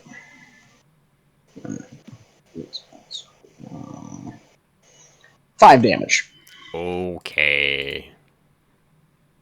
Cool. End of his turn. Oh god. 4. You hear another snapping sound, and this goblin is removed. Hut. Jesus, you guys are bitches. It's Laika's turn. Remember, Iriada is available this turn now. Correct. I am gonna. Oh, can I get to that bugbear? I think I can. Should have the movement. I will take an opportunity attack from the prone Gabo. But yeah, I can definitely get to that guy. So what I'm going to do is I'm going to bonus action move the hex from the dead goblin, since the creature hex is on has died, to the bugbear over here. Okay. I'm going to move. I have to select the movement thing. I'm going to Hex move. is still dexterity, right? It is still dexterity. It does not change. Okay. So yeah, still dex. And I'm going to move over to the bugbear. This will provoke an opportunity attack from the prone guy. Who makes it at disadvantage? Yeah.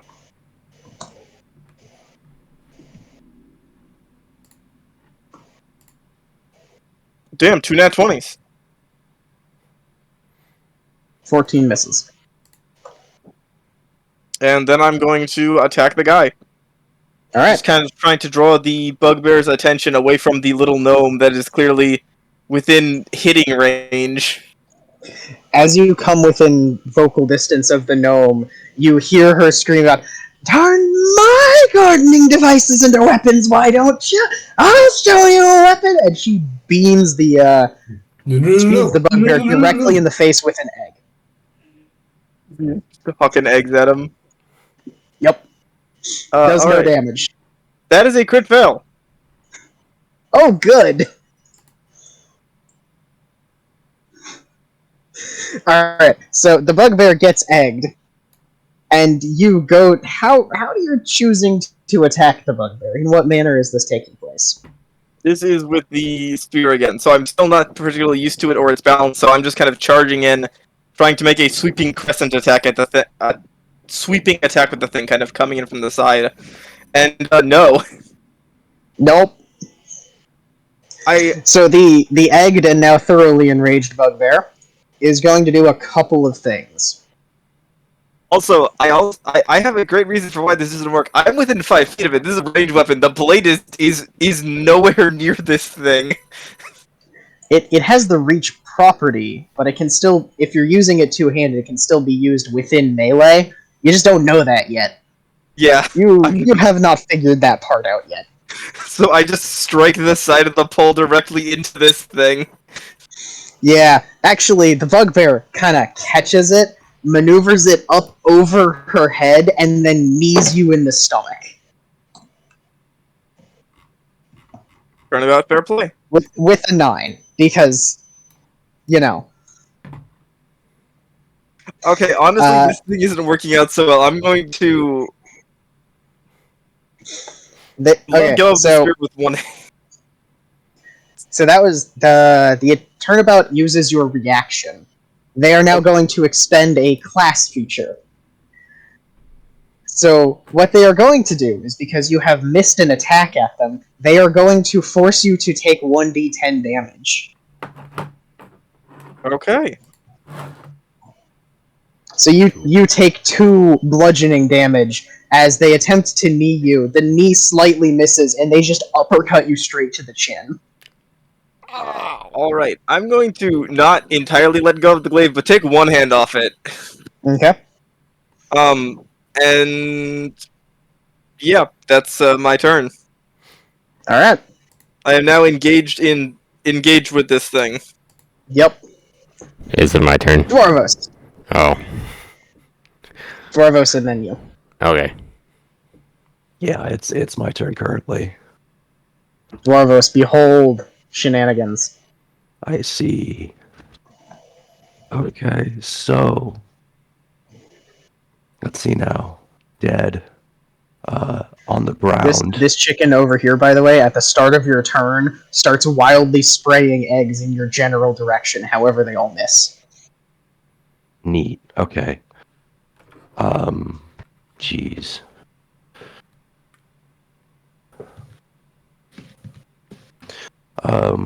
Mike, how's your health doing? I'm at 20. You're fine. So, Okay. yeah, I'm fine. Cool. Just making sure. Yeah, I can't touch him, but I can get him at least. Alright, so I will be moving. Nope, not like that. Aye. At the very least, I've learned a lot of ways not to use the glaive this combat. Yeah, no kidding. Is this one dead, by the way, or is that the one that got washed away? That's crossbow. That's crossbow guy. He moved there. Oh, okay. And he's shot at Twin, so he's still in combat. Okay. This guy's prone, correct? Yes. Yes. Oh, sick. Is he laying on his back, laying on his chest? How is he positioned? He's laying in a crumpled heap, having just been thrown. I'm gonna play golf with his head. Hey! Alright. Do it! With a warhammer, two-handed. Nice. I'm familiar with the Like a tale of proper the gentleman Hampshire should. Dragons. They say he was so tall that he could even ride a horse. They say he Pony. swung his club You can ride a so pony. hard that he knocked a goblin's... No, he said in the movie it was a horse. Yeah, but the original line is he could ride a pony. Dirty 20. Was the original line pony? Yeah. I haven't read the original Yeah, it in was. so long. Oh. Dirty 20. Yeah. So, They had to use horses in the movie because dwarves are big enough to ride horses in the movie. oh yeah. Yeah. Everybody gets ponies. Mm-hmm. Sorry, I didn't mean to cut you off. I'm just... No. I was just gonna quote, and that's how golf was invented. I didn't mean to completely steal your thunder. I apologize. No, it's fine. When it comes to Tolkien and being correct, that is a true honor to be corrected for Tolkien knowledge. It's really not. I'm kind of a dick. He's Tolkien taken 10 fans are some of damage. the most the head. welcoming and biggest assholes of the fandom community. Because they treat his work almost with biblical reverence. And it's Yeah, there's okay, that. Guys, calm down. All right, Which I can Ocean. understand. How would you like to murder a goblin? That's a great question. I'm going to... My hill to die on is the whole Balrog wings thing. And my hill is, I do not care. Anyway. I am going to kind of stand above him, feet shoulder width apart, and in proper golf fashion, hold a hammer down with both hands, upswing, and down, like golf. Nice. And you are going to launch the entire goblin that way. That's hilarious. I'm going to be launching it, FYI, I think, this way. You know what? Fair enough. He just goes flying. He's very dead as well. Yeah, I imagine so. That's the end of my turn. Alright, end of turn. Twint, it's your turn. Roll a d6. I am rolling a d6. Yes! It's 5! So, this chicken over here, which has been firing green darts wildly in every direction, is now going to launch one at you, Twin. How? Okay. Just lob one in your general direction. How? Oh, God. And miss. And miss. Okay. Cool.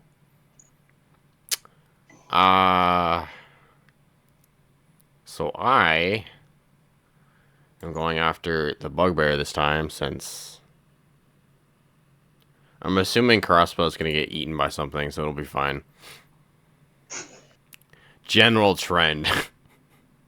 It is a fair assumption at this point in the battle. Yes. I am going to roll for short bow.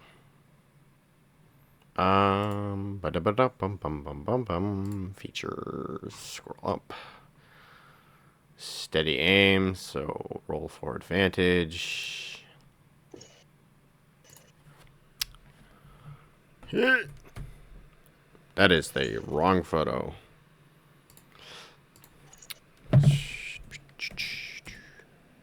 1d20 plus Control A, Control V, Control C, plus 7, 15, and 25. Missed it by 1. Roll damage. Okay. Sneak attack, because he's standing next to, like, 3d6 plus 5. D6 plus 5. That needs a space. 18 damage. Nice. Leica, please roll the dex save. Sure.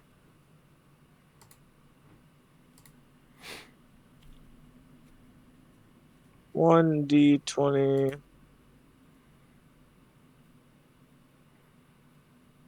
Uh, 19. Okay. Versus...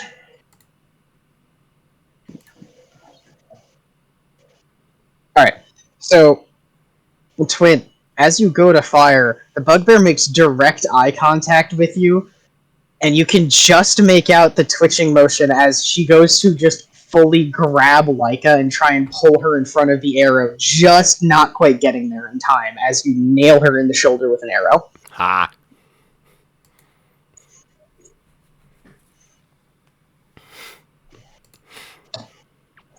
Nice try.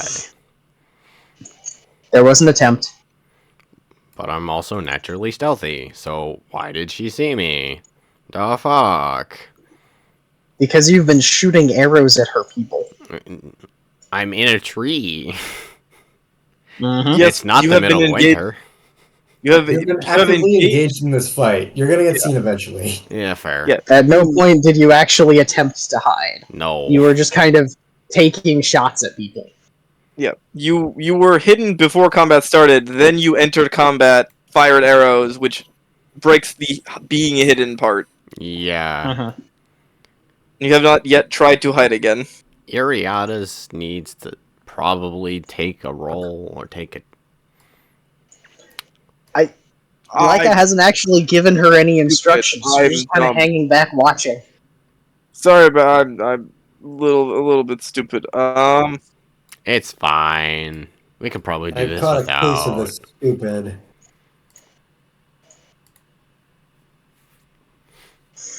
There, is that your turn?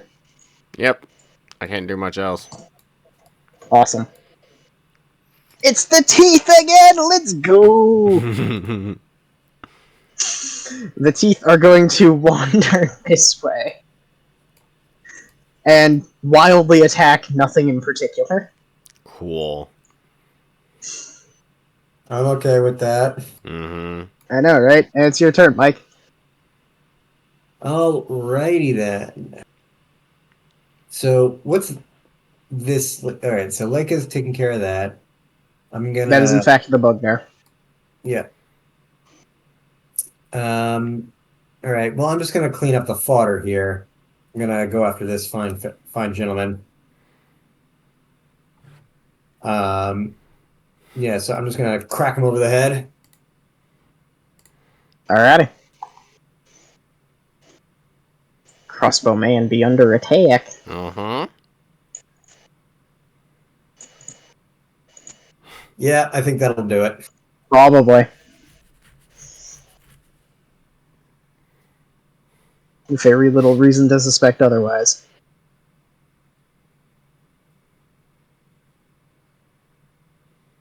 Seven. Alright, he takes 7 damage. And I'm gonna unarmed strike him in the butt. Not actually in the butt. But I am gonna just, after I just like crack him over the head with the staff, I'm just going to fucking like just right hook straight to his jaw. Oh, whoops! I got to roll to hit first. Fair enough. I don't know what's going on there, bud. Yeah. Okay. Alright, yeah, sure. Can I use that roll, or do you need me to roll again? Nah, use it. It's fine. Okay. Is he still up? Yes. Pain. Yeah. Fuck it. This will be a flurry of blows. Alright. I'll just ice him here. That is wholly possible. 15 do it? 15 matches AC, that'll hit. Okay. Yep, just one more for posterity. 7.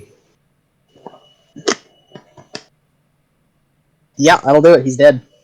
Good. All right. Is this the one that shot me, by the way? It's the one that shot me. No, it's the one that shots went. Okay. So I think instead of actually like punching him to kill him, the arrow that's still stuck in my chest, I'm just gonna yank it out and just stick it in him.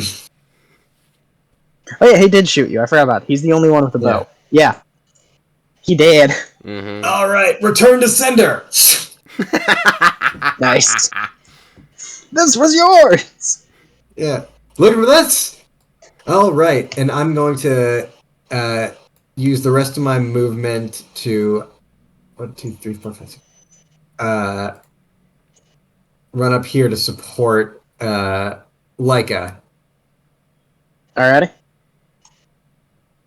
In the midst of all the chaos at the end of your turn, You finally get a moment to breathe, as nothing in particular threatens you this round.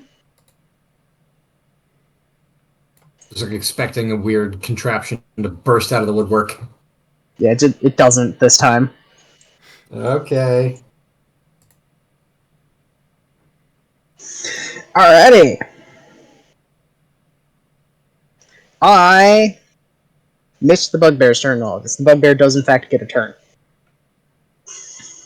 So, we are going to do the bugbear's turn now. And still holding Lyca's glaive for a moment at the start of her turn, she just kind of leans in to menace you, drops the glaive, reaches behind her, and pulls out a pair of kunai that appear to be attached to chains around her wrists. And she is going to send one at Ajan. Oh god, ninja bugbear. That's a nat 20. Another nat 20? Jesus, I'm getting pelted with these. Yes, that hits! So the first thing I need you to do, Ajan, is please make me a dexterity saving throw. Okay, I can do that.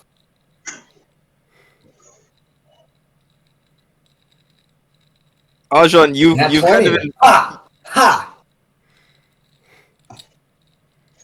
Alright. So you are going to take... as you come to find out, this kunai is not in fact sharp. It is blunted.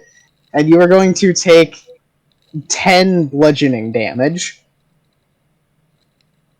And as it hits you, she kind of snaps her wrist, and it like twists just as it hits you in such a way that if you were just a little bit slower, it would have been able to wrap around you. Like catch your leg and probably drag you. So, wow, so that nat 20 saved my butt. Yeah. Alright. More than a... And she is then going to attempt to punch Lyca. With a 22 to hit? That'll hit. This is the only threatening combatant in this entire fight. That's 8 bludgeoning damage from a hit. Alrighty then. That'll put me down to 29. Okay. Right. She is then going to disengage from Lyca and kind of dance herself this way. How many actions does the lady have? Bonus action disengage and multi-attack. Fair enough. And that is the end of her turn. She did not get. She did not get very far. No. She didn't want to get very far. All right. So. And nothing in particular threatens you this round of all of the chaotic contraptions going off. However, the lady up in the clock is now starting to throw eggs at all of you. Just ranting and screaming and yelling. Just egg. Yeah. You don't know how many of these she has, but it must be quite a few. And it is Lyca's turn. Alright. Get within melee damage.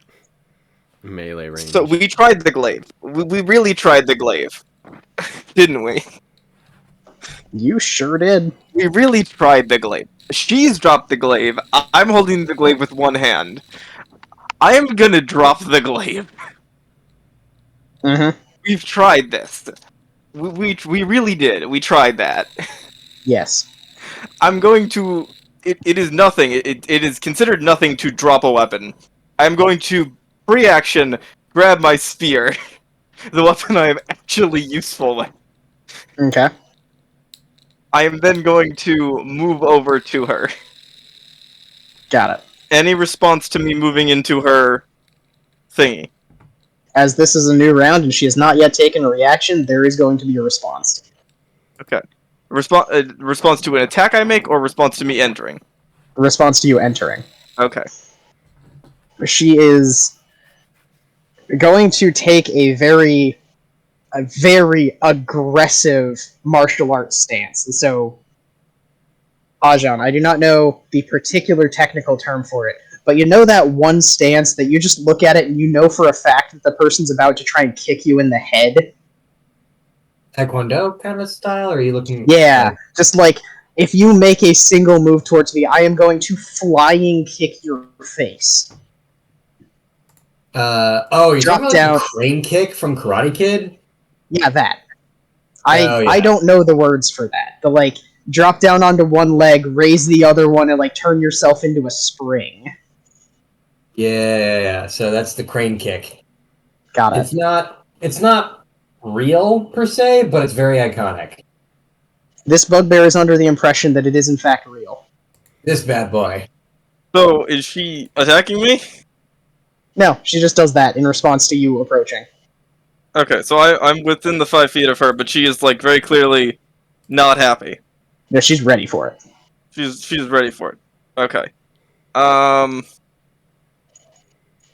mean, I kind of... She's tempting me. I'm gonna go for it. I'm going to make an attack. Alright. I assume something's going to happen in response to this, but I roll? You roll. Alright. Attacking with my spear, that is a 13. Alright. 13 misses. In response to you missing, she is going to kick you in the head. And you're going to take 5 bludgeoning damage. Okay. That will be 5 bludgeoning She damage. literally is a ninja bugbear. Yeah, Ninja Bugbear kicking me directly in the head. I am going to spend a key point to Flurry of Blows because I have made an attack with a monk weapon. Okay. And I am going to first make a second attack. Question, Ajahn, how hurt are you looking? I've taken a lot of hits. I've been tanking a lot in this fight. He has taken at 10. least 2 nat 20s. I'm at 10. Okay. So that's going to be a dirty 20 to hit. The second That'll one. hit. Alright.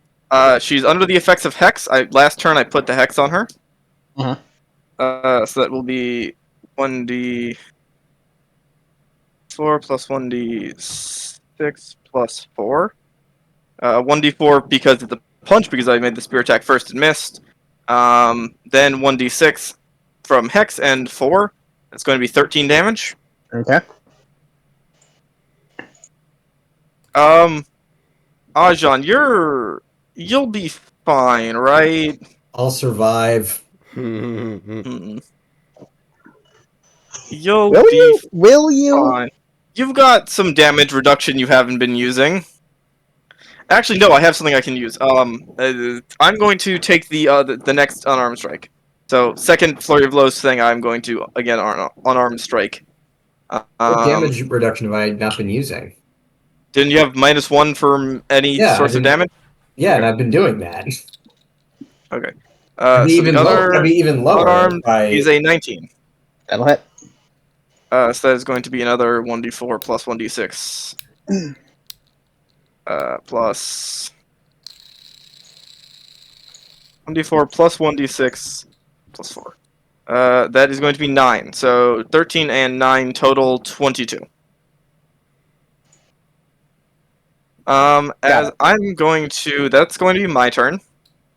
As I just kind of take out drop the glaive and my attempts to use it, and then just start fucking laying into the bugbear with my spear and fists, while receiving several kicks directly to the cranium.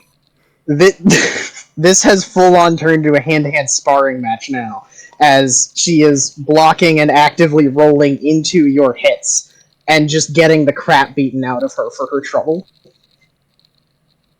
Yeah, so second... Cure Wounds... Oh, damn, Cure Wounds is touch. You're not within active melee range, so I'm going... So here's what Iriata is going to do. Iriata is going to take her movement. She has how many feet?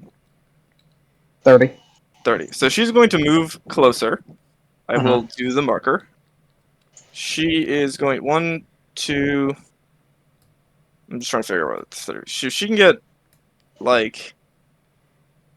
Oh, Ajahn is kind of deep in there. So she's gonna get over here.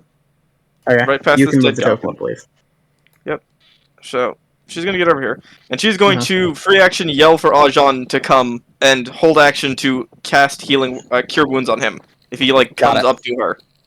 So basically, Iriata runs over towards the fight with you and just kind of yells over for you, Ajan. She's like, as she's running over, she pulls the torch off her belt, lights it, and then flicks the fire off into both hands and kind of offers it towards you. Basically, she's going to hold action to heal whoever walks within 5 feet of her. So someone else does that first. Alright. So the idea is for Ajan. She is yelling for Ajan. But if anyone else comes. But yeah. So that's my turn. That's Iriada's turn. I used her this time. And that is Indeed. I'm passing. Alright. Pass the And this chicken is once again spraying eggs wildly. In this case, at Iriata. I just imagine that photo. Have you ever seen that photo of a chicken like with an egg halfway out of its butt? No? Something like that, yeah. Yeah. At 13 hits, she is going to take 4 bludgeoning damage. Which in this case is just 1 level of damage, because she's a follower. She does not have HP. She just gets beamed with an egg. Ow. Yep. Just... Ow! Dwarvos! How you doing, buddy? Hanging in there. That's okay, it's almost over. Cool. I believe in you. How's the bugbear looking? Bloodied. Not happy, taking like kind of labored breathing, still in the fight, but pushing through it. Jean, I will be healing you, because you are hurt. Toss him. I am actively bleeding from multiple D20s. Ay. Damn, your Probably D20s are broken bleeding. rib, You should too. get checked out. Yep. You mean Sorry, crit? nat 20. I meant Nat crit. 20. Yes. He's just Multiple bleeding dice out of his wounds. Yeah. They're just tumbling out. He takes whatever damage they roll. What is this eldritch horror? That's like dice are pouring out of my wounds. Yep. Alright. I walk up behind you, kinda sorta. I lay a hand on you, and I will heal you for... 8, 4. I will heal you for 7 health. Dankeschön. What? Thank you in German. Yes. And that will be my turn. I think. Hold on. I imagine you do sort of like the corner guy in the boxing ring, kind of like giving me shoulder massage. Just, all right, get in there. It's round 2, baby. Pretty much. Go get him. And Yeah, that's my turn. Alrighty. You gotta be in the actual right channel. There we go. 6. Nothing in particular threatens you this round. cool. Okay. And Twins! How you doing, buddy? I am doing. Are you vibing? You vibing up in that little tree of yours? Yeah, I wanna do a thing. Alright. Steady aim, short bow. You know, a whole deal. Uh-huh. Do it. Do that funky little thing you do. Yeah. No. So I'm gonna make 3 rolls. So we're not taking that result. No. And that is the first roll. Uh-huh. And oh my god, that is a nat 20. Alright. Deal double damage. Double damage. Oh my god. So I Just can roll either, regular damage and double it. or I could do roll double amount of dice. You can also roll double the amount of dice if you'd like. I don't know. 6d6 plus 10. That sounds amazing. I don't know. That just sounds crazy. However you'd like to do it, you have the option. Yeah. 30 damage. Alrighty. So is she gonna try and do that thing where she grabs me again? Please don't. Yes, she's very much going to try to do so. No way. Absolutely. Would you kindly make a dex save? All right. I will attempt. Is she not dead yet? My God. No, this is She in hasn't taken the response to damage yet. Oh. This is in response to it. She is, Oh. as this arrow sails towards her, attempting to pull me into the arrow's path. Yep. So it's gonna be 1d20 plus 6 is my dex. That is a 9. Oh. I get I still have my reaction this round, so I would like to react Yes. to Twit's arrow. Okay. I would like to use. I have a free hand. I am using my Yes. spear in one free hand. I am going to use deflect missiles. Okay. Now, to be clear, you are taking half of the total missile damage. She is taking the other half. Okay. I'm still going to attempt to reduce the damage on my part. Kind of just deflecting it more. The way this is going to work is whatever you reduce it by to yourself, it's going to be reduced to her. Okay. Actually, so I'm looking at half of that. You're looking at 15 damage right now. I'm looking at 15 damage right now.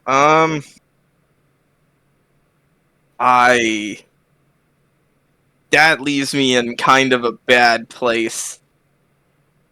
I do not mean to devalue your crit, but do you mind if I reduce the damage to it? Because I am kind of hurt. It's fine.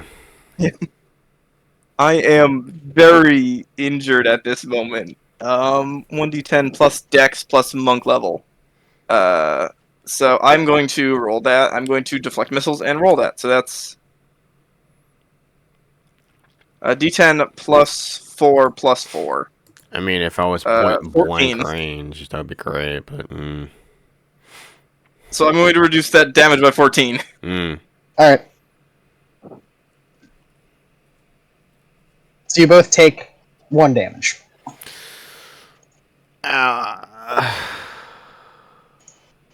That's unfortunate. Yeah. She was kind of hoping you'd do a bit better than that. Just a little bit. I'm sorry, Twin. I was fine. staring down the light. This lady does damage. Then disengage. Let Dwarvos deal damage.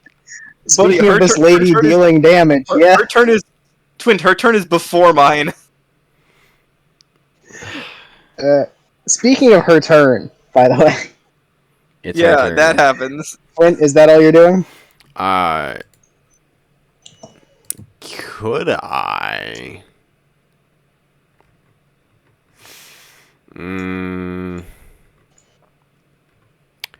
There is a thing I could do. Iriada is currently holding a healing word. If you run over to her, you could get it. I don't need it.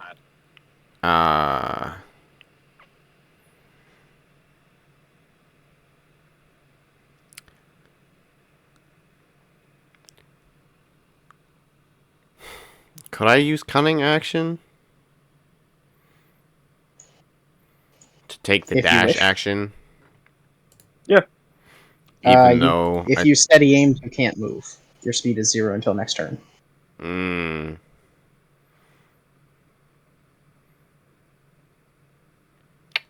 The dash action, though. It doubles your speed. Your speed is 0. Fuck, you're right. All right, end of turn. All right. Worth a shot. It was. And no particular mechanical menace will You threaten keep saying that, but like it makes That's because me I think it's something I keep rolling 1s and 2s. Dang it! No, I know, but the way you phrase it makes me suspicious. I'm trying my best. Do you want to roll again?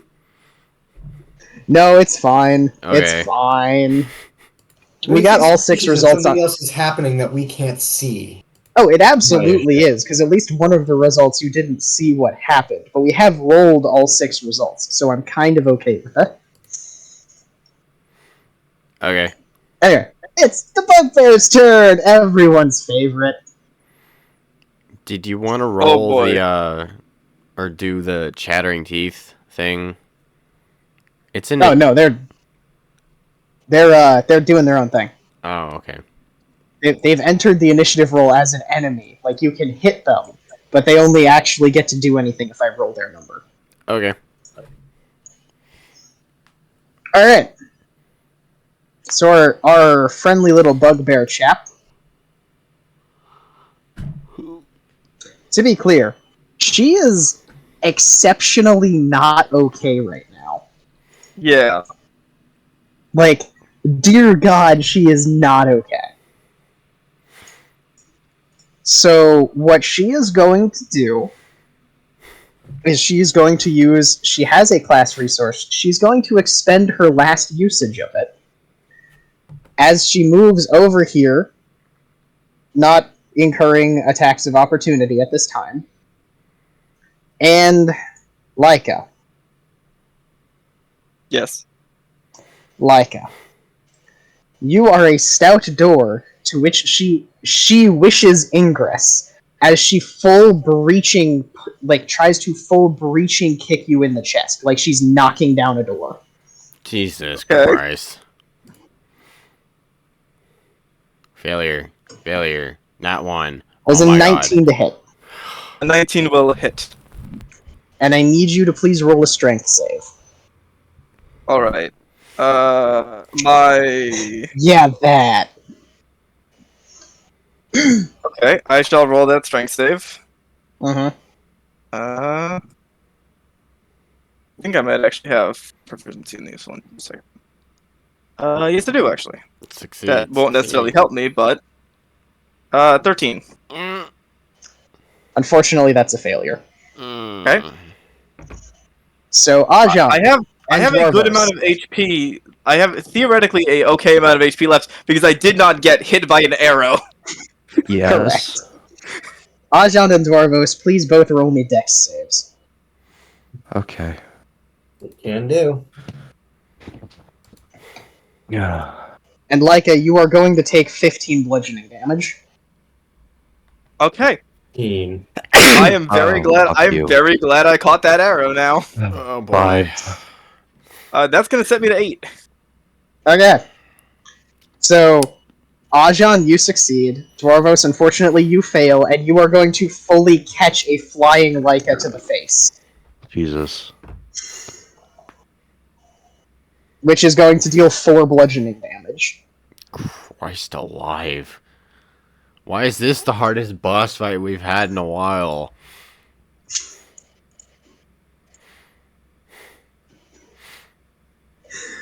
Man, I just want it to be done. You're in luck. Having sized up the situation and currently having exactly 1 HP left, the bugbear is going to elect to run. She's gonna try. Oh, you don't.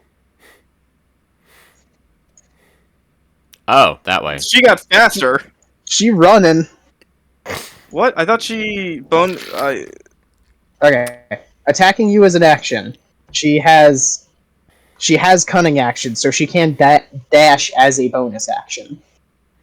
Didn't she have But to disengage to get away from Ajahn to kick me? Because Ajahn was next to me? No, Ajahn was 10 feet away. Okay. So she's running. Alright. I got it. And she has I got it. She has just enough to make it right there. If you would like to let her run, or would like to chase her down, it is Mike's turn. She is within spell range.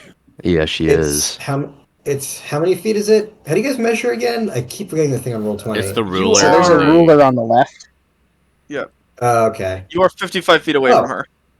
I can make that with Misty Step. I'm gonna Misty Step. Oh, Okay. nice. So yeah, you guys just see like Ajahn like in mid stride, just literally like dive through what looks like a storm cloud, come out the other end, and I'm Superman punching her as I come through. Do it. Roll the hit. 9. Fuck. Ah. Bang.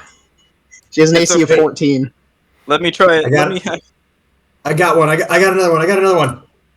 17. That's a hit. She is now All dead. right. You don't need to She roll for is. damage. That is in fact a kill. She has 1 HP left. Okay. She is. Okay. So as your hit connects, you hear her muttering something you don't quite Yeah, understand under her breath. Oh wait, I'm not trying to kill her. I'm trying to knock her out. Okay, that's fine. So you hear her muttering something under her breath as your hit connects. And I am going to roll a d20 for her with no modifier. If she gets an 18 or higher, something is going to happen. Otherwise, this will continue as normal. Okay? Okay. Yeah, that is a horrifying gift. Thank you. The idea of being physically assaulted by Markiplier is the most horrifying thing that's happened all night. Yeah. That's what she sees before her light goes out, but instead it's a barely clothed elf In a hoodie. in a hoodie. She gets an 8, so nothing happens. And she is knocked unconscious. I am going to.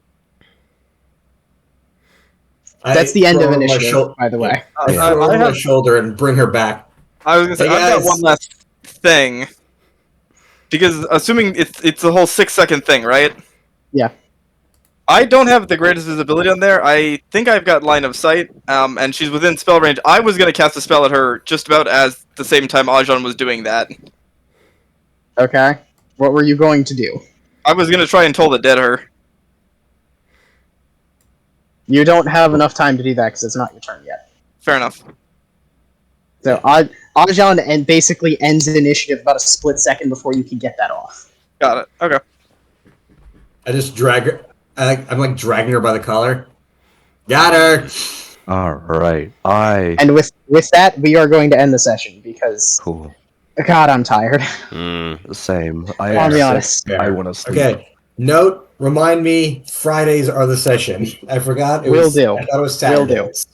Yes, it's not Saturdays because Swampy's campaign was Saturday, and we all stopped showing up to that. Right. Okay. And look, the D&D session ended the way every good one should end, with a punch to the face. Yeah. Anyways, punch you guys all cut have to a good black. night. You I too. will see you another Thanks for time. playing. Thanks for Yep. sticking it out. I'm sorry it ran so long. It's okay. All right. This was fun to sit in on. Mm-hmm. I'll be honest, I'm kind of amazed you didn't just outright kill all of those goblins in one round, but you know what? Y'all did good. Did you have Yeah. fun? Oh It was yeah, fun. nothing. It's always good to have a nice goblin fight. Yeah. I am. Part of the logic behind this encounter design was just it's been a bit of a doubter. It's been kind of slow. Have some goblins to punch. Yeah. And, you know, an intelligent enemy, because I love designing intelligent enemies like that. They're so much fun to run. I am kind of bummed that my attack didn't, connect, but it's fine. Yeah. Honestly, that's just unfortunate. I'm sorry about that one. It's Yeah, fine. sorry about that. But with the attack she did of the throwing me, I would have been down. Yeah. I like the fact that you didn't take 15 damage from the arrow. You just took 15 damage anyway from her kicking you. Well, at least I didn't take 30 from both of them. This is true. Right. Also, two things. I'm gonna go pick up the glaive and also take that fucking healing word from goddamn Hiriata. Yeah. I need help. My bones. Roll your healing right now so we don't forget. My damn bones hurt. Everybody else have a good time? Yeah. Oh yeah. I'm sorry I came late. But Dude, you're fine. It's been one of those days. I'll try to see if I can find a time to watch the VODs. It's just You don't have to. Yeah. They're several hours long each. yeah, I was gonna say I spend 8 hours a day minimum studying. Yeah. And they're like 5 Yeah. hours each. You don't have to. We sort of Okay, summed them yeah. up. If you really want the nitty gritty, watch the I- VODs. But otherwise, Yeah. we can give you like Spark Notes. It's fine. Appreciate it. I am going Also, to it's